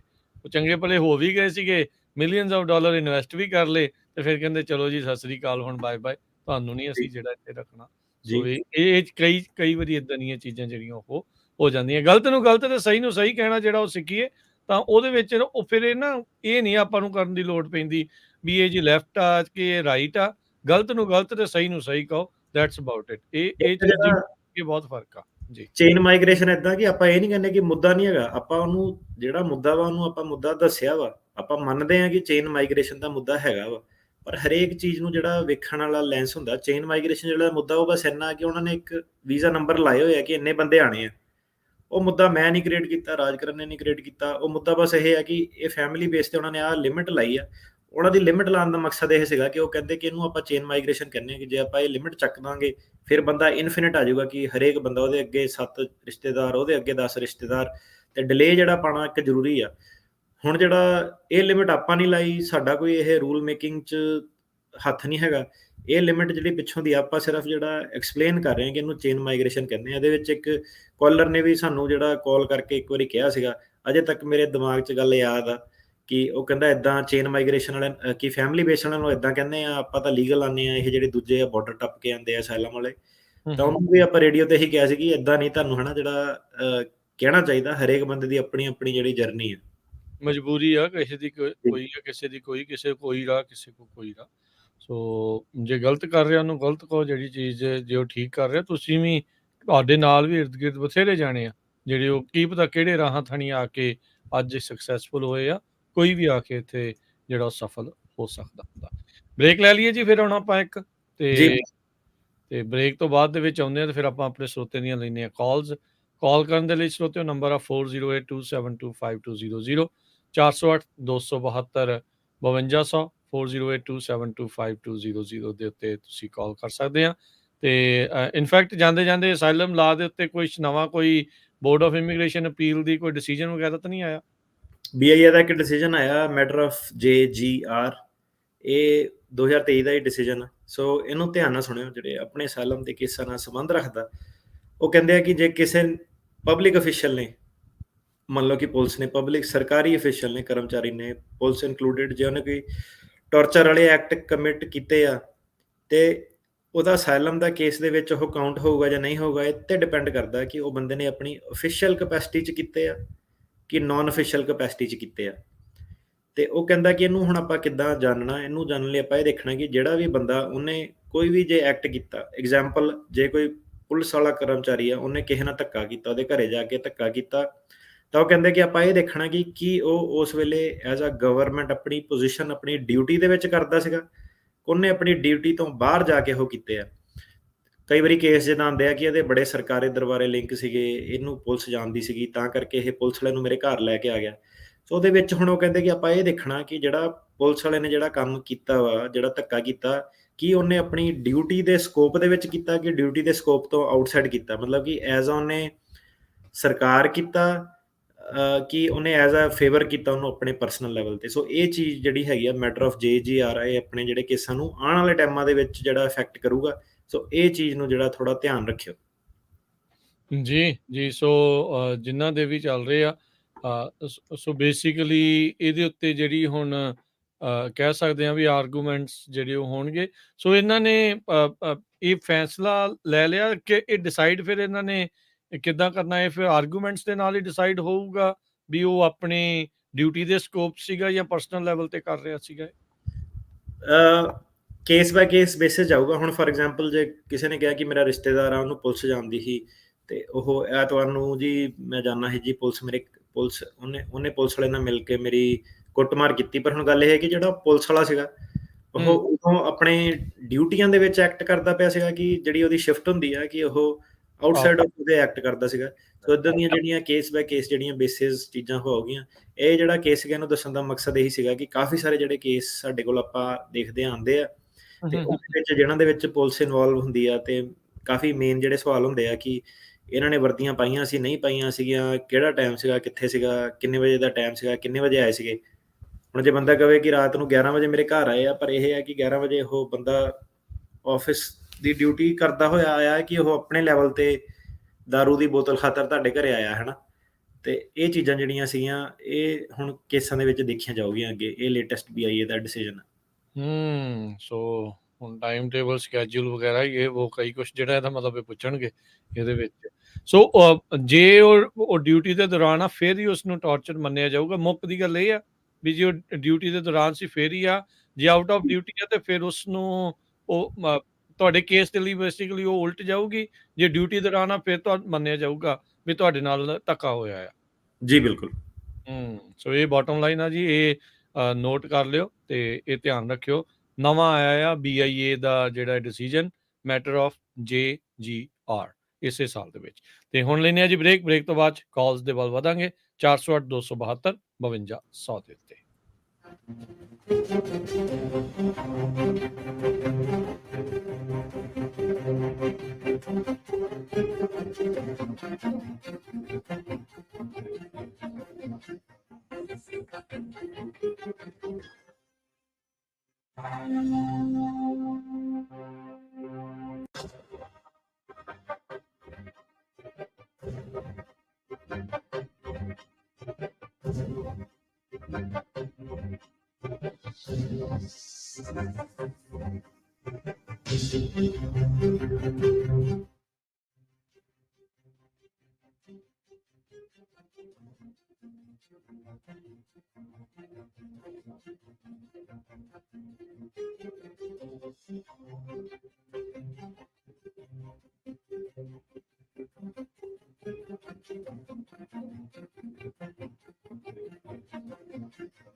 ਬ੍ਰੇਕ ਤੋਂ ਬਾਅਦ ਇੱਕ ਵਾਰੀ ਫਿਰ ਆਪ ਸਭ ਦਾ ਸਵਾਗਤ ਹੈ। ਸੋ ਤੇ ਪ੍ਰੋਗਰਾਮ ਚੱਲ ਰਿਹਾ ਜੀ ਇਸ time update immigration US immigration ਦੇ ਅਟਾਰਨੀ ਜੇ ਟੈਕਿਆਣਾ ਜੀ ਆਪਣੇ ਨਾਲ ਜੁੜੇ ਨੇ। ਅਟਾਰਨੀ ਟੈਕਿਆਣਾ ਜੀ ਸਵਾਗਤ ਹੈ ਇੱਕ ਵਾਰੀ ਫਿਰ, ਸਤਿ ਸ੍ਰੀ ਅਕਾਲ ਜੀ। ਸਤਿ ਸ੍ਰੀ ਅਕਾਲ ਜੀ। ਜੀ ਤੇ ਆਪਾਂ ਅਗਲੀਆਂ ਜਿਹੜੀਆਂ ਗੱਲਾਂ ਬਾਤਾਂ ਆ ਉਸ ਦੇ ਵੱਲ ਵੱਧਦੇ ਹਾਂ ਤੇ ਆਪਾਂ ਹੁਣ ਕਾਲਸ ਲੈਣੀਆਂ। ਨੰਬਰ ਸਟੂਡੀਓ ਦਾ ਹੈ 4082725200 408 272 5200 ਦੇ ਉੱਤੇ ਤੁਸੀਂ ਕਾਲ ਕਰ ਸਕਦੇ ਆ। ਕਾਫੀ ਕਾਲਰਸ ਆਪਣੇ ਨਾਲ ਜੁੜੇ ਹੋਏ ਆ, ਉਹ ਵਾਰੀ ਸਿਰ ਉਹਨਾਂ ਦੇ ਨਾਲ ਗੱਲਬਾਤ ਜਿਹੜੀ ਆਪਾਂ ਕਰਾਂਗੇ। ਕੁਲਦੀਪ ਜੀ ਸਤਿ ਸ਼੍ਰੀ ਅਕਾਲ। ਸਤਿ ਸ਼੍ਰੀ ਅਕਾਲ ਚਰਨਵੀਰ ਭਾਜੀ, ਸਤਿ ਸ਼੍ਰੀ ਅਕਾਲ ਸਾਰੇ ਵੀਰਾਂ ਨੂੰ ਸਤਿ ਸ਼੍ਰੀ ਅਕਾਲ। ਭਾਜੀ ਮੇਰਾ ਸਵਾਲ ਹੈ ਜੀ ਨੂੰ, ਪਰ ਉਸ ਤੋਂ ਪਹਿਲਾਂ ਮੈਂ ਰੇਡੀਓ ਪੰਜਾਬੀ ਵਾਸਤੇ ਕਹਿਣਾ ਚਾਹੁੰਦਾ ਵਾਂ, ਜਿਹੜੇ ਵੀ ਦੁਨੀਆ ਭਰ 'ਚ ਆਪਣੀ ਪੰਜਾਬੀ ਰੇਡੀਓ ਯੂਐਸਏ ਸੁਣ ਰਹੇ ਆ, ਅਸੀਂ ਅੱਜ ਓਨਰ ਨਹੀਂ ਬਣੇ, ਕੱਲ੍ਹ ਨੂੰ ਬਣ ਜਾਈਏ, ਸਟੋਰਾਂ ਦੇ ਮਾਲਕ ਬਣ ਜਾਈਏ। ਰੇਡੀਓ ਪੰਜਾਬੀ ਨੇ ਯੂਐਸਏ ਨੇ ਥੋੜ੍ਹੇ ਦਿਨ ਪਹਿਲਾਂ ਸੈਕਰਾਮੈਂਟੋ ਜਿਹੜੀ ਸਟੋਰ ਓਨਰ ਵਾਸਤੇ ਆਵਾਜ਼ ਉਠਾਈ, ਬਹੁਤ ਵਧੀਆ ਸ਼ੋਅ ਸੀਗਾ, ਬਹੁਤ ਵਧੀਆ ਆਵਾਜ਼ ਉਠਾਈ। ਸਾਡੇ ਪੰਜਾਬੀ ਭੈਣ ਭਰਾਵਾਂ ਨੂੰ ਰੇਡੀਓ ਦੀ ਰੱਜ ਕੇ ਸਪੋਰਟ ਕਰਨੀ ਚਾਹੀਦੀ ਹੈ, ਜਿਹੜੀ ਸਾਡੇ ਹੱਕਾਂ ਦੀ ਉੱਥੇ ਜਾ ਕੇ ਗੱਲ ਕਰਦੇ ਆ। ਇਸ ਤੋਂ ਵਧੀਆ ਪਲੇਟਫਾਰਮ ਸਾਨੂੰ ਕਿਤੇ ਨਹੀਂ ਮਿਲਣਾ। ਤਾਂ ਮੇਰੀ ਬੇਨਤੀ ਹੈ ਭੈਣ ਭਰਾਵਾਂ ਨੂੰ ਕਿ ਜਿੰਨੀ ਹੋ ਸਕੇ ਰੇਡੀਓ ਪੰਜਾਬੀ ਸਪੋਰਟ ਕਰਨ। ਤੇ ਹੁਣ ਮੇਰਾ ਜਿਹੜਾ ਸਵਾਲ ਆ ਉਸ ਦਾ ਜਵਾਬ ਮੇਰੇ ਵਾਸਤੇ ਨਹੀਂ, ਮੇਰਾ ਸਵਾਲ ਔਰ ਸਵਾਲ ਮੈਂ ਉਹਨਾਂ ਭੈਣ ਭਰਾਵਾਂ ਵਾਸਤੇ ਆ ਜਿਹੜੇ ਉਹਨਾਂ ਦੀ ਹੈਲਪ ਹੋ ਸਕੂਗੀ। ਜੀ ਨੂੰ ਮੇਰਾ ਸਵਾਲ ਆ ਕਿ ਬਹੁਤ ਸਾਲ ਪਹਿਲਾਂ ਮੇਰਾ ਇੱਕ ਫਰੈਂਡ ਸੀ, ਉਹ ਤੇ ਉਹਦੀ ਵਾਈਫ ਨੂੰ ਡੈਪੂਟੇਸ਼ਨ ਲੱਗੀ ਸੀ, ਸੈਲਮ ਦਾ ਕੇਸ ਸੀ, ਉਹਨਾਂ ਦੇ ਬੱਚੇ ਵੀ ਇੱਥੇ ਬੋਰਨ ਸੀ। ਫਿਰ ਉਹਨਾਂ ਨੇ 2013 'ਚ ਯੂ ਵੀਜ਼ਾ ਲਾਇਆ, ਉਹਨਾਂ ਨੂੰ ਯੂ ਵੀਜ਼ੇ ਰਾਹੀਂ ਗ੍ਰਾਂਟ, ਉਹਨਾਂ ਦਾ ਕੇਸ ਗ੍ਰਾਂਟ ਹੋ ਗਿਆ। ਥੋੜ੍ਹੇ ਦਿਨ ਉਹਨਾਂ ਦਾ ਗ੍ਰੀਨ ਕਾਰਡ ਵੀ ਆ ਗਿਆ। ਮੇਰਾ ਸਵਾਲ ਜੀ ਆ, ਪਲੀਜ਼ ਮੇਰਾ ਇੱਕ ਫੋਨ ਨਾ ਕੱਟੇ ਜੀ, ਮੈਂ ਸਵਾਲ ਆਨਸਰ ਸੁਣਨਾ। ਸਵਾਲ ਮੇਰਾ ਇਹ ਆ ਵੀ ਜਿਵੇਂ ਬਹੁਤ ਸਾਰੇ ਭੈਣ ਭਰਾ ਇੱਥੇ ਕਿਸੇ ਨੇ ਵਿਆਹ ਕਰਾਇਆ, ਮਤਲਬ ਨਾਲ ਗੋਰੀ ਕਾਲੀ ਨਾਲ ਕਿਸੇ ਦਾ ਕੇਸ ਖਰਾਬ ਹੋ ਗਿਆ, ਡੈਪੋਟੇਸ਼ਨ ਲੱਗੀ, ਉਹ ਲੁਕੇ ਬੈਠੇ ਨੇ, ਕੰਮ ਕਰ ਰਹੇ ਨੇ, ਜਾਂ ਜਿਹਦਾ ਸੈਲਮ ਖਰਾਬ ਹੋ ਗਈ ਆ, ਡੈਪੋਟੇਸ਼ਨ ਲੱਗ ਗਈ ਆ, ਤੇ ਜਾਂ ਜਿੱਦਾਂ ਹੁਣ ਕਹਿੰਦੇ ਈਡੀ ਮਿਲ ਗਈ, ਪੀਡੀ ਮਿਲ ਗਈ, ਤੇ ਮਤਲਬ ਫਿਰ ਕੇਸ ਖਤਮ ਹੋ ਗਿਆ।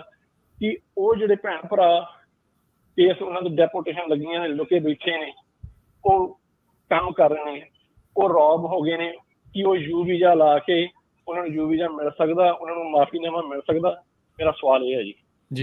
ਬਿਲਕੁਲ ਮਿਲ ਸਕਦਾ। ਯੂ ਵੀਜ਼ਾ ਦਾ ਮਕਸਦ ਹੀ ਇਹ ਹੈਗਾ ਵਾ ਕਿ ਬੰਦਾ ਜੇ ਕਿਸੇ ਨਾਲ ਕ੍ਰਾਈਮ ਹੋਇਆ, ਯੂ ਵੀਜ਼ਾ ਦਾ ਮਕਸਦ ਹੀ ਇਹ ਹੈ। ਹੁਣ ਇਹਦੇ ਹਿਸਾਬ ਨਾਲ ਤਾਂ ਹੁਣ ਐ ਤਾਂ ਬੰਦੇ ਨੂੰ ਪਤਾ ਲੱਗ ਜਾਊਗਾ ਕਿ ਆਹ ਕੁੜੀ ਆ ਮੁੰਡਾ ਵਾ, ਇਹਨਾਂ ਇੱਥੇ ਡਿਪੋਰਟੇਸ਼ਨ ਲੱਗੀ, ਐ ਤਾਂ ਲੋਕੀ ਸਰਿਆਮ ਹੀ ਉਹਨਾਂ ਨਾਲ ਧੱਕਾ ਕਰੀ ਜਾਊਗੇ, ਉਹਨਾਂ ਨੂੰ ਹੱਕ ਹੀ ਨਹੀਂ। ਯੂ ਵੀਜ਼ਾ ਦਾ ਮਕਸਦ ਹੀ ਇਹੀ ਹੈ ਕਿ ਜਿਹੜੇ ਇਮੀਗ੍ਰੈਂਟ ਹੈਗੇ ਆ, ਜਦੋਂ ਉਹਨਾਂ ਨਾਲ ਧੱਕਾ ਹੁੰਦਾ, ਫੈਲਨੀ ਲੈਵਲ ਵਾਲਾ, ਅਸੌਲਟ ਲੈਵਲ ਵਾਲਾ, sexual assault, rape, forced labour, ਉਹਨਾਂ ਦੀ ਤਨਖਾਹ ਰੱਖੀ ਜਾਂਦੀ, ਕੱਟੀ ਜਾਂਦੀ, ਹੋਰ ਜਿੰਨੇ ਵੀ ਕ੍ਰਾਈਮ ਉਹਦੇ ਵਿੱਚ ਆਉਂਦੇ ਆ ਸਾਰੇ, ਕਿ ਉਹ ਬਿਨਾਂ ਡਰੇ ਆਪਣੇ ਇਮੀਗ੍ਰੇਸ਼ਨ ਸਟੇਟਸ ਤੋਂ ਯੂ ਵੀਜ਼ੇ ਵਾਸਤੇ ਅੱਗੇ ਆਉਣ।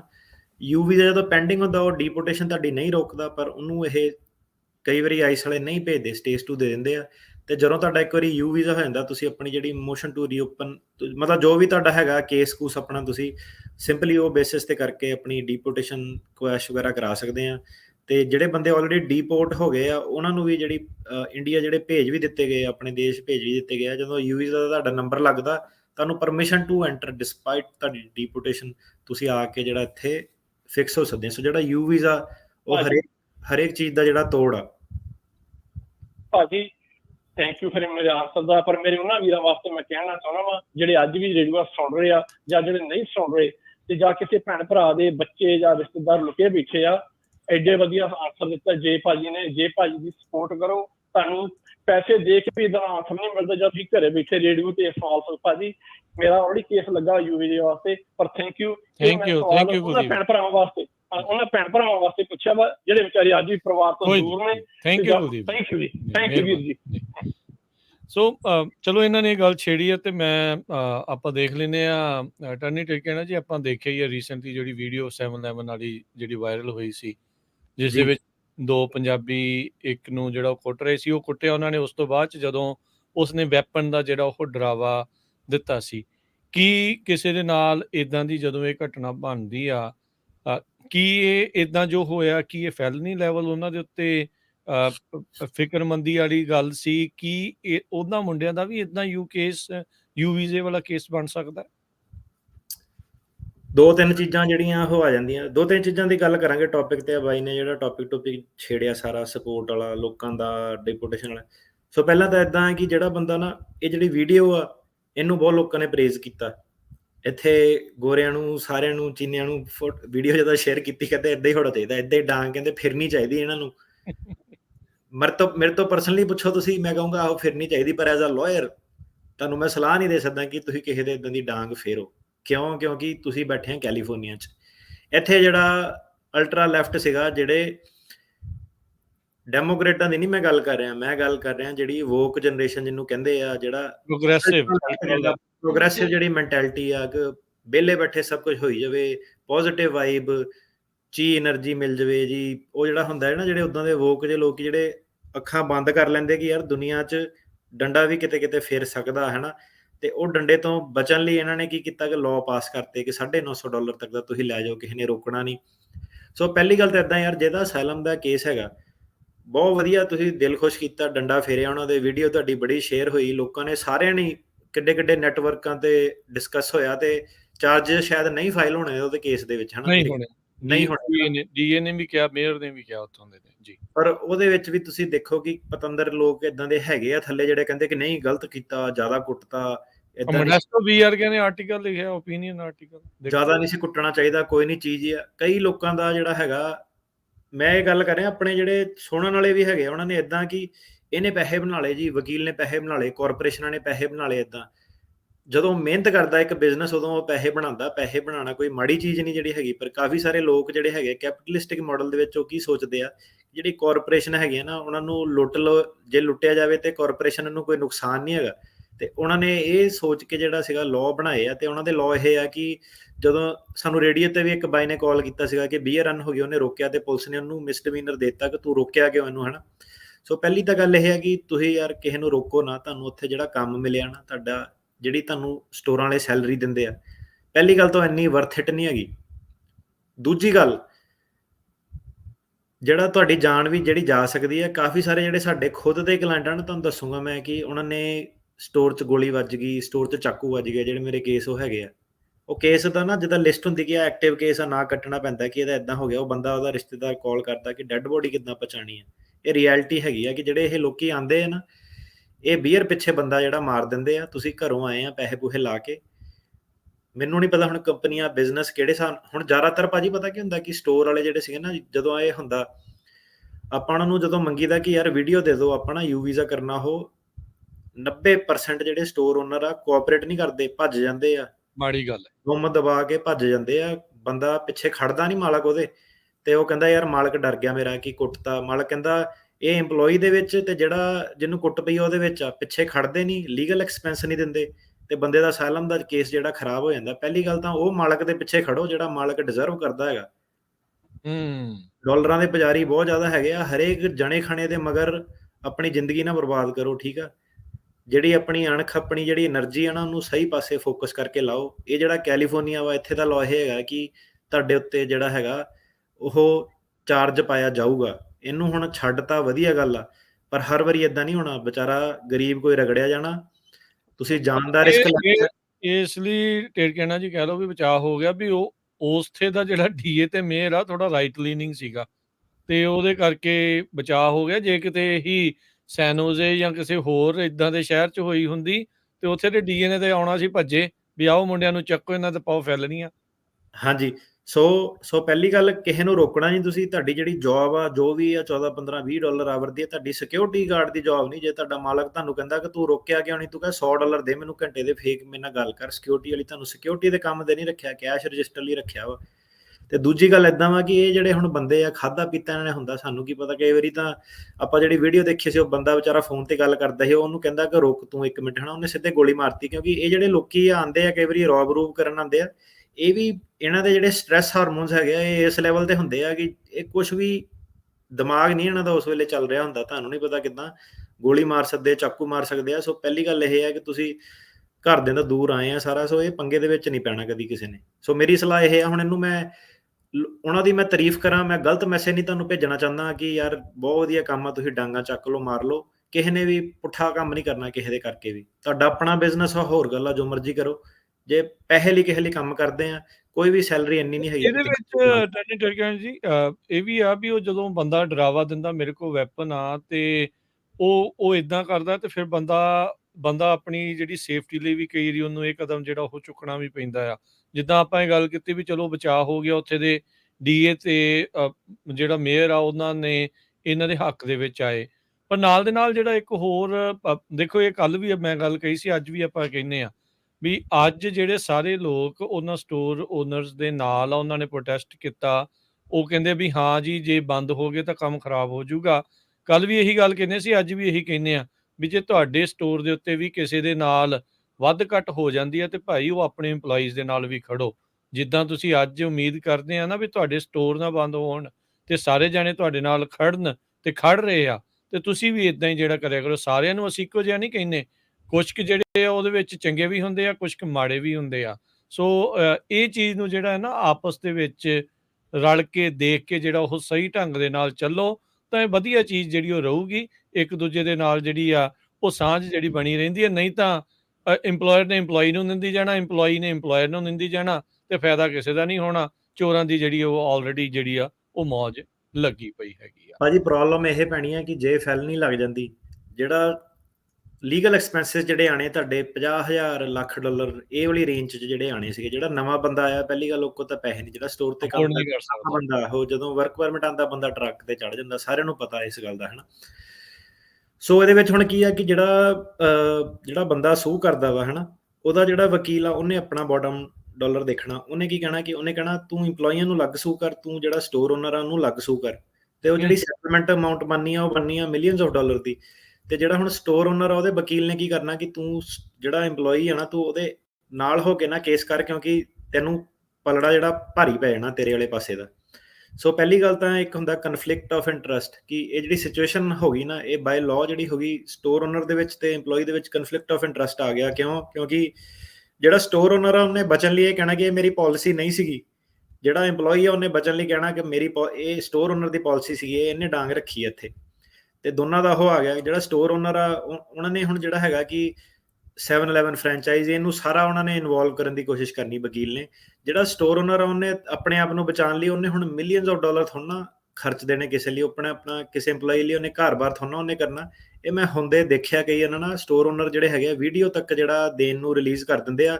ਉਹਨਾਂ ਦਾ ਜਿਹੜਾ ਵਕੀਲ ਆ ਉਹ ਸਿੱਧੇ ਕਹਿ ਦਿੰਦਾ ਕਿ ਤੁਸੀਂ ਕੋਆਪਰੇਟ ਹੀ ਨਹੀਂ ਕਰਨਾ, ਤੁਸੀਂ ਬੋਲਣਾ ਹੀ ਨਹੀਂ ਕੁਛ। ਹੁਣ ਜਿਹੜੀ ਕਈ ਵਾਰੀ ਇਦਾਂ ਦੀ ਚੀਜ਼ ਹੁੰਦੀ ਹੈ ਕਿ ਜਿਹੜੀ ਤੁਸੀਂ ਵੀਡੀਓ ਦਿਖਾ ਦਿਓ ਕਿ ਕਿਸੇ ਨੇ ਕਿਸੇ ਨੂੰ ਮਾਰਿਆ, ਵੀਡੀਓ ਦੇਖ ਕੇ ਬੰਦਾ ਬਚ ਜਾਂਦਾ। ਸਟੋਰ ਓਨਰ ਵਾਲੇ ਤਾਂ ਵੀਡੀਓ ਤੱਕ ਨਹੀਂ ਦੇਣ ਲਈ ਜਿਹੜਾ ਆਪਣਾ ਅੱਗੇ ਆਉਂਦੇ ਆ।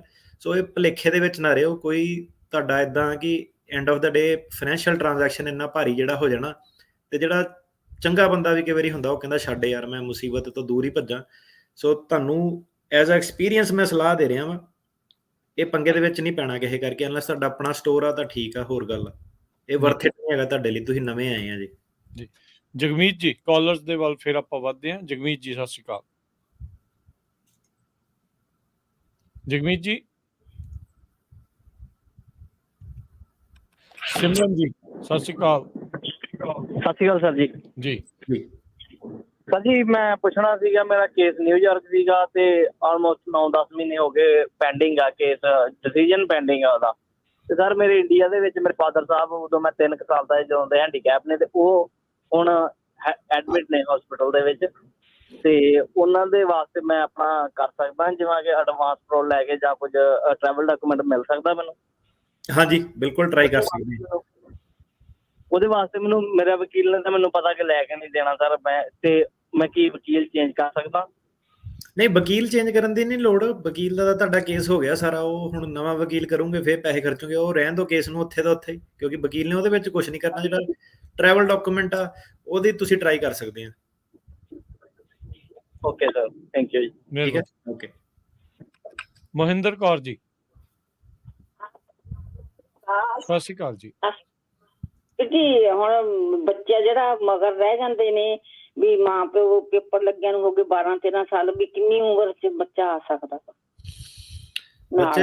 ਬੱਚੇ ਦੀ 21 ਸਾਲ ਤੋਂ ਛੋਟੀ ਉਮਰ ਹੋਣੀ ਚਾਹੀਦੀ ਆ। ਤੇ ਇਹਦਾ ਆਪਾਂ ਦੱਸਿਆ ਸੀਗਾ ਕਿ ਜਿੰਨੀ ਦੇਰ I-130 ਪੈਂਡਿੰਗ ਹੁੰਦਾ ਵਾ ਉਨੀ ਦੇਰ ਇਹ ਜਿਹੜਾ ਟਾਈਮ ਤੁਹਾਡਾ ਮਾਫ ਹੋ ਜਾਂਦਾ। ਉਸ ਤੋਂ ਇਲਾਵਾ ਜਿਹੜਾ ਹੈਗਾ ਬੱਚਾ ਜੇ ਏਜ ਆਊਟ ਹੋ ਜਾਵੇ ਫਿਰ ਵਾਪਸ ਨਹੀਂ ਆ ਸਕਦਾ। 13 ਸਾਲ ਹੋ ਗਏ ਲੱਗਿਆ ਨੂੰ ਪੇਪਰਾਂ ਨੂੰ, ਵੀ ਹਲੇ ਖਬਰਾਂ ਹੁਣ ਕੈ ਸਾਲ ਲੱਗਣਾ, ਬੱਚਾ ਹੋ ਗਿਆ 11-12 ਸਾਲ ਦਾ। ਨਹੀਂ ਅਜੇ ਤਾਂ ਪਿਆ ਟਾਈਮ, 21 ਸਾਲ ਤੱਕ ਆ ਸਕਦਾ। 14 ਸਾਲ ਦਾ ਹੋ ਗਿਆ ਵੀਰ ਜੀ ਉਹ ਮੁੰਡਾ। ਕੋਈ ਨਹੀਂ 21 ਸਾਲ ਹੈਗੇ, 7 ਸਾਲ ਅਜੇ। ਚਲੋ ਠੀਕ ਆ ਵੀਰ ਜੀ, 21 ਸਾਲਾਂ ਚ ਆ ਸਕਦੇ ਨੇ। 21 ਸਾਲ ਤੋਂ ਛੋਟਾ ਹੋਵੇ ਉਦੋਂ ਜੀ। ਕੁਲਵੀਰ ਸਿੰਘ ਸਤਿ ਸ਼੍ਰੀ ਅਕਾਲ। ਇੱਕ ਭਾਜੀ ਆਪਣਾ ਹਾਂਜੀ ਇੱਕ ਮਿੰਟ ਕੁਲਵੀਰ ਜੀ। ਹਾਂਜੀ ਜੀ। ਇਹ ਕੱਲ ਕੋਈ ਬੰਦਾ ਸੀਗਾ ਗੁਰਕਵਾਲ ਨੇ ਬੜਾ ਕਮੈਂਟ ਜਿਹਾ ਪਾਇਆ ਆਪਣਾ ਗੂਗਲ ਦੇ ਪੇਜ ਤੇ ਨਾ, ਤੇ ਹੁਣ ਜਿਹੜੀ ਗੱਲ ਆ ਗਈ ਸਪੋਰਟ ਦੀ, ਜਿੱਦਾਂ ਬਾਈ ਕਹਿੰਦੇ ਸਰਵਿਸ ਦਾ ਨਾ, ਇਹਦਾ ਆਹੀ ਜਿਹੜਾ ਸੀਗਾ ਜਵਾਕਾਂ ਜੁਕਾਂ ਜਿਹੜਾ ਕੇਸ ਸੀਗਾ, ਜਵਾਬ ਇਹਨੂੰ ਬਾਈ ਨੂੰ ਪਸੰਦ ਨਹੀਂ ਆਇਆ ਤੇ ਡਰਾਮਾ ਜਿਹਾ ਮਾਰਨ ਲੱਗ ਪਿਆ ਉੱਥੇ ਕਿ ਮੈਂ ਤਾਂ ਕੰਸਲਟੇਸ਼ਨ ਦਿੱਤੀ ਸੀ, ਮੈਂ ਤਾਂ ਉਮੀਦ ਜਿਹੜੀ ਸੀਗੀ ਕਰਦਾ ਸੀਗਾ, ਮੈਨੂੰ ਤਾਂ ਹੱਲ ਚਾਹੀਦਾ ਸੀਗਾ। ਤੇ ਇਹਨੇ ਬੰਦੇ ਨੇ ਜਾ ਕੇ ਜੀ ਗੂਗਲ ਪੇ ਤੇ ਕਮੈਂਟ ਮਾਰਿਆ ਕਿ ਇਹ ਸਕੈਮ ਆ। ਕਹਿੰਦਾ ਇਹਨੇ ਲਿਖਿਆ ਕਿ ਇਹ ਲਾਇਰ ਸਕੈਮ ਆ, ਇਹਦਾ ਜਿਹੜਾ ਸਟਾਫ ਆ ਸਕੈਮ ਆ, ਇਹ ਤੁਹਾਡੇ ਪੈਸੇ ਖਾ ਜਾਂਦੇ ਆ $250 ਵਾਸਤੇ। ਮੈਂ ਕਿਹਾ ਦੱਸ ਯਾਰ ਤੇਰੇ, ਮੈਂ ਕਿਹਾ $250 ਨਾਲ ਆਪਣੀ ਉਹ ਚੱਲਣ ਦੇ ਹੀ ਆ ਫਰਮ। ਸੋ ਇਦਾਂ ਕਿ ਜਿਹੜੀ ਸਪੋਰਟ ਹੈ ਨਾ ਸਾਡੀ, ਜਿਹੜਾ ਮਾੜਾ ਬੰਦਾ ਮਿੰਟ ਨਹੀਂ ਲਾਉਂਦਾ, ਭਾਵੇਂ ਜਾਇਜ਼ ਵੀ ਉਹਨੂੰ ਤੁਸੀਂ ਸਰਵਿਸ ਕੀਤੀ ਨਾ, ਸਾਰਾ ਦੱਸਿਆ, ਤੇ ਉਹਨੇ ਕਿਹਾ ਉਹਨੇ ਕਮੈਂਟ ਲਿਖਿਆ ਆਪਣਾ ਕਿ ਇਹਨੇ 3 ਮਿੰਟ 'ਚ ਮੈਨੂੰ ਨਾ ਗੱਲ ਰਫਾ ਦਫਾ ਕਰਤੀ। ਗੱਲ ਹੁਣ ਭਾਵੇਂ 3 ਮਿੰਟ 'ਚ ਹੋਵੇ ਭਾਵੇਂ ਅੱਧੇ ਘੰਟੇ 'ਚ ਹੋਵੇ, ਜੇ ਬੰਦੇ ਨੂੰ ਜਵਾਬ ਹੀ ਨਹੀਂ ਪਸੰਦ ਆਉਣਾ ਕਿ ਭਾਈ ਤੇਰਾ ਜਿਹੜਾ CSP ਹੈ ਜਿਹੜਾ ਤੇਰਾ ਹੁਣ ਜਿੱਦਾਂ ਹੈਗਾ ਕਿ ਬੱਚਾ ਜੇ ਏਜ ਆਊਟ ਹੋ ਗਿਆ, ਤੇ ਇਹਨੇ ਹੁਣ ਐਡਾ ਵੱਡਾ ਜਿਹੜਾ ਕਮੈਂਟ ਮਾਰਿਆ। ਹੁਣ ਇਦਾਂ ਕਿ ਨੈਗੇਟਿਵਿਟੀ ਨੂੰ ਨਹੀਂ ਮੈਂ ਰੋਕ ਸਕਦਾ ਹੈਗਾ। ਬੰਦੇ ਨੇ ਜਾਇਜ਼ ਕਮੈਂਟ ਪਾਣਾ, ਨਜਾਇਜ਼ ਕਮੈਂਟ ਪਾਣਾ, ਮੈਂ ਉਹਨੂੰ ਨਹੀਂ ਰੋਕ ਸਕਦਾ ਹੈਗਾ। ਪਰ ਇਦਾਂ ਕਿ ਜਿਹੜੇ ਪੋਜ਼ਿਟਿਵ ਵਾਲੇ ਆ ਨਾ, ਤੁਸੀਂ ਮੈਸੇਜ ਪਾ ਦਿੰਦੇ ਆ ਇੱਥੇ ਸੋਸ਼ਲ ਮੀਡੀਆ ਤੇ ਟਿਕਟੋਕ ਤੇ, ਇਹ ਮੈਸੇਜ ਪਰ ਜਿਹੜਾ ਸੀਗਾ ਸਹੀ ਦੁਨੀਆ ਦੇ ਵਿੱਚ ਟਰਾਂਸਲੇਟ ਨਹੀਂ ਹੁੰਦੇ। ਸਹੀ ਦੁਨੀਆ ਦੇ ਵਿੱਚ ਜੇ ਤੁਸੀਂ ਸਾਨੂੰ ਸਪੋਰਟ ਕਰਨਾ, ਫੇਸਬੁੱਕ ਪੇਜ, ਗੂਗਲ ਦਾ ਪੇਜ, ਉਹਦੇ ਉੱਤੇ ਜਿਹੜਾ ਹੈਗਾ ਰਿਵਿਊ ਦਿਓ। ਜੇ ਤੁਹਾਨੂੰ ਪਸੰਦ ਹੈਗਾ ਸਾਰਾ ਇਹ ਨਿਊਟਰਲ ਆਪਣਾ ਜਿਹੜਾ ਰਿਵਿਊ ਦੱਸੋ ਕਿ ਜੇ ਹੈਲਪ ਜਿਹੜੀ ਹੁੰਦੀ ਆ ਤੇ ਮੈਂ ਕਿਹਾ ਬੰਦਾ ਜਿਹੜਾ ਇਦਾਂ ਦਾ ਵੀ ਹੈ ਕਿ ਆਪਣੇ ਇਹ ਹੈ ਕਿ ਸਲਾਹ ਨਹੀਂ ਹੋਈ ਤਾਂ ਕਹਿੰਦਾ ਮੈਨੂੰ ਯਾਰ ਕਹਿੰਦਾ ਫਿਰ ਮੈਂ ਤਾਂ ਇਦਾਂ ਜੀ ਸਟਾਫ ਨੇ ਤਾਂ ਕਿਹਾ ਸੀਗਾ ਕਿ ਕੋਈ ਨਾ ਕੋਈ ਹੱਲ ਕੱਢੂਗੇ ਉਹ ਕੱਢੂਗੇ। ਤਾਂ ਮੈਂ ਕਿਹਾ ਹੁਣ ਹੱਲ ਹੀ ਤੇਰਾ ਦੱਸਣ ਦਿਆਂ, ਮੈਂ ਤੈਨੂੰ ਕਿਹੜਾ ਕਿਹਾ ਕਿ ਤੂੰ ਅਪੀਲ ਨਹੀਂ ਕਰ ਸਕਦਾ, ਤੂੰ ਕਰ ਲਾ ਅਪੀਲ, ਪਰ ਤੇਰੀ ਅਪੀਲ ਜਿਹੜੀ ਫੇਲ ਹੋ ਜਾਣੀ ਹੈ। ਕਹਿੰਦਾ ਇਹ ਤਾਂ ਜੀ ਹੱਲ ਨਹੀਂ ਹੋਇਆ। ਸੋ ਇਦਾਂ ਕਿ ਕਈ ਵਾਰੀ ਆਪਣਾ ਕਮਿਊਨਿਟੀ ਵਾਲਾ ਬੰਦਾ ਕੀ ਕਰਦਾ ਕਿ ਪੈਸੇ ਦੇ ਕੇ ਕੰਸਲਟੇਸ਼ਨ ਉਹਨੇ ਕਰ ਲਈ ਨਾ, ਉਹਨੇ ਇਦਾਂ ਦਾ ਰੌਲਾ ਪਾਣਾ ਕਿ ਪਤਾ ਨਹੀਂ $250 ਖਰਚ ਤੇ ਕੀ ਹੋ ਗਿਆ ਕਿ ਜਵਾਬ ਮੈਨੂੰ ਵਧੀਆ ਨਹੀਂ ਮਿਲਿਆ ਤਾਂ ਮੈਨੂੰ ਪੈਸੇ ਦਿਓ, ਨਹੀਂ ਤਾਂ ਮੈਂ ਕਿ ਸਕੈਮ ਆਰਟਿਸਟ ਆ। ਕਹਿੰਦਾ ਸਾਰੀ ਕਹਿੰਦਾ ਇਹਦੀ ਟੀਮ ਕਹਿੰਦਾ ਸਕੈਮ ਆਰਟਿਸਟਾਂ ਦੀ ਆ। ਮੈਂ ਕਿਹਾ ਦੱਸ ਯਾਰ, ਇਹ ਵੀ ਆਪਣੀ ਜਿਹੜੇ ਇੱਕ ਕਮਿਊਨਿਟੀ ਦਾ ਪਹਿਲੂ ਆ। ਇਹ ਬੰਦੇ ਦਾ ਇੱਕੋ ਇਹਨੇ ਜਿਹੜਾ ਕਮੈਂਟ ਗੂਗਲ ਰਿਵਿਊ ਦਾ ਦਿੱਤਾ, ਹੋਰ ਕਿਸੇ ਨੂੰ ਨਹੀਂ ਇਹਨੇ ਕੋਈ ਚੱਜ ਦਾ ਨਹੀਂ, ਇਹਨੇ ਸਿਰਫ ਆ ਕੇ ਮੇਰੇ ਪੇਜ ਤੇ ਹੋ। ਸੋ ਜੇ ਇਦਾਂ ਕਿ ਤੁਸੀਂ ਸਾਨੂੰ ਸਪੋਰਟ ਕਰਦੇ ਆ, ਸਪੋਰਟ ਵੀ ਕਰੋ, ਆਪਣੀ ਆਵਾਜ਼ ਦਿਖਾਓ, ਪੋਜ਼ਿਟਿਵ ਆਵਾਜ਼, ਕਿ ਇਹ ਨੈਗੇਟਿਵ ਆਵਾਜ਼ਾਂ ਜਿਹੜੀਆਂ ਥੱਲੇ ਦੱਬਣ ਹੋਵੇ। ਜੀ ਥੈਂਕ ਯੂ ਜੀ। ਹਾਂਜੀ ਕੁਲਵੀਰ ਜੀ। ਹਾਂਜੀ ਕੁਲਵੀਰ ਜੀ, ਪੁੱਛ ਲਓ ਸਵਾਲ ਜੀ। ਹੈਲੋ, ਹਾਂਜੀ ਸਤਿ ਸ਼੍ਰੀ ਅਕਾਲ ਜੀ। ਸਤਿ ਸ਼੍ਰੀ ਅਕਾਲ। ਸਤਿ ਸ਼੍ਰੀ ਅਕਾਲ। ਹਾਂਜੀ ਭਾਜੀ ਮੇਰੇ 2 ਕੁਐਸਚਨ ਨਿੱਕੇ ਆ ਭਾਜੀ। ਮੇਰਾ ਨਾ ਸਾਈਲਮ ਦਾ ਗ੍ਰੀਨ ਕਾਰਡ ਆ ਗਿਆ ਸੀਗਾ, ਉਸ ਤੋਂ ਬਾਅਦ ਭਾਜੀ ਮੈਂ ਰੀਐਂਟਰੀ ਪਰਮਿਟ ਅਪਲਾਈ ਕੀਤਾ ਵਾ, ਤੇ ਭਾਜੀ ਇੱਕ ਉਹ ਕਿੰਨੇ ਚਿਰ ਦਾ ਹੋਊਗਾ ਤੇ ਕਿੰਨਾ ਟਾਈਮ ਲੱਗੂਗਾ ਨਬਰਾਸਕਾ ਸਰਵਿਸ ਸੈਂਟਰ ਦੇ ਵਿੱਚ? ਤੇ ਦੂਜਾ ਕੁਐਸਚਨ ਇਹ ਆ ਕਿ ਜਦੋਂ ਮੈਂ ਪਹਿਲਾਂ ਮੇਰੇ ਕੋਲ ਰਿਫਿਊਜੀ ਟਰੈਵਲ ਡਾਕੂਮੈਂਟ ਸੀ ਗ੍ਰੀਨ ਕਾਰਡ ਦੇ ਨਾਲ ਹੀ ਮੈਂ UK ਗਿਆ ਸੀਗਾ, ਜਦੋਂ ਵਾਪਸ ਆਇਆ ਵਾ ਤੇ ਭਾਜੀ ਉਹ I-94 ਉਹ ਕਿੱਦਾਂ ਮਿਲੂਗਾ ਆਨਲਾਈਨ? ਤੁਸੀਂ ਕਹਿੰਦੇ ਸੀ ਉਹ ਕੱਢਣਾ ਜ਼ਰੂਰੀ ਆ, ਉਹ ਤਾਂ ਸ਼ੋ ਹੀ ਨਹੀਂ ਹੁੰਦਾ ਭਾਜੀ। ਬਸ ਆਹੀ ਕੁਐਸਚਨ। ਤੁਹਾਡਾ ਤੁਸੀਂ ਗ੍ਰੀਨ ਕਾਰਡ ਫਾਈਲ ਕਰਤਾ ਵਾ ਇਸ ਵੇਲੇ 485? ਨਹੀਂ ਮੇਰੇ ਤੋਂ ਗ੍ਰੀਨ ਕਾਰਡ ਹੈਗਾ ਭਾਜੀ। ਗ੍ਰੀਨ ਕਾਰਡ ਨੂੰ ਤਾਂ ਨਹੀਂ I-94 ਭਾਜੀ ਦਿੰਦੇ ਕਦੀ। ਗ੍ਰੀਨ ਕਾਰਡ ਤਾਂ ਪਰਮਨੈਂਟ ਰੈਜ਼ੀਡੈਂਟ ਆ। I-94 ਤਾਂ ਹੁੰਦਾ ਤੁਹਾਡੀ ਡਿਊਰੇਸ਼ਨ ਦੱਸਦਾ। I-94 ਦਾ ਮਕਸਦ ਇਹ ਹੁੰਦਾ ਕਿ ਤੂੰ ਕਿੰਨੇ ਸਮੇਂ ਤੋਂ ਕਿੰਨੇ ਸਮੇਂ ਤੱਕ ਐਡਮਿਟ ਹੈਗਾ। ਜਿਹੜਾ ਗ੍ਰੀਨ ਕਾਰਡ ਹੈਗਾ ਉਹ ਹੈਗਾ ਪਰਮਨੈਂਟ ਰੈਜ਼ੀਡੈਂਟ, ਉਹਦੀ ਕੋਈ ਲਿਮਿਟ ਨਹੀਂ ਹੈਗੀ। ਉਹ ਤਾਂ ਪੁੱਠਾ ਸਗੋਂ ਉਹ ਕਹਿੰਦੇ ਤੂੰ ਬਾਹਰ ਨਹੀਂ ਜਾਣਾ ਜ਼ਿਆਦਾ ਦੇਰ ਲਈ, ਉਹ ਪੁੱਠਾ ਕੰਮ। I-94 ਤਾਂ ਇਹ ਹੈ ਕਿ ਤੂੰ ਇੰਨੀ ਦੇਰ ਇੱਥੇ ਰਹਿਣਾ, ਇਸ ਤੋਂ ਬਾਅਦ ਤੂੰ ਛੱਡ ਦੇਣਾ।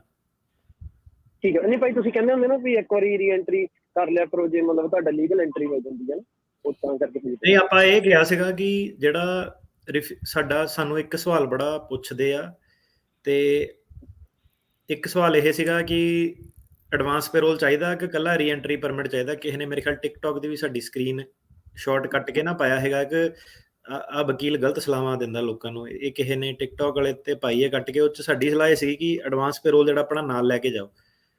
ਉਦੋਂ ਇਹ ਬੰਦਾ ਜਿਹੜਾ ਬਾਈ ਆ ਇਹਨੇ ਹੁਸ਼ਿਆਰੀ ਮਾਰੀ ਬੜੀ ਆਪਣੀ ਕਿ ਇੱਦਾਂ ਆਪਣੇ ਵੱਲੋਂ ਤਾਂ ਨਿੰਦਿਆ ਹੀ ਕਰਦਾ ਹੈਗਾ। ਤਾਂ ਫਿਰ ਹੁਣ ਮੁੜ ਕੇ ਕੀ ਹੋਇਆ ਕਿ ਉਹੀ ਟ੍ਰੈਂਡ ਸ਼ੁਰੂ ਹੋ ਗਿਆ ਕਿ ਉਹਨਾਂ ਨੇ ਕਈ ਲੋਕਾਂ ਨੇ ਰਿਪੋਰਟ ਕੀਤਾ ਕਿ ਉਹਨਾਂ ਦੇ ਗ੍ਰੀਨ ਕਾਰਡ ਜਿਹੜੇ ਸੀਗੇ ਡਿਨਾਈ ਕਰਤੇ। ਉਹ ਕਹਿੰਦੇ ਤੁਸੀਂ ਐਡਵਾਂਸ ਪੇਰੋਲ ਨਹੀਂ ਲੈ ਕੇ ਗਏ। ਸੋ ਪਹਿਲੀ ਗੱਲ ਤਾਂ ਉਹ ਕਲੀਅਰ ਹੋ ਗਈ ਚੀਜ਼ ਕਿ ਰੀਐਂਟਰੀ ਐਡਵਾਂਸ ਪੇਰੋਲ ਦੋਨੋਂ ਜਿਹੜੇ ਤੁਸੀਂ ਆਪਣੇ ਅਪਲਾਈ ਕਰੋ। ਇਮੀਗ੍ਰੇਸ਼ਨ ਕਈ ਵਾਰੀ ਕੀ ਕਰਦੀ ਹੈ ਕਿ ਪਾਲਿਸੀ ਆਪਣੀ ਖੜੇ ਪੈਰ ਜਿਹੜੀ ਇੰਟਰਪ੍ਰੈਟ ਦੂਜੇ ਤਰੀਕੇ ਨਾਲ ਕਰ ਲੈਂਦੀ ਆ, ਉਹਦਾ ਨੁਕਸਾਨ ਹੋ ਜਾਂਦਾ।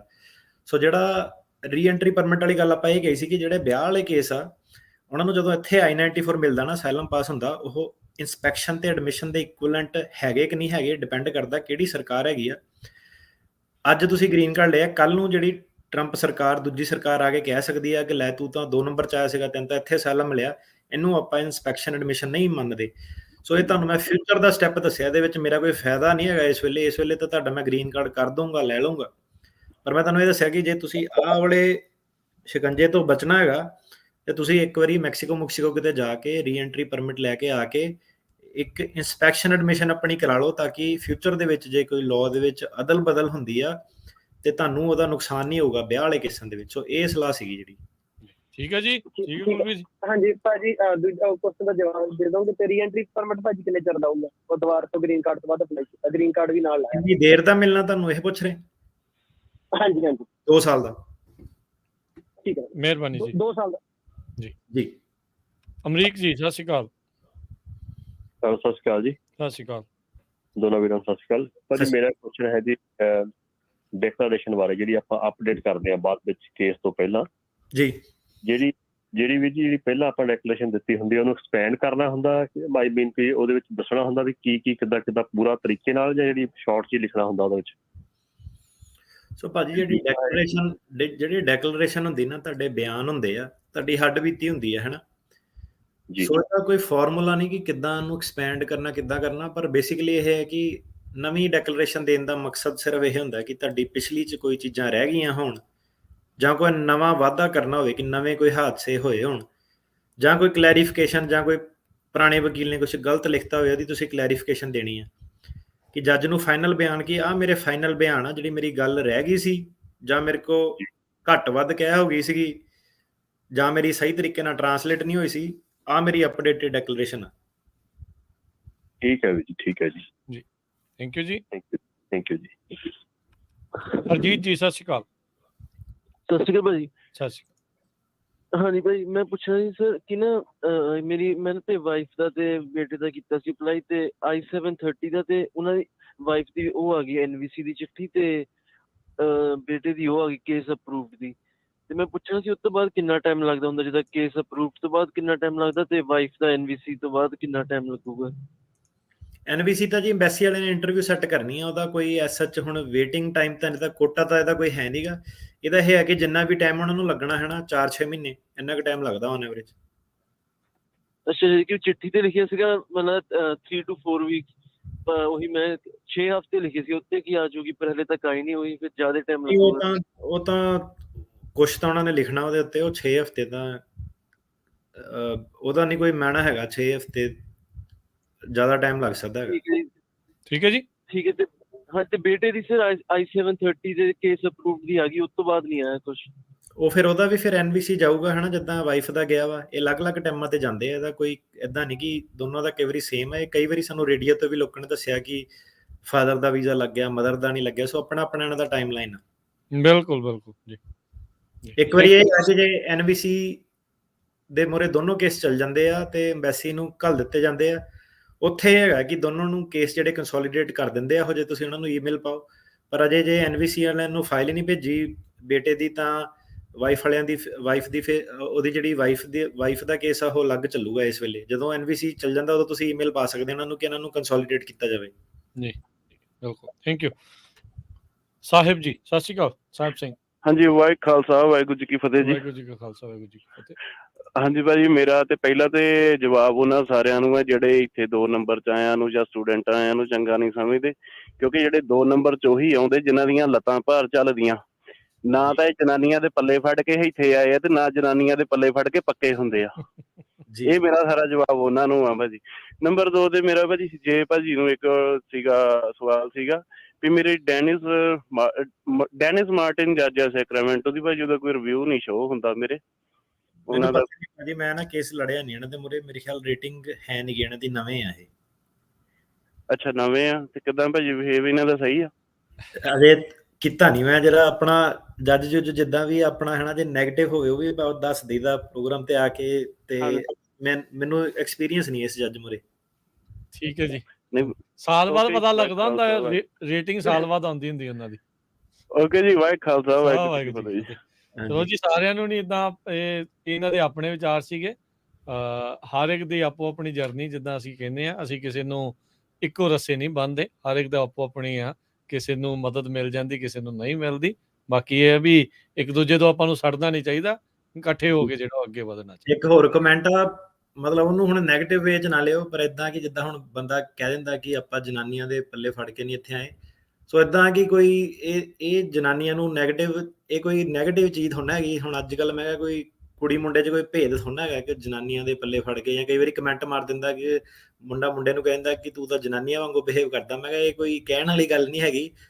ਜਨਾਨੀਆਂ ਮੈਂ ਕਿਹਾ ਅੱਜ ਕੱਲ੍ਹ ਬੰਦਿਆਂ ਨੂੰ ਬੀਟ ਹੀ ਕਰ ਦਿੰਦੀਆਂ ਤਕਰੀਬਨ ਹਰੇਕ ਵਿੱਚ, ਆਫਿਸਾਂ 'ਚ ਲਾ ਲਓ, ਉਹ ਕਰ ਲਓ। ਨਾਲੇ ਜਿਹਨੂੰ ਜਿਹਦੀ ਜਿੱਦਾਂ ਮਦਦ ਮਿਲਦੀ ਹੈ ਲੈ ਲਓ, ਦੈਟਸ ਓਕੇ। ਤਾਂ ਕਿ ਫਿਰ ਸਾਰੇ ਜਾਣੇ ਇੱਥੇ ਆ ਕੇ ਆਪਣਾ ਭਵਿੱਖ ਨੂੰ ਹੀ ਸਵਾਰਨਾ ਹੈ, ਦੈਟਸ ਓਕੇ।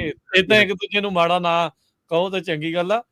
ਬੈਟਰ ਉਹੀ ਆ ਵੀ ਬਾਟਮ ਲਾਈਨ ਇਹ ਆ ਵੀ ਇੱਕ ਦੂਜੇ ਦੇ ਨਾਲ ਮਿਲ ਕੇ ਚੱਲੋ ਤੁਸੀਂ। ਆਪਾਂ ਬੇਸਿਕਲੀ ਇਹ ਹੈ ਕਿ ਫੈਮਿਲੀ ਵਾਲੇ ਉਹਨਾਂ ਨੂੰ ਨਾ ਮਾੜਾ ਕਹਿਣ, ਅਸਾਈਲਮ ਵਾਲੇ ਨੂੰ, ਤੇ ਅਸਾਈਲਮ ਵਾਲੇ ਉਹਨਾਂ ਨੂੰ ਨਾ ਮਾੜਾ ਕਹਿਣ ਕਿ ਤੁਸੀਂ ਵਿਆਹ ਕਰਕੇ ਆਏ ਆ। ਹੁਣ ਅਗਲਿਆਂ ਨੇ ਵਿਆਹ ਕੀਤਾ, ਫੈਮਿਲੀ ਕੀਤੀ, ਉਹਨਾਂ ਦੀ ਕਿਸਮਤ। ਸਾਰਿਆਂ ਨੇ ਇੱਥੇ ਹੀ ਰਹਿਣਾ, ਇੱਕ ਦੂਜੇ ਦੇ ਮੂੰਹ ਮੱਥੇ ਤੇ ਲੱਗਦੇ ਹੀ ਰਹਿਣਾ ਆ ਨਾ। ਛੋਟੀ ਜਿਹੀ ਕਮਿਊਨਿਟੀ ਆ, ਇਕੱਠੇ ਰਹੋ ਹਨਾ ਜੀ। ਨਾ ਆਪਾਂ ਇਹ ਕਹਿ ਰਹੇ, ਆਪਾਂ ਤੁਹਾਨੂੰ ਜੋੜਦੇ ਪਏ ਆ ਆਪਸ ਦੇ ਵਿੱਚ। ਆਪਾਂ ਪਲੇਟਫਾਰਮ ਇਹ ਨਹੀਂ ਕਿ ਆਪਾਂ ਤੋੜਦੇ ਪਏ ਕਿ ਹੁਣ ਅਸਾਈਲਮ ਵਾਲੇ ਫੈਮਿਲੀ ਵਾਲਿਆਂ ਦੀ ਲੱਤ ਖਿੱਚਣ ਲੱਗ ਪੈਣਾ ਅੱਜ। ਫੈਮਿਲੀ ਵਾਲੇ ਦੂਜਿਆਂ ਦੀ ਖਿੱਚਦੇ ਆ। ਸੋ ਇਹ ਸੀਗਾ ਜੀ। ਤੇ ਮੈਸੇਜ ਜੋੜਨ ਦਾ ਹੀ ਆ, ਮੈਸੇਜ ਤੋੜਨ ਦਾ ਨਹੀਂ ਹੈਗਾ। ਬਿਲਕੁਲ ਜੀ। ਆਪਣੇ ਅਗਲੇ ਕਾਲਰ ਨੇ 562 ਏਰੀਆ ਕੋਡ। ਸਤਿ ਸ਼੍ਰੀ ਅਕਾਲ ਜੀ।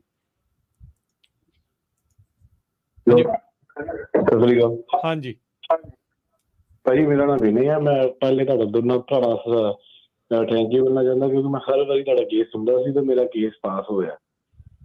ਤੇ ਕੁਐਸਚਨ ਵੀ ਹੈਗਾ ਵਾ ਭਾਜੀ ਕਿ ਨਾ ਮੇਰਾ ਕੇਸ ਪਾਸ ਹੋ ਗਿਆ ਸੀ 23 ਮਾਰਚ ਵਿੱਚ।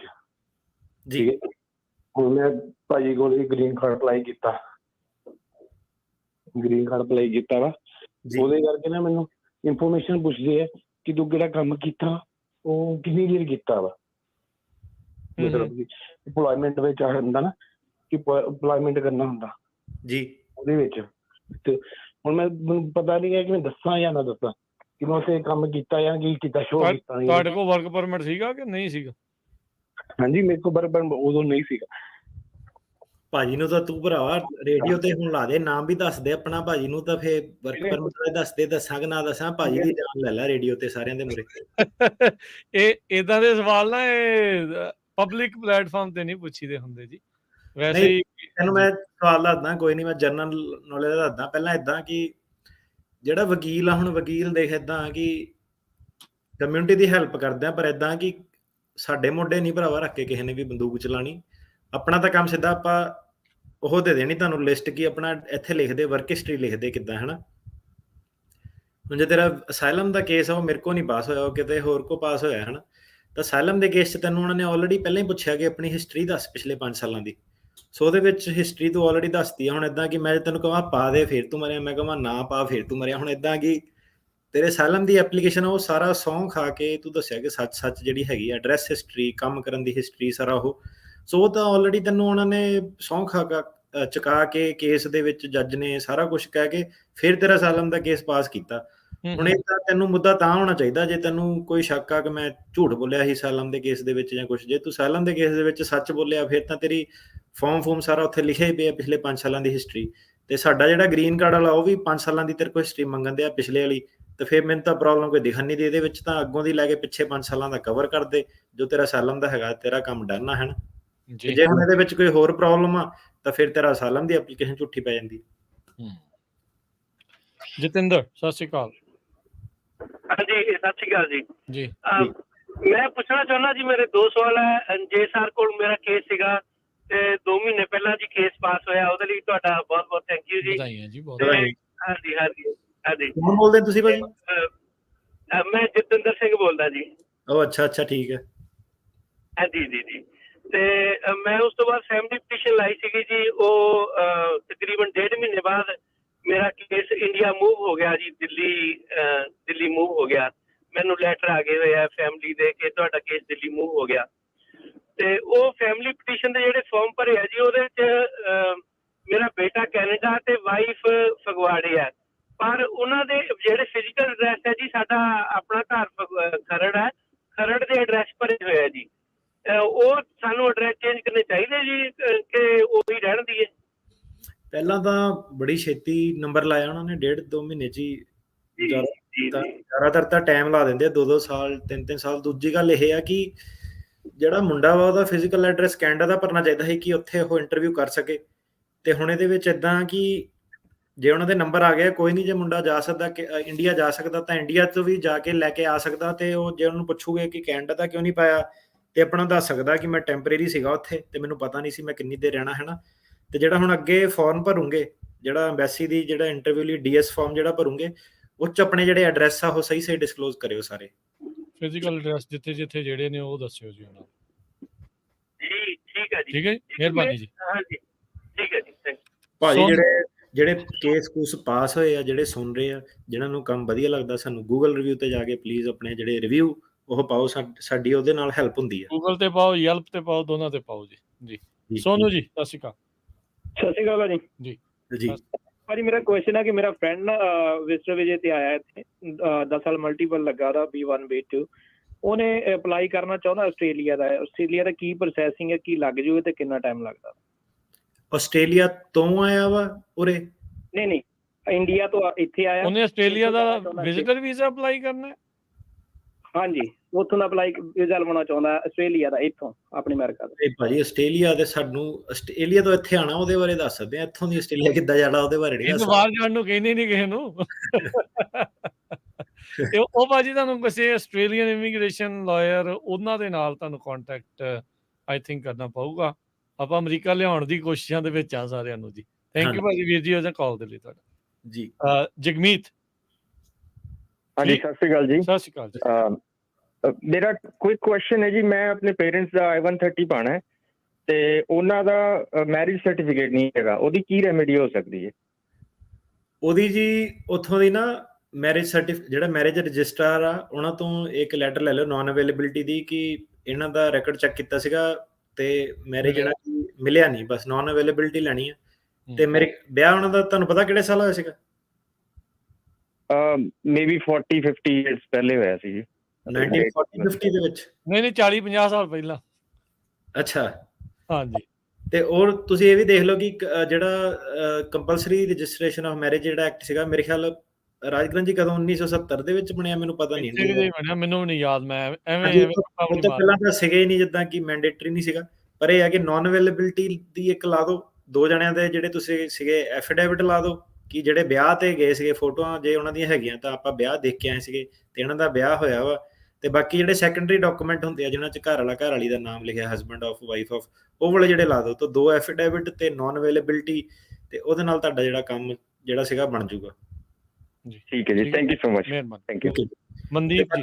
ਬਾਕੀ ਇਹ ਜਦੋਂ ਤੁਸੀਂ ਆਪਣੇ ਮਾਪੇ ਦਾ ਕਰਦੇ ਆ ਉਹਦੇ ਵਿੱਚ ਇੰਨੀ ਪ੍ਰੋਬਲਮ ਹੁੰਦੀ ਨਹੀਂ, ਕਿਉਂਕਿ end of the day DNA test is always there, ਕਿ DNA ਤੁਸੀਂ ਜਿਹੜਾ ਸੀਗਾ ਉਹਦੀ ਮੰਗ ਕਰ ਸਕਦੇ ਆ ਤੇ DNA ਦੀ ਕਾਰਵਾਈ ਐਮਬੈਸੀ ਵੀ ਜਿਹੜੀ ਪਾ ਸਕਦੀ ਹੈ। So it's not a big deal ਜੀ। ਹਾਂਜੀ ਮਨਦੀਪ। ਸਤਿ ਸ਼੍ਰੀ ਅਕਾਲ ਜੀ।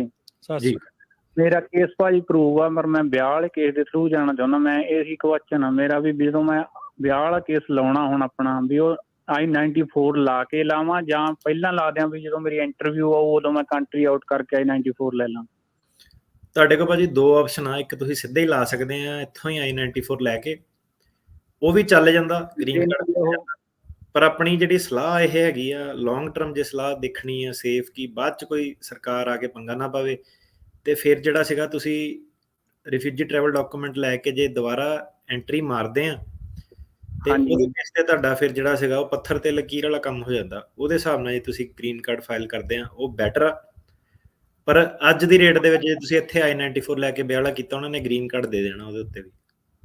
ਜਿੱਦਾਂ ਪਹਿਲਾਂ ਜਿਨ੍ਹਾਂ ਦੇ ਇੱਕ ਆਏ ਸੀ, ਆਪਣੇ ਕਾਲਰ ਆਏ ਸੀਗੇ, ਜਦੋਂ ਮੇਰੀ ਇੰਟਰਵਿਊ ਉਦੋਂ ਜਾ ਕੇ ਲੈ ਕੇ ਆ ਜਾਵਾਂਗਾ, ਵੀ ਕੇਸ ਅਪਲਾਈ ਕਰ ਸਕਦਾ ਪਹਿਲਾਂ? At the time of filing ਹੁੰਦਾ ਵਾ, at the time of filing entry admission. ਜਾਂ ਤਾਂ ਜੇ ਨਹੀਂ ਵੇਟ ਕਰਨੀ, ਹੁਣੇ ਕਰਨਾ, ਫਿਰ ਗ੍ਰੀਨ ਕਾਰਡ ਲੈ ਲਓ, ਤੇ ਜਾਂ ਫਿਰ ਜਿਹੜਾ ਸੀਗਾ ਰੀ ਐਂਟਰੀ ਮਾਰ ਕੇ ਤੇ ਫਿਰ ਆਪਣਾ ਫਾਈਲ ਕਰ ਦਿਓ, ਹਨਾ। ਤੇ ਦੂਜੀ ਗੱਲ ਇਹ ਹੈ ਕਿ ਜਿਹੜੇ ਅਸਾਈਲਮ ਵਾਲੇ ਆ, ਹੁਣ ਉਹਨਾਂ ਨੂੰ ਵੀ 1 ਸਾਲ ਤੋਂ ਵੱਧ ਜਿਹੜਾ ਸੀਗਾ ਵੇਟ ਨਹੀਂ ਹੁਣ ਉਹਨਾਂ ਨੂੰ ਕਰਨੀ ਪੈਂਦੀ, ਉਹ ਵੀ ਅਸਾਈਲਮ ਜਿਹੜਾ ਗ੍ਰੀਨ ਕਾਰਡ ਨਾਲੋਂ ਨਾਲ ਹੀ ਫਾਈਲ ਕਰ ਸਕਦੇ ਆ।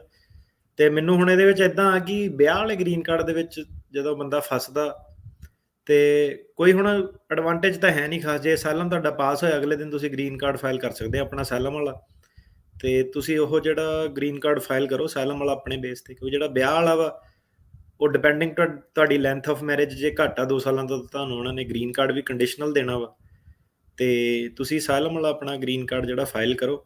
ਤੇ ਇੱਕ ਚੀਜ਼ ਇਹਦੇ ਵਿੱਚ ਹੋਰ ਦੱਸਦੇ ਜਾਈਏ, ਜੇ ਤੁਸੀਂ ਅਸਾਈਲਮ ਵਾਲਾ ਗ੍ਰੀਨ ਕਾਰਡ ਫਾਈਲ ਕਰਦੇ ਆ, ਜਦੋਂ ਗ੍ਰੀਨ ਕਾਰਡ ਤੁਹਾਡਾ ਆਉਂਦਾ, ਜੇ ਤੁਹਾਡਾ ਸਿਟੀਜ਼ਨ ਨਾਲ ਵਿਆਹ ਹੋਇਆ ਵਾ ਤੇ ਐਜ਼ ਅ ਗ੍ਰੀਨ ਕਾਰਡ, ਜੇ ਗ੍ਰੀਨ ਕਾਰਡ ਦੀ ਡਿਊਰੇਸ਼ਨ ਦੇ ਵਿੱਚ ਤੁਸੀਂ ਸਿਟੀਜ਼ਨ ਦੇ ਨਾਲ 3 ਸਾਲ ਤੁਹਾਡਾ ਵਿਆਹ ਚੱਲ ਪਿਆ, ਹਨਾ, ਤੇ ਤੁਸੀਂ ਉਹਦੇ ਬੇਸ ਤੇ US ਸਿਟੀਜ਼ਨ ਛੇਤੀ ਬਣ ਸਕਦੇ ਆ। ਤੁਹਾਨੂੰ ਆਲ ਦਾ ਵੇ 5 ਸਾਲ ਦੀ ਵੇਟ ਕਰਨ ਦੀ ਲੋੜ ਨਹੀਂ। ਸੋ ਜਿਹੜਾ ਅਸਾਈਲਮ ਵਾਲਾ ਗ੍ਰੀਨ ਕਾਰਡ ਆ, ਉਹਦਾ ਜੇ ਤੁਸੀਂ ਮੈਥ ਐਡ ਕਰੋ, ਮੰਨ ਲਓ ਤੁਸੀਂ ਕੇਸ ਪਾਸ ਹੋਇਆ, ਤੁਸੀਂ ਫਾਈਲ ਕਰਤਾ, ਅਸਾਈਲਮ ਵਾਲਾ ਗ੍ਰੀਨ ਕਾਰਡ ਨਾਲੇ ਤੁਹਾਨੂੰ ਬੈਕ ਡੇਟਡ ਮਿਲਦਾ ਜਦੋਂ ਡੇਟ ਆਫ ਫਾਈਲਿੰਗ, ਤੇ ਬਾਕੀ ਜਿਹੜੇ ਗ੍ਰੀਨ ਕਾਰਡ ਆ ਬੈਕ ਡੇਟਡ ਨਹੀਂ ਮਿਲਦੇ, ਹਨਾ। ਜਿਹੜਾ ਅਸਾਈਲਮ ਵਾਲਾ ਗ੍ਰੀਨ ਕਾਰਡ ਆ ਉਹ ਫਾਈਲ ਕਰੋ। ਉਹ ਤੁਹਾਡਾ ਜੇ ਤੁਸੀਂ US ਸਿਟੀਜ਼ਨ ਨਾਲ ਵਿਆਹ ਵੀ ਕਰਾਇਆ, ਮੰਨ ਲਓ ਕਿ ਤੁਹਾਡਾ 3 ਸਾਲ ਹੋ ਗਏ, 2 ਸਾਲ ਉਹ ਪੈਂਡਿੰਗ ਵੀ ਰਿਹਾ, ਜਦੋਂ ਤੁਹਾਡਾ ਗ੍ਰੀਨ ਕਾਰਡ ਆ ਗਿਆ, ਉਹ 3 ਸਾਲ ਦਾ ਗ੍ਰੀਨ ਕਾਰਡ ਜਦੋਂ ਤੁਹਾਡਾ ਕਵਰ ਹੋ ਗਿਆ ਪੀਰੀਅਡ, ਤੇ ਵਿਆਹ ਵੀ ਤੁਹਾਡਾ ਕਵਰ ਹੋ ਗਿਆ, ਤੁਸੀਂ ਸਿੱਧੇ ਜਿਹੜੀ 2 ਸਾਲ ਤੇ 10ਵੇਂ ਮਹੀਨੇ US ਸਿਟੀਜ਼ਨ ਆਪਣੀ ਜਿਹੜੀ ਅਪਲਾਈ ਉਹ ਕਰ ਸਕਦੇ ਆ।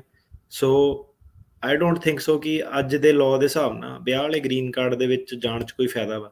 ਇਹ ਕਾਫੀ ਜਿੱਦਾਂ ਆਪਣੀ ਕਮਿਊਨਿਟੀ ਦੇ ਲੋਕੀ ਜਿਹੜੇ ਕਰਦੇ ਆ ਕਿ ਵਿਆਹ ਵਾਲਾ ਲੈ ਲਾਂਗੇ, ਗ੍ਰੀਨ ਕਾਰਡ ਇੱਦਾਂ ਹੋ ਜਾਣਾ, ਉੱਦਾਂ ਹੋ ਜਾਣਾ, ਬਟ ਲੋੜ ਨਹੀਂ, ਤੁਹਾਨੂੰ ਅਸਾਈਲਮ ਵਾਲੇ ਬੇਸ ਤੇ ਰੱਖੋ, ਨਾਲੇ ਤੁਹਾਡੇ ਆਪਣੇ ਬੇਸ ਤੇ ਆ। ਜੀ ਜੀ ਚਲੋ ਠੀਕ ਆ। ਉਦਾਂ ਜਿੱਦਾਂ ਕਹਿੰਦੇ ਨਾ ਆਪਾਂ ਜੋੜਦੇ, ਹੁਣ ਦੇਖੋ ਜੁੜਦੇ ਹੀ ਅਸਾਈਲਮ ਵਾਲੇ ਵਿਆਹ ਕਰਕੇ ਪੱਕਿਆਂ ਦੇ ਨਾਲ ਵੀ। ਸੋ ਇਹ ਦੇਖੋ, ਇਹ ਇਕੱਠੀ ਚੱਲਣਾ ਆਪਾਂ ਸਾਰਿਆਂ ਨੇ ਅੱਗੇ ਚੱਲ ਕੇ ਵੀ। ਇਹ ਚੀਜ਼ਾਂ ਸਾਰਿਆਂ ਨੂੰ ਇਕੱਠੀਆਂ ਚਾਹੀਦੀਆਂ ਨੇ। ਚਰਨਜੀਤ ਜੀ ਸਤਿ ਸ਼੍ਰੀ ਅਕਾਲ। ਹੈਲੋ, ਹਾਂਜੀ ਸਤਿ ਸ਼੍ਰੀ ਅਕਾਲ ਜੀ, ਚਰਨਜੀਤ ਬੈਂਸ। ਅੱਛਾ, ਮੇਰਾ ਕੁਐਸਚਨ ਇਹ ਹੈ ਜੀ, ਮੇਰੇ ਬ੍ਰਦਰ ਦੇ ਗ੍ਰੈਂਡਸਨ ਨੇ ਉਹ ਮੈਰਿਡ ਬੱਚਿਆਂ ਦੀ ਪਟੀਸ਼ਨ ਪਾਈ ਸੀ, ਉਹਨਾਂ ਨੂੰ ਅਸੀਂ ਰਿਸਪੌਂਸਰਸ਼ਿਪ ਸਾਰਾ ਭੇਜ ਦਿੱਤੀ ਆ।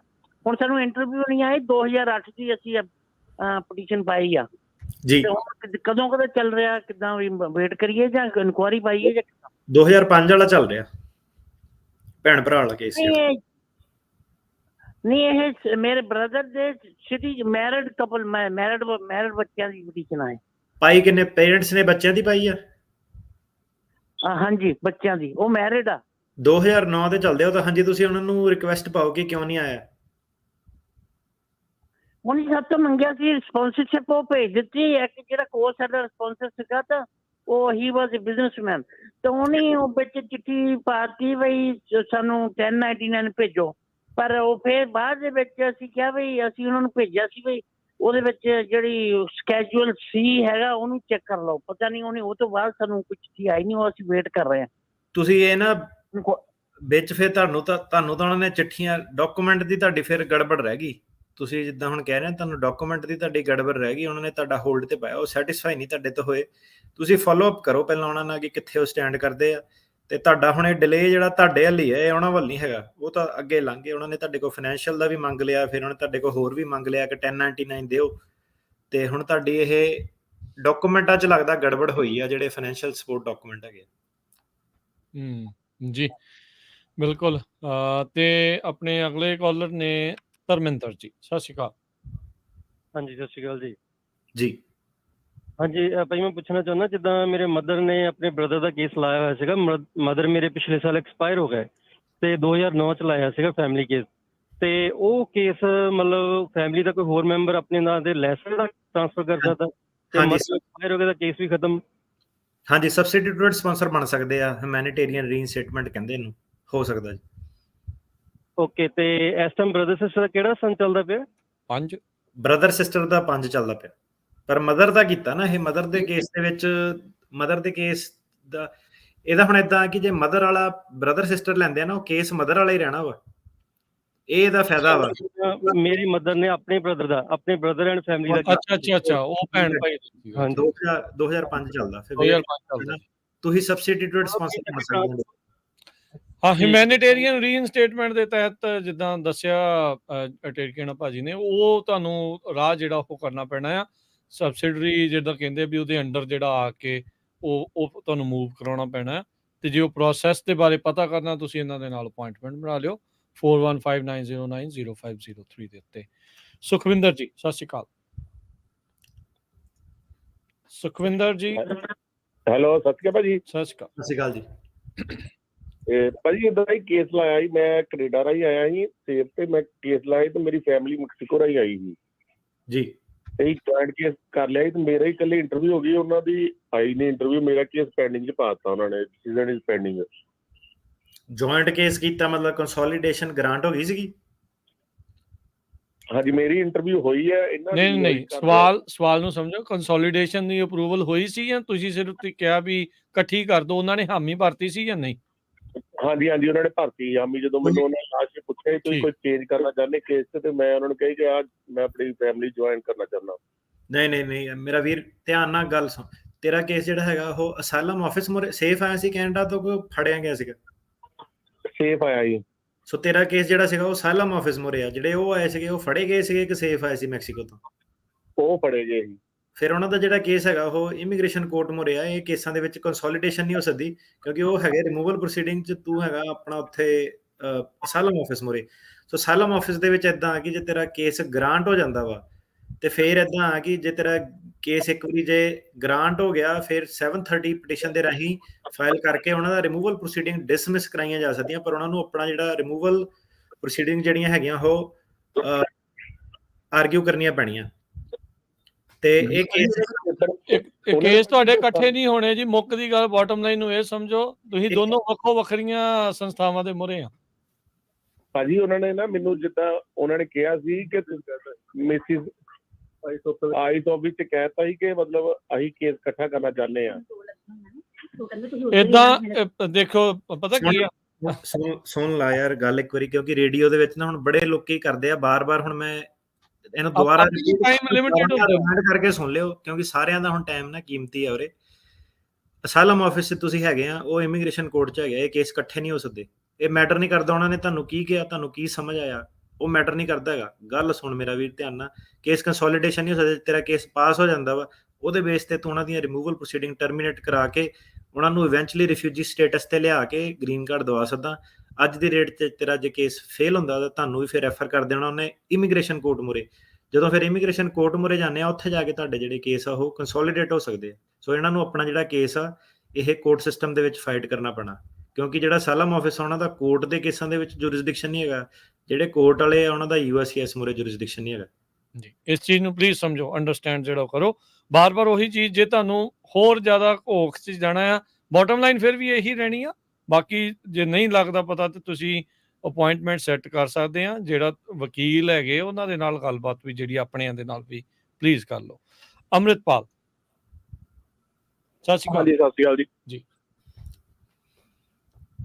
ਮੇਰਾ ਹਾਂਜੀ, ਜੀ ਕੁਝ ਪੁੱਛੋ ਨਹੀਂ ਜੀ। ਸੀਗਾ, ਮੈਂ ਨਾ ਜੀ ਆਪਣਾ ਗ੍ਰੀਨ ਕਾਰਡ ਅਪਲਾਈ ਕੀਤਾ ਹੋਇਆ ਵਾ, ਤੇ ਮੈਂ ਟਰੈਵਲ ਡਾਕੂਮੈਂਟ ਲੈ ਲਾਸਟ ਈਅਰ ਆਪਣਾ ਨੇਪਾਲ ਗਿਆ ਸੀਗਾ, ਤੇ ਮੈਨੂੰ ਨਾ ਜੀ ਉਹਨਾਂ ਨੇ ਨੇਪਾਲ ਤੋਂ ਡਿਪੋਰਟ ਕਰਤਾ ਸੀਗਾ ਇੰਟਰਪੋਲ ਹਿੱਟ ਫਾਊਂਡ ਦੇ ਕਰਕੇ। ਅੱਛਾ, ਮੈਂ ਇੱਥੇ ਜਦੋਂ ਆਪਣਾ ਨੀਅਰ ਕੁਦ ਰਿਹਾ ਸੀਗਾ ਤੇ ਉਹਨਾਂ ਨੇ ਆਵਾਜ਼ ਘਟ ਗਈ ਅੰਮ੍ਰਿਤਪਾਲ। ਬਾਹਰ ਹਾਂਜੀ, ਮੈਂ ਕਿਹਾ ਜੀ ਮੈਂ ਨਾ ਜਿੱਦਾਂ ਆਪਣਾ ਇੱਥੇ ਆਇਆ ਸੀਗਾ ਵਾਪਸੀ ਨਿਊਯਾਰਕ, ਤੇ ਉਹਨਾਂ ਨੇ ਮੈਨੂੰ ਐਂਟਰੀ ਦੇ ਦਿੱਤੀ ਸੀਗੀ ਇੱਥੇ ਕੁਝ ਪੁੱਛਿਆ ਨਹੀਂ ਮੇਰੇ ਤੋਂ, ਤੇ ਮੇਰਾ ਉਹ ਹੁਣ ਗ੍ਰੀਨ ਕਾਰਡ ਦੇ ਵਿੱਚ ਉਹਦਾ ਕੋਈ ਪੰਗਾ ਪਊਗਾ ਜਾਂ ਨਹੀਂ, ਜਿਹੜਾ ਮੈਨੂੰ ਉੱਥੋਂ ਡਿਪੋਰਟ ਕੀਤਾ ਉਹਨਾਂ ਨੇ? ਡਿਪੋਰਟ ਕੀਤਾ ਕਿੰਨੇ ਆ? ਨੇਪਾਲ ਵਾਲਿਆਂ ਨੇ ਕੀਤਾ ਕਿ ਇੰਡੀਆ ਵਾਲਿਆਂ ਨੇ ਕੀਤਾ? ਹਾਂਜੀ, ਨੇਪਾਲ ਵਾਲਿਆਂ ਨੇ। ਤੁਹਾਨੂੰ ਘੱਲਤਾ ਇੱਥੇ? ਨੇਪਾਲ ਵਾਲਿਆਂ ਨੂੰ ਨਹੀਂ ਸਾਡੇ ਨਾਲ ਕੋਈ, ਸਾਨੂੰ ਨੇਪਾਲ ਵਾਲਿਆਂ ਨੇ ਕੋਈ ਲੈਣਾ ਦੇਣਾ ਹੈਗਾ। ਸਾਡੀ ਤਾਂ ਅਮਰੀਕਾ ਦੇ ਨਾਲ ਗੱਲਬਾਤ ਆ ਤੁਹਾਡੀ। ਅਮਰੀਕਾ ਵਾਲਿਆਂ ਨੇ ਤੁਹਾਨੂੰ ਐਜ਼ ਅ ਰਿਫਿਊਜੀ ਐਡਮਿਟ ਕੀਤਾ ਤਾਂ ਅਮਰੀਕਾ ਨਾਲ ਤੁਹਾਡਾ ਮਤਲਬ ਆ। ਬਾਕੀ ਦੇਸ਼ ਤੁਹਾਨੂੰ ਡਿਪੋਰਟ ਕਰਦੇ ਕੀ ਕਰਦੇ ਆ ਉਹਨਾਂ ਦਾ ਕੋਈ ਮਤਲਬ ਨਹੀਂ ਪੈਂਦਾ। ਨਹੀਂ, ਜਿੱਦਾਂ ਉਹਨਾਂ ਨੇ ਇੰਟਰਪੋਲ ਹਿੱਟ ਫਾਊਂਡ ਕਰਕੇ ਕੀਤਾ ਵਾ, ਤੇ ਇੰਟਰਪੋਲ ਦਾ ਇੱਥੇ ਕੋਈ ਚੱਕਰ ਤਾਂ ਨਹੀਂ ਪਊਗਾ? ਉਦਾਂ ਮੇਰੇ ਫਿੰਗਰਪ੍ਰਿੰਟ ਸਾਰਾ ਕੁਝ ਹੋ ਗਿਆ ਵਾ ਗ੍ਰੀਨ ਕਾਰਡ ਜੋਗੇ। ਨਹੀਂ, ਤੁਸੀਂ ਕੋਈ ਕ੍ਰਾਈਮ ਕੀਤਾ ਕੁਛ ਇਦਾਂ ਦਾ ਵਾ? ਕੋਈ ਨਾਮ ਆ ਕਿਸੇ ਚੀਜ਼ 'ਚ ਤੁਹਾਡਾ ਕੇਸ 'ਚ? ਨਹੀਂ, ਮੇਰਾ ਹੁਣ ਤੱਕ ਕੋਈ ਨਹੀਂ, ਇੰਡੀਆ ਵੀ ਕੋਈ ਇਹੋ ਜਿਹਾ ਕੇਸ ਨਹੀਂ ਸੀਗਾ। ਬਸ ਫਿਰ ਠੀਕ ਆ, ਜੇ ਕੋਈ ਕ੍ਰਾਈਮ ਨਹੀਂ ਕੀਤਾ ਅਸਾਈਲਮ ਤੁਹਾਡਾ, ਫਿਰ ਜੇ ਹੈਗਾ ਰਿਫਿਊਜੀ ਤਾਂ ਆਲ ਗੁੱਡ। ਹੋ ਸਕਦਾ ਨਾਮ ਦੀ ਭੁਲੇਖਾ ਵੀ ਪੈ ਜਾਂਦਾ ਏਦਾਂ ਟਿਕਣਾ ਜੀ। ਭੁਲੇਖਾ ਵੀ ਕਈ ਵਾਰੀ ਪੈਂਦਾ। ਮੈਨੂੰ ਹੁਣ ਪਤਾ ਨਹੀਂ ਇਹਨਾਂ ਨੇ ਕਿਉਂ ਏਦਾਂ ਕੀਤਾ ਬਾਈ, ਰੀਜ਼ਨ ਕੀ ਸੀਗਾ? ਮਤਲਬ ਕੁਝ ਦੱਸ ਸਕਦਾ ਥੋੜਾ ਹੋਰ ਚਾਨਣਾ? ਮੈਂ ਇਹੀ ਕਿਹਾ ਵੀ ਇੰਟਰਪੋਲ ਦੇ ਕੇਸ 'ਚ ਨਾਂ ਸੀਗਾ ਉਹਨਾਂ ਦਾ, ਉਹ ਤੋਂ ਹਿੱਟ ਐਂਡ ਫਾਊਂਡ ਕੁਝ ਕਹਿੰਦੇ। ਉਹਨਾਂ ਨੇ ਬਸ ਇਹੀ ਕੀਤਾ ਵਾ, ਹਾਂਜੀ, ਹਿੱਟ ਫਾਊਂਡਡ ਕੀਤਾ ਵਾ ਇੰਟਰਪੋਲ ਤੋਂ। ਤੇ ਉਹਨਾਂ ਨੇ ਤੁਹਾਨੂੰ ਡਿਪੋਰਟ ਅਮਰੀਕਾ ਕੀਤਾ ਇੱਧਰ ਨੂੰ? ਹਾਂਜੀ, ਕਿਉਂਕਿ ਤੁਹਾਡੇ ਕੋਲ ਰਿਫਿਊਜੀ ਸੀਗਾ ਡਾਕੂਮੈਂਟ। ਠੀਕ ਹੈ, ਓਕੇ। ਪਤਾ ਨਹੀਂ ਹੁਣ ਕਿ ਆਪਣਾ ਜਿਹੜਾ ਇੰਟਰਪੋਲ ਤਾਂ ਹੁਣ ਇਦਾਂ ਕਿ ਕੋਈ ਵੀ ਦੇਸ਼ ਆ ਜਿਹੜਾ ਉਹ ਆਪਣੇ, ਮੈਨੂੰ ਹੁਣ ਪਤਾ ਨਹੀਂ ਇੰਟਰਪੋਲ ਕਿਹੜੇ ਹਿਸਾਬ ਨਾਲ ਫੰਕਸ਼ਨ ਕਰਦੀ ਆ। ਚਲੋ, ਇਹ ਅਮਰੀਕਾ ਨੇ ਤੁਹਾਨੂੰ ਵੈਲਕਮ ਕੀਤਾ, ਅਮਰੀਕਾ ਨਾਲ ਤੁਸੀਂ ਆਪਣੇ ਸੰਬੰਧ ਰੱਖੋ। ਜਿਹੜਾ ਨੇਪਾਲ ਵਾਲਾ ਆਪਾਂ ਤਾਂ ਕਹੀਦਾ ਉੱਥੇ ਜਾਇਆ ਨਾ ਕਰੋ, ਹਨ ਸਿੱਧੀ ਜੀ ਗੱਲ ਹੈ। ਠੀਕ ਹੈ, ਹੋਪਫੁਲੀ ਨਹੀਂ ਕੋਈ ਪਊਗਾ ਮਸਲਾ। ਜੇ ਤੁਹਾਡਾ ਕੇਸ ਚੱਲ ਰਿਹਾ ਤੇ ਆਪਣੇ ਵੀ ਵਕੀਲ ਤੋਂ ਜਿਹੜੀ ਪਲੀਜ਼ ਉਹ ਵੀ ਸਲਾਹ ਲੈਣ ਦੀ ਕੋਸ਼ਿਸ਼ ਕਰਿਓ ਵੀ ਉਹ ਕੀ ਜਿਹੜਾ ਉਹ ਆਖਦੇ ਆ, ਕਿਉਂਕਿ ਇਹ ਗੱਲ ਨਾ ਥੋੜੀ ਖੁੱਲ ਕੇ ਕਰਨ ਵਾਲੀ ਹੋਊਗੀ, ਤੇ ਬੈਟਰ ਆ ਵੀ ਤੁਸੀਂ ਪ੍ਰਾਈਵੇਟ ਸੈਸ਼ਨ 'ਚ ਅਜਿਹੀ ਜਿਹੜੀ ਗੱਲ ਕਰੋ। ਇੱਕ ਨਾ ਇਹਦੇ ਨਾਲ ਹੀ ਚੀਜ਼ ਦੱਸ ਦਈਏ, ਬੰਦਾ ਹਰੇਕ ਜਿਹੜਾ ਨਾ ਡਾਕਟਰ ਵਕੀਲ ਬਣ ਜਾਂਦਾ ਅੱਜ ਕੱਲ, ਬਿਨਾ ਸਕੂਲ ਜਾਏ, ਬਿਨਾ ਸਰਟੀਫਿਕੇਟ ਲਏ। ਹੁਣ ਉਹਦਾ ਕੀ ਆ ਕਿ ਸਲਾਹ ਜਿਹੜੀ ਮਹਿੰਗੀ ਕਿੱਥੇ ਪੈ ਜਾਂਦੀ। ਤੁਹਾਨੂੰ ਦੱਸਦੇ ਕਿ ਭਾਜੀ ਕਿੰਨੀ ਵਾਰੀ ਆਪਾਂ ਕਿਹਾ ਹੋਣਾ ਕਿ ਐਡਰੈਸਾਂ ਦਾ, ਹੈ ਨਾ, ਕਿ ਐਡਰੈਸ ਸਹੀ ਦੱਸਣਾ ਆਪਣਾ, ਤੇ ਜਿਹੜੀ ਜਨਤਾ ਉਹ ਅਣਗਹਿਲੀ ਕਰ ਜਾਂਦੀ ਆ। ਉਹ ਕਹਿੰਦੀ ਛੱਡ, ਮੇਰੇ ਦੋਸਤ ਦਾ ਹੋਇਆ, ਐਡਰੈਸ ਦੇ ਦੇਣਾ, ਮਤਲਬ ਡਿਸਰਿਗਾਰਡ ਕਰਦੇ ਉਹ ਚੀਜ਼ ਨੂੰ। ਆਪਣਾ ਇੱਕ ਕੇਸ ਸੀਗਾ ਪਿਛਲੇ ਹਫਤੇ, ਉਹ ਤਾਂ ਹੁਣ ਉਹਨੇ ਜੱਜ ਨੇ ਰਿਟਨ ਡਿਸੀਜਨ 'ਚ ਪਾ ਦਿੱਤਾ।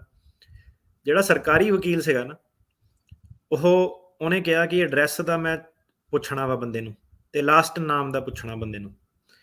ਤੇ ਜਿਹੜਾ ਸਰਕਾਰੀ ਵਕੀਲ ਸੀਗਾ, ਉਹਦੀ ਕ੍ਰੈਡਿਟ ਦੀ ਜਿਹੜੀ ਰਿਪੋਰਟ ਸੀਗੀ, ਐਕਸਪੀਰੀਅੰਸ ਦੀ, ਸਾਰਾ ਉਹਨਾਂ ਸਰਕਾਰੀ ਵਕੀਲ ਪੈਕਟ ਬਣਾ ਕੇ ਲਿਆਇਆ 74 ਪੇਜਾਂ ਦਾ ਬੰਦੇ ਦਾ। ਬੱਲੇ 74 ਪੇਜਾਂ ਦਾ ਐਡਰੈਸ ਹਿਸਟਰੀ ਤੇ ਸਾਰਾ, ਕ੍ਰੈਡਿਟ ਕਾਰਡ ਟ੍ਰਾਂਜੈਕਸ਼ਨ ਕਿੱਥੇ ਕਨਸੈਂਟਰੇਟਡ ਆ, ਗਰੋਸਰੀ ਕਿੱਥੋਂ ਕਰਦਾ, ਕਿਹੜੇ ਐਡਰੈਸ ਆ, ਬਿੱਲ ਬੁੱਲ ਸਾਰਿਆਂ ਦੇ ਲੈ ਕੇ ਆਇਆ। ਤੇ ਉੱਥੋਂ ਉਹਨੇ ਬੰਦੇ ਨੂੰ ਟੰਗਿਆ ਕਿ ਇੱਕ ਦੱਸ ਦੇ, ਕਹਿੰਦਾ ਸੈਕਰਾਮੈਂਟੋ ਦਾ ਐਡਰੈਸ ਕਿੱਥੇ ਤੇਰਾ ਜਿਹੜਾ ਪੈਂਦਾ ਵਾ। ਸੋ ਜਨਤਾ ਇਸ ਚੀਜ਼ ਨੂੰ ਲਾਈਟਲੀ ਲੈਂਦੀ ਆ। ਕੰਪਨੀਆਂ ਕਿਤੇ ਇਨਕੋਰਪੋਰੇਟ ਕੀਤੀਆਂ, ਟੈਕਸ ਕਿਤੇ ਫਾਈਲ ਕੀਤੇ ਆ, DOT ਨੰਬਰ ਤੇ ਐਡਰੈਸ ਕਿਤੇ ਦਾ ਚੱਲਦਾ। ਤੇ ਜਿਹੜੇ ਸਰਕਾਰੀ ਵਕੀਲ ਸੀਗਾ, ਉਹ ਹੁਣ ਕੀ ਸੀਗਾ, ਸੈਕਰਾਮੈਂਟੋ ਕੋਰਟ ਦੇ ਵਿੱਚ 74 ਪੇਜ ਦੀ ਰਿਪੋਰਟ ਲੈ ਕੇ ਆਇਆ ਬੰਦੇ ਦੇ ਐਡਰੈਸਾਂ ਤੇ। ਤੇ ਉਹਨੂੰ ਮੈਂ ਕਿਹਾ ਵੀ ਸੀਗਾ ਨਾ, ਮੈਂ ਕਿਹਾ ਤੈਨੂੰ ਯਾਰ ਕਿਹਾ ਵੀ ਸੀਗਾ, ਰੇਡੀਓ ਤੇ ਵੀ ਆਪਾਂ ਕਈ ਵਾਰੀ ਕਹਿੰਦੇ ਕਿ ਨਾ ਇਹ ਪੰਗੇ ਤੇ ਪਿਓ। ਸਾਨੂੰ ਜਦੋਂ ਪੁੱਛਦੇ ਆਪਾਂ ਕਿ ਨਹੀਂ ਫਸਣਾ, ਆਪਾਂ ਐਡਰੈਸਾਂ ਡਰੂਸਾਂ ਵਾਲੇ ਚੱਕਰ ਤੇ ਨਹੀਂ ਫਸਣਾ। ਜਨਤਾ ਪਰ ਨਹੀਂ ਪਰਵਾਹ ਕਰਦੀ ਉਹਦੀ। ਤੇ ਹੁਣ ਜਿਹੜਾ ਟ੍ਰੈਂਡ ਇਹਦਾ ਇਹ ਹੈਗਾ ਕਿ ਪੂਰਾ ਉਹ ਲੈ ਕੇ ਜਦੋਂ ਰਿਪੋਰਟ ਆਇਆ ਤੇ ਪੂਰਾ, ਤੇ ਜੱਜ ਕਹਿੰਦੀ ਮੈਨੂੰ ਬਹੁਤ ਜ਼ਿਆਦਾ ਕੰਸਰਨ ਇਹਦਾ ਹੈਗਾ, ਤੇ ਉਹ ਹਰੇਕ ਚੀਜ਼, ਹਰੇਕ ਬਿੱਲ, ਹਰੇਕ ਚੀਜ਼ ਕਢਾ ਕੇ ਜਿਹੜਾ ਸੀਗਾ ਉਹ ਪੂਰੀ ਲੈ ਕੇ ਆਇਆ ਉਹਦੀ, ਕਿ ਕਿਹੜਾ ਕਿਹੜਾ ਐਡਰੈਸ ਉਹਦਾ ਬੋਲਦਾ। ਤੇ ਮੇਨ ਉਹਦਾ ਪੰਗਾ ਇਹ ਪਿਆ ਕਿ ਜਿੱਦਾਂ ਬੈਂਕ ਬੁੰਕ ਦੇ ਵੀ ਲੋਨ ਕਈ ਵਾਰੀ ਹੁੰਦੇ ਆ, ਕ੍ਰੈਡਿਟ ਕਾਰਡ ਦੀਆਂ ਐਪਲੀਕੇਸ਼ਨਾਂ ਜਿਹੜੀਆਂ ਹੁੰਦੀਆਂ, ਉੱਤੇ ਐਡਰੈਸ ਜਿਹੜੇ ਸੀਗੇ ਕੋਈ ਹੋਰ ਸੀਗੇ, ਤੇ ਜਿੱਥੇ ਉਹ ਕਹਿੰਦਾ ਉਹ ਕੋਈ ਐਡਰੈਸ ਜਿਹੜਾ ਹੋਰ ਸੀਗਾ। ਜੀ ਦੇਖ ਲਓ। ਸੋ ਕੁਛ ਕੁ ਆਪਣੇ ਹੋਰ ਕਾਲਰ ਆ, ਫਿਰ ਆਪਣੇ ਪ੍ਰੋਗਰਾਮ ਦੀ ਸਮਾਪਤੀ ਵੀ ਆ। ਆਲਮੋਸਟ 2-4 ਮਿੰਟ ਹੀ ਜਿਹੜੇ ਬਚੇ ਆ, ਜਿਹੜੇ ਹੋਲਡ ਤੇ ਆਪਾਂ ਸਾਰਿਆਂ ਦੀ ਕਾਲ ਲੈਣ ਦੀ ਜਿਹੜੀ ਕੋਸ਼ਿਸ਼ ਕਰਾਂਗੇ। ਅਵਿਨਾਸ਼, ਹਾਂਜੀ ਸਤਿ ਸ਼੍ਰੀ ਅਕਾਲ ਜੀ। ਸਤਿ ਸ਼੍ਰੀ ਅਕਾਲ ਜੀ। ਸਤਿ ਸ਼੍ਰੀ ਅਕਾਲ ਜੀ। ਹਾਂਜੀ ਹਾਂਜੀ, ਮੈਂ ਪੁੱਛਣਾ ਸੀਗਾ ਵੀਰ ਜੀ ਕਿ ਮੇਰੇ ਫਾਦਰ ਸਾਹਿਬ ਨੇ ਮੇਰੇ ਭੈਣਾਂ ਭਰਾਵਾਂ ਦਾ ਅਪਲਾਈ ਕੀਤਾ ਸੀ 2008 ਚ, ਫੈਬਰਵਰੀ 2008, ਪਰ ਉਹ ਆਪ ਐਕਸਪਾਇਰ ਹੋ ਗਏ 12 ਦੇ ਵਿੱਚ, ਜੂਨ 12 ਦੇ ਵਿੱਚ। ਤੇ ਮੈਂ ਹੁਣ ਇਹ ਪਤਾ ਕਰਨਾ ਚਾਹੁੰਦੀ ਹਾਂ ਕਿ ਮੇਰੇ ਬ੍ਰਦਰ ਐਂਡ ਸਿਸਟਰਸ ਇੰਡੀਆ ਹੀ ਨੇ, ਪਰ ਉਹਨਾਂ ਦੇ ਬੱਚੇ ਕਈਆਂ ਦੇ ਕੈਨੇਡਾ ਚਲੇ ਗਏ, ਕਈਆਂ ਦੇ ਆਸਟ੍ਰੇਲੀਆ ਸੈੱਟ ਹੋ ਗਏ। ਤੇ ਜੇ ਹੁਣ ਆਪਾਂ ਕੇਸ ਨੂੰ ਟਰਮੀਨੇਟ ਕਰਨਾ ਚਾਹੁੰਦੇ ਹਾਂ ਤੇ ਉਹਦੇ ਵਾਸਤੇ ਸਾਨੂੰ ਕੀ ਕਰਨਾ ਪਊਗਾ ਜਾਂ ਕਿੱਥੇ ਕੰਟੈਕਟ ਕਰਨਾ ਪਊਗਾ? ਕਿ ਜੇ ਕਿਸੇ ਨੇ ਆਣਾ ਹੀ ਨਹੀਂ, ਫਾਇਦਾ ਹੀ ਨਹੀਂ, ਕਿਸੇ ਨੂੰ ਕੋਈ ਆਣਾ ਨਹੀਂ, ਤਾਂ ਟਰਮੀਨੇਟ ਤੁਸੀਂ, ਕੋਈ ਤੁਹਾਨੂੰ ਪੁਆਇੰਟ ਨਹੀਂ ਬਣਦਾ ਟਰਮੀਨੇਟ ਕਰਨ ਦਾ। ਉਦਾਂ ਇਹ ਹੈ ਕਿ ਜਿਹੜਾ I-130 ਅਪਰੂਵ ਹੋ ਜਾਂਦਾ, ਉਹ I-130 ਉਹਨਾਂ ਨੂੰ ਲਿਖ ਦਿਓ, ਵਾਪਸ ਲੈ ਲੂਗੇ ਪਟੀਸ਼ਨ, ਆਪੇ ਟਰਮੀਨੇਟ ਹੋ ਜਾਣਾ। ਜਿਹੜਾ I-130 ਜਿਹੜਾ ਅਪਰੂਵ ਹੋਇਆ, ਉਹਦੇ ਥੱਲੇ ਸਰਵਿਸ ਸੈਂਟਰ ਦਾ ਨਾਮ ਲਿਖਿਆ ਹੁੰਦਾ, ਤੇ ਉੱਥੇ ਲਿਖ ਦਿਓ ਕਿ ਇਹ I-130 ਆਪਣਾ ਜਿਹੜਾ ਆਪਾਂ ਰਿਵੋਕ ਕਰਨਾ ਚਾਹੁੰਦੇ ਹਾਂ। ਤੇ ਉਹਨਾਂ ਨੇ ਕਹਿਣਾ ਕਿ ਜ਼ਿਆਦਾਤਰ ਜਿਹੜਾ ਰਿਵੋਕ ਵੀ ਉਹੀ ਬੰਦਾ ਕਰਦਾ ਜਿਹੜਾ ਫਾਈਲ ਕੀਤਾ ਹੁੰਦਾ, ਪਰ ਤੁਸੀਂ ਉਹਨਾਂ ਨੂੰ ਇਨਫੋਰਮੇਸ਼ਨ ਦੇ ਸਕਦੇ ਆ ਕਿ ਇਹ ਜਿਹੜਾ ਡੈਥ ਹੋ ਗਈ ਇਹਨਾਂ ਦੀ, ਤੇ ਆਪੇ ਉਹ ਜਿਹੜਾ ਕੇਸ ਆ ਉਹਨੂੰ ਅਬੈਂਡਨ ਸਮਝਿਆ ਜਾਊਗਾ। ਜੀ ਥੈਂਕ ਯੂ। ਠੀਕ ਹੈ ਜੀ, ਮਤਲਬ ਉਹ ਜਿਹੜਾ ਅਪਰੂਵਲ ਵਾਲੇ ਲੈਟਰ ਤੇ ਨੰਬਰ ਹੋਊਗਾ, ਉਸੇ ਨੰਬਰ ਤੇ ਕੰਟੈਕਟ ਕਰਨਾ ਆਪਾਂ? ਹਾਂਜੀ, ਥੱਲੇ ਨੰਬਰ ਨਹੀਂ, ਉੱਤੇ ਸਰਵਿਸ ਸੈਂਟਰ ਹੈਗਾ, ਉਹਨਾਂ ਨੂੰ ਰਿਟਰਨ ਚ ਪਾ ਦਿਓ, ਚਿੱਠੀ ਲੈ ਕੇ ਘੱਲ ਦਿਓ ਜੀ ਉਹਨਾਂ ਨੂੰ ਇੱਕ। ਜੀ ਚਰਨਪਾਲ, ਸਤਿ ਸ਼੍ਰੀ ਅਕਾਲ। ਹੈਲੋ, ਹਾਂਜੀ ਬਾਈ ਸਤਿ ਸ਼੍ਰੀ ਅਕਾਲ ਜੀ ਵੀਰੇ। ਸਭ ਤੋਂ ਪਹਿਲਾਂ ਤਾਂ ਵੀਰੇ ਮੈਂ ਥੈਂਕ ਯੂ ਕਰਨਾ ਚਾਹਣਾ ਵੀਰੇ ਜੇ ਵੀਰ ਦਾ ਜੀ। ਇਹਨਾਂ ਦੀ ਵਜ੍ਹਾ ਨਾਲ ਹੀ ਮੇਰਾ ਇੱਕ ਵਧੀਆ ਗ੍ਰੀਨ ਕਾਰਡ ਮੈਂ ਹੋਲਡ ਕਰ ਚੁੱਕਿਆ ਵਾਂ ਇੱਥੇ। ਤੇ ਬਈ ਇੱਕ ਮੈਂ ਸਾਰੀ ਜਿੰਨੇ ਵੀ ਲਿਸਨਰਸ ਨੇ ਉਹਨਾਂ ਨੂੰ ਵੀਰੇ ਇੱਕ ਚੀਜ਼ ਕਹਿਣਾ ਚਾਹਣਾ ਵੀ ਆਪਣੇ ਕਈ ਗੁੰਮਰਾਹ ਕਰੀ ਜਾਂਦੇ ਨੇ ਕੰਸਲਟੈਂਟ ਵੀ ਸਾਡੇ ਕੋਲ ਸਪੈਸ਼ਲ ਵੈਬਸਾਈਟਸ ਨੇ, ਸਾਡੇ ਕੋਲ ਇਹ ਆ ਉਹ ਆ। ਇਹ ਬਹੁਤ ਹੀ ਕੰਪਲੈਕਸ ਸਿਸਟਮ ਆ। ਪਲੀਜ਼ ਜਿੰਨੇ ਵੀ ਲਿਸਨਰ ਆ, ਜਿਹਨੇ ਵੀ ਆਪਣਾ ਕੋਈ ਵੀ ਕੇਸ ਫਾਈਲ ਕਰਨਾ, ਗ੍ਰੀਨ ਕਾਰਡ ਫਾਈਲ ਕਰਨਾ, ਇੱਕ ਵਧੀਆ ਵਕੀਲ ਦੀ ਸਲਾਹ ਨਾਲ ਕਰਿਓ। ਐਂਡ ਆਈ ਹਾਈਲੀ ਰਿਕਮੈਂਡ ਜੇ ਟਰਕੀਆਨਾ। ਥੈਂਕ ਯੂ ਜੀ। ਧੰਨਵਾਦ ਭਾਜੀ, ਸ਼ੁਕਰੀਆ ਜੀ, ਬਹੁਤ ਸ਼ੁਕਰੀਆ ਜੀ। ਪ੍ਰਦੀਪ ਜੀ, ਸਤਿ ਸ਼੍ਰੀ ਅਕਾਲ। ਸਤਿ ਸ਼੍ਰੀ ਅਕਾਲ ਜੀ। ਜੀ ਸਤਿ ਸ਼੍ਰੀ ਅਕਾਲ। ਜੀ ਮੇਰਾ ਸਵਾਲ ਇਹ ਕਿ ਹੈ ਨਾ, ਆਪਾਂ ਅਸਾਈਲਮ ਗ੍ਰੀਨ ਕਾਰਡ ਅਪਲਾਈ ਕੀਤੇ ਸੀਗੇ 22 ਚ, ਲਾਸਟ ਅਗਸਤ ਚ, ਤੇ ਸੋ ਆਪਾਂ ਵੇਟਿੰਗ ਟਾਈਮ ਪਤਾ ਕਰਨਾ ਚਾਹੁੰਦੇ ਸੀ ਕਿੰਨਾ ਕਿ ਇਹਨਾਂ ਦਾ? 2 ਤੋਂ 3 ਸਾਲ ਆ। 2 ਤੋਂ 3 ਸਾਲ ਜੀ। ਠੀਕ ਹੈ ਜੀ। ਤੇ ਭਾਜੀ ਆਪਾਂ ਜਿੱਦਾਂ ਆਨਲਾਈਨ ਜਿੱਦਾਂ ਚੈੱਕ ਕਰ ਸਕਦੇ ਹਾਂ ਵੀ ਕਿੱਥੇ ਤੱਕ ਜਾਂ ਏਦਾਂ ਕੁਝ ਹੈਗਾ? ਹਾਂਜੀ ਹਾਂਜੀ, ਜਿਹੜਾ USCIS ਦੀ ਵੈਬਸਾਈਟ ਆ ਉੱਤੇ ਪਤਾ ਲੱਗ ਜਾਂਦਾ ਕਿ ਪ੍ਰੋਸੈਸਿੰਗ ਟਾਈਮ ਕਿੰਨੇ ਆ, ਕਿਹੜੇ ਸਰਵਿਸ ਸੈਂਟਰ ਮੋਰੇ ਪੈਂਡਿੰਗ, ਉਹਦੇ ਹਿਸਾਬ ਨਾਲ। ਭਾਜੀ ਉਹਦੇ ਵਿੱਚ ਕੁਝ ਆਪਣਾ ਨੰਬਰ ਪਾਉਣਾ ਹੁੰਦਾ, ਜਿੱਦਾਂ ਕੋਈ ਵੀ ਆਪਾਂ ਪਤਾ ਨਹੀਂ ਲੱਗਦਾ ਉਹਦੇ ਵਿੱਚ ਐਪਲੀਕੇਸ਼ਨ ਟਾਈਪ ਪਾਉਣੀ ਪੈਂਦੀ ਹੈ ਸ਼ਾਇਦ। ਮੈਂ ਦੱਸ ਦਿੰਦਾ 2 ਚੀਜ਼ਾਂ। ਇੱਕ ਆਪਣੇ ਕੇਸ ਦਾ ਸਟੇਟਸ ਚੈੱਕ ਕਰ ਸਕਦੇ ਹੋ, ਉੱਥੇ ਡੱਬਾ ਲਿਖਿਆ ਹੁੰਦਾ ਚੈੱਕ ਕੇਸ ਸਟੇਟਸ USCIS.gov। ਜੇ ਤੁਹਾਨੂੰ ਨਹੀਂ ਕੰਪਿਊਟਰ ਚਲਾਉਣਾ ਆਉਂਦਾ, ਹੈਲਪ ਲਓ ਕਿਸੇ ਦੀ, ਹੈ ਨਾ, ਜਵਾਕ ਜੂਕ ਦੀ। ਤੇ ਦੂਜਾ ਇਹ ਹੈਗਾ ਕਿ ਚੈੱਕ ਕੇਸ ਪ੍ਰੋਸੈਸਿੰਗ ਟਾਈਮ ਹੁੰਦਾ ਵਾ, ਉੱਤੇ ਉਹਨਾਂ ਨੇ ਡ੍ਰੌਪ ਡਾਊਨ ਮੈਨਿਊ ਬਣਾਏ ਹੁੰਦੇ ਆ ਕਿ 485 ਜਿੱਦਾਂ ਤੁਹਾਡੇ ਫਾਰਮ ਦਾ ਨੰਬਰ ਆ, ਕਿਹੜੇ ਸਰਵਿਸ ਸੈਂਟਰ ਮੂਰੇ ਪੈਂਡਿੰਗ ਆ, ਤੇ ਉਹਨਾਂ ਤੁਹਾਨੂੰ ਦੱਸ ਦੇਣਾ ਕਿੰਨੀ ਦੇਰ ਲੱਗਦੀ ਹੈ। ਜੀ ਠੀਕ ਹੈ ਜੀ, ਥੈਂਕ ਯੂ। ਦਵਿੰਦਰ ਜੀ, ਸਤਿ ਸ਼੍ਰੀ ਅਕਾਲ। ਸਤਿ ਸ਼੍ਰੀ ਅਕਾਲ ਭਾਈ। ਸਤਿ ਸ਼੍ਰੀ ਅਕਾਲ ਭਾਈ। ਮੇਰਾ ਨਾ ਕੇਸ ਨਿਊਯਾਰਕ ਕੇ ਮੈਨੂੰ ਸਾਲ ਹੋ ਗਿਆ, ਪਿਛਲੇ ਮਹੀਨੇ ਇੰਟਰਵਿਊ ਹੋਈ ਹੈ ਐਵਰੀਥਿੰਗ ਨੂੰ, ਪਰ ਮੇਰਾ ਡਿਸੀਜਨ ਨਹੀਂ ਆਇਆ। ਹਾਂਜੀ ਭਾਜੀ, ਕਈ ਵਾਰੀ ਨਾ ਹੋਲਡ ਤੇ ਪਾ ਦਿੰਦੇ ਆ ਫॉर ਵਾਟਐਵਰ ਰੀਜ਼ਨ, ਹੈ ਨਾ, ਜੋ ਵੀ ਉਹਨਾਂ ਨੂੰ, ਪਰ ਉਹਨਾਂ ਨੂੰ ਤੁਸੀਂ ਫੋਲੋ ਅਪ ਕਰ ਸਕਦੇ ਆ ਕੋਰਟ ਦੇ ਨਾਲ।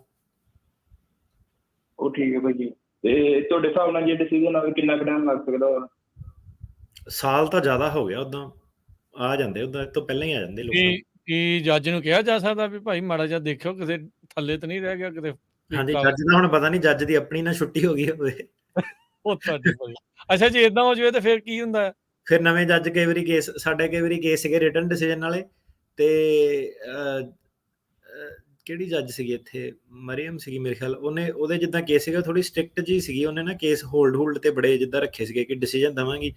ਤੇ ਨਵੇਂ ਜਿੱਦਾਂ ਨਾ ਸਾਈਨ ਉਹਦੇ ਹੋਏ, ਤੇ ਡਿਪੈਂਡਿੰਗ ਕਿਹੜੇ ਜੱਜ ਨੂੰ ਸਾਈਨ ਹੋਏ, ਸੌਖੇ ਵਾਲੇ ਜੱਜ ਨੂੰ ਸਾਈਨ ਹੋ ਗਏ, ਉਹਨਾਂ ਨੇ ਸਿੱਧੇ ਹੀ ਚੱਲ ਵੀ ਘੁੱਗੀਆਂ ਮਾਰ ਕੇ ਪਾਸ ਕਰਤੇ। ਠੀਕ ਆ, ਚਲੋ ਸਿੱਧਾ ਹੀ ਫੋਨ ਆਇਆ ਕਿ ਮੈਂ ਆਹ ਵਾਲੇ ਫਲਾਣੇ ਇੰਨੇ ਕੇਸ ਮੈਂ ਪਾਸ ਕਰ ਦੇਣੇ ਤੁਹਾਡੇ, ਹਨਾ।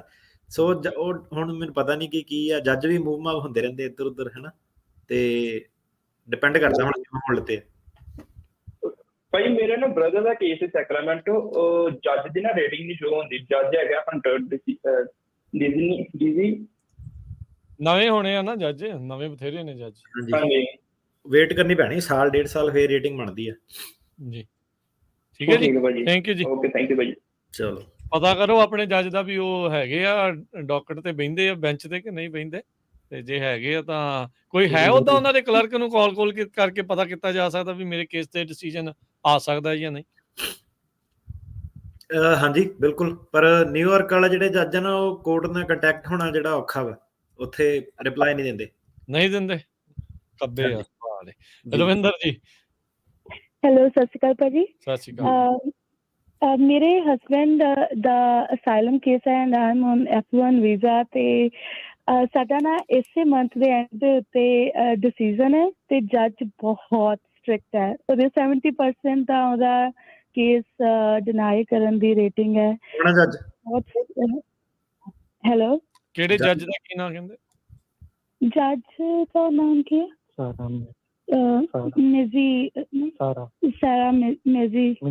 ਮਿਨੇਸੋਟਾ ਦੇ ਵਿੱਚ ਹੈ। ਅੱਛਾ ਠੀਕ ਹੈ ਭਾਜੀ, ਅਸੀਂ ਸੋਚਦੇ ਵੀ ਫॉर ਸਮ ਰੀਜ਼ਨ ਮੰਨ ਲਓ ਕਿ ਏਦਾਂ ਕੇਸ ਡਿਨਾਈ ਹੁੰਦਾ ਆ ਜਾਂ ਕੁਛ ਵੀ, ਹਨਾ, ਤੇ ਸਾਡੇ ਕੋਲ ਅੱਗੇ ਕੀ ਨੈਕਸਟ ਸਟੈਪਸ ਨੇ? ਓਬਵੀਅਸਲੀ ਕਿ ਅਪੀਲ ਦਾ ਹੈਗਾ, ਹਨਾ, ਤੇ ਫਿਰ ਆਪਾਂ ਅਪੀਲ ਜਿਹੜੀ ਆ ਉਹ ਕਿ ਅਸੀਂ ਆਪਣੀ ਚੋਇਸ ਆਫ ਸਿਟੀ ਜਾਂ ਚੋਇਸ ਆਫ ਸਟੇਟ ਦੇ ਵਿੱਚ ਕਰ ਸਕਦੇ, ਪਰ ਸਾਡਾ ਬਿਜ਼ਨਸ ਜਿਹੜਾ ਅਸੀਂ ਇੱਥੇ ਸ਼ੁਰੂ ਕੀਤਾ ਹਲੇ ਸਾਲ ਪਹਿਲਾਂ ਹੀ। ਜਿਹੜੀ ਅਪੀਲ ਆ ਨਾ, ਉਹ BIA ਕੋਈ ਹੁੰਦੀ ਆ ਅਪੀਲ ਦੇ ਲਈ। ਹੁਣ ਇਤੋਂ ਇੱਕ ਵਾਰੀ ਤੁਹਾਡੀ ਫਾਈਨਲ ਹੀਅਰਿੰਗ ਹੋਈ ਨਾ, ਹੁਣ ਮੈਟਰ ਨਹੀਂ ਕਰਦਾ, ਜਿੱਥੇ ਮਰਜ਼ੀ ਮੂਵ ਹੋਵੋ ਭਾਵੇਂ ਉੱਥੇ ਰਹੋ, ਅਪੀਲ ਤਾਂ BIA ਨੂੰ ਹੋਣੀ ਹੈ। ਵਰਜੀਨੀਆ ਇੱਕੋ ਹੀ ਆ, ਉਹ 'ਚ ਸਿਟੀ ਸੁਟੀ ਦਾ ਨਹੀਂ ਹੁਣ ਮੈਟਰ ਕਰਨਾ। ਹੁਣ ਤੁਸੀਂ ਜਿੱਥੇ ਮਰਜ਼ੀ ਮੂਵ ਕਰੋ ਨਾ ਕਰੋ, ਇਹ ਹੁਣ ਜਿਹੜਾ ਜੁਰਿਸਡਿਕਸ਼ਨ ਆ ਉਹ ਸਰਕਿਟ ਦਾ ਰਹਿਣਾ, ਮਿਨੀਸੋਟਾ ਵਾਲੇ ਦਾ। ਠੀਕ ਹੈ ਜੀ। ਅੱਛਾ ਜੀ। ਤੇ ਵੀਰੇ ਜਿੱਦਾਂ ਜੱਜ ਸਟ੍ਰਿਕਟ ਹੈਗੀ ਜਿਵੇਂ ਆਪਾਂ ਕਹਿ ਰਹੇ ਹਾਂ, ਤੇ ਮਤਲਬ ਚਾਹੇ ਸਟ੍ਰਿਕਟ ਵੀ ਹੋਵੇ, ਤੁਹਾਡੇ ਤੁਸੀਂ ਫੈਕਟਸ ਦੇ ਅਕੋਰਡਿੰਗ ਜੋ ਤੁਸੀਂ, ਹਾਂਜੀ, ਆਪਾਂ ਨਾ 2 ਸ਼ੋਅ ਕੀਤੇ ਆ ਇਸੇ ਦੇ ਉੱਤੇ, ਪਿਛਲੇ 2 ਸ਼ੋਅ ਜਿਹੜੇ ਆ ਨਾ ਉਹ ਇਸੇ ਦੇ ਉੱਤੇ ਹੀ ਆ ਵੀ ਕੋਰਟ ਦੇ ਵਿੱਚ ਕੀ ਹੁੰਦਾ, ਕਿਵੇਂ ਆ, ਸਟ੍ਰਿਕਟ ਆ ਨਹੀਂ ਆ, ਡਜ਼ਨਟ ਮੈਟਰ। ਜਿਹੜਾ ਤਾਂ ਕਾਨੂੰਨ ਨੂੰ ਦੇਖ ਕੇ, ਕਨਸਟੀਟਿਊਸ਼ਨ ਨੂੰ ਦੇਖ ਕੇ ਜਿਹੜਾ ਉਹ ਚੱਲਦਾ ਆ, ਉਹਨੇ ਤਾਂ ਸਾਰੀਆਂ ਚੀਜ਼ਾਂ ਨੂੰ ਦੇਖਣਾ। ਸੋ ਸ਼ੋਅ ਜ਼ਰੂਰ ਸੁਣਿਓ ਦੁਬਾਰਾ ਭੈਣ ਜੀ। ਹੁਣ ਤਾਂ ਭੈਣ ਏਦਾਂ ਕਿ ਹੁਣ ਤਾਂ ਤਰੀਕ ਹੋ ਗਈ, ਹੁਣ ਤਾਂ ਡਿਸੀਜਨ ਹੀ ਪੈਂਡਿੰਗ ਆ, ਹੁਣ ਤਾਂ ਪੰਗਾ ਲੈ ਲਿਆ ਤੁਸੀਂ, ਬਿਜ਼ਨਸ ਵੀ ਤੁਹਾਡਾ ਉੱਥੇ, ਹੁਣ ਤਾਂ ਪੰਗਾ ਲੈ ਲਿਆ। ਹੁਣ ਤਾਂ ਮੈਂ ਕਿਹਾ ਰਿਜ਼ਲਟ ਹੀ ਆ, ਹੁਣ ਭਾਵੇਂ ਸਟ੍ਰਿਕਟ ਆ ਭਾਵੇਂ ਨਹੀਂ ਸਟ੍ਰਿਕਟ ਆ, ਹੁਣ ਤਾਂ ਮੈਂ ਕਿਹਾ ਤੀਰ ਛੱਡ ਚੁੱਕੇ ਤੁਸੀਂ। ਹੁਣ ਤਾਂ ਮੈਂ ਕਿਹਾ ਤੁਹਾਡੇ ਹੱਥੋਂ ਜਿਹੜੀ ਗੱਲ ਜਾ ਚੁੱਕੀ ਆ, ਜੱਜ ਦੇ ਟੇਬਲ ਤੇ ਉਹਨਾਂ ਦੇ ਹੱਥ ਫੈਸਲਾ। ਹੁਣ ਇਸ ਵੇਲੇ ਕੁਝ ਨਹੀਂ ਹੋਣਾ, ਹੁਣ ਫਿਕਰ ਨਾ ਕਰੋ ਤੁਸੀਂ, ਹੁਣ ਹੋ ਚੁੱਕਾ ਕੰਮ ਜਿਹੜਾ। ਹੁਣ ਬਿਜ਼ਨਸ ਚਲਾਓ ਆਪਣਾ, ਜੇ ਕੋਈ ਟੈਨਸ਼ਨ ਨਾ ਲਓ ਜਿਆਦਾ, ਕੋਈ ਨਹੀਂ, ਮੌਕਾ ਮਿਲ ਜਾਂਦਾ ਤੁਹਾਨੂੰ, ਤੇ ਨਹੀਂ ਆ ਤੇ ਫਿਰ ਜੇ ਅਪੀਲ ਤੇ ਜਾਂਦੇ ਆ ਤੇ ਫਿਰ ਉਦੋਂ ਤੁਸੀਂ ਉਦੋਂ ਦੀ ਉਦੋਂ ਦੇਖਿਓ। ਹੁਣ ਤੁਸੀਂ ਕੰਮਕਾਰ ਵੱਲ ਆਪਣੇ ਧਿਆਨ ਦਿਓ ਜੀ। ਚੈਨਦੀਪ ਸਤਿ ਸ਼੍ਰੀ ਅਕਾਲ। ਹਾਂਜੀ ਭਾਈ ਸਤਿ ਸ਼੍ਰੀ ਅਕਾਲ। ਸਤਿ ਸ਼੍ਰੀ ਅਕਾਲ। ਮੇਰਾ ਇੱਕ ਕੁਐਸਚਨ ਸੀਗਾ ਭਾਈ, ਜੇ ਤੁਸੀਂ ਅਸਾਈਲਮ ਅਪਲਾਈ ਕੀਤਾ ਹੋਇਆ B1 B2 ਤੇ ਆ ਕੇ, ਤੁਸੀਂ ਕੰਟਰੀ ਛੱਡ ਸਕਦੇ ਹੋ ਐਂਡ ਇੰਡੀਆ ਨਹੀਂ ਜਾਣਾ, ਬਟ ਕਿਸੇ ਹੋਰ ਕੰਟਰੀ ਲਾਈਕ ਮੈਂ ਆਸਟ੍ਰੇਲੀਆ ਦਾ ਮੇਰੇ ਕੋਲ ਹੈਗਾ ਸਿਟੀਜ਼ਨ ਆਈ, ਮੇਰਾ PR ਆਈ ਹੋਈ ਹੈ, ਆਸਟ੍ਰੇਲੀਆ ਜਾ ਸਕਦੇ ਆ ਅਗਰ ਉੱਥੇ ਜਾ ਸਕਦੇ, ਪਰ ਵਾਪਸ ਨਹੀਂ ਆ ਸਕਦੇ। ਜਾ ਸਕਦੇ ਹਾਂ ਜ਼ਰੂਰ, ਜਾ ਸਕਦੇ ਹਾਂ, ਪਰ ਲੀਗਲੀ ਕੇਸ ਰਿਮੂਵ ਕਰਕੇ ਜਾ ਸਕਦੇ ਹਾਂ ਆਪਾਂ। ਨਹੀਂ, ਅਮਰੀਕਾ ਵੱਲੋਂ ਤਾਂ ਜਾਓ ਵਾਪਸ, ਉਹਨਾਂ ਨੂੰ ਕੋਈ ਲੈਣਾ, ਵਾਪਸ ਨਹੀਂ ਉਹਨਾਂ ਨੇ ਆਉਣ ਦੇਣਾ। ਓਕੇ, ਕੋਈ ਲੀਗਲ ਤਰੀਕਾ ਵੀ ਨਹੀਂ ਹੈਗਾ ਕਿ ਤੁਸੀਂ ਅਪਰੂਵਲ ਲੈ ਕੇ ਜਾਂ ਕੁਝ ਐਵੇਂ ਦਾ ਕੁਝ ਨਹੀਂ ਹੈਗਾ?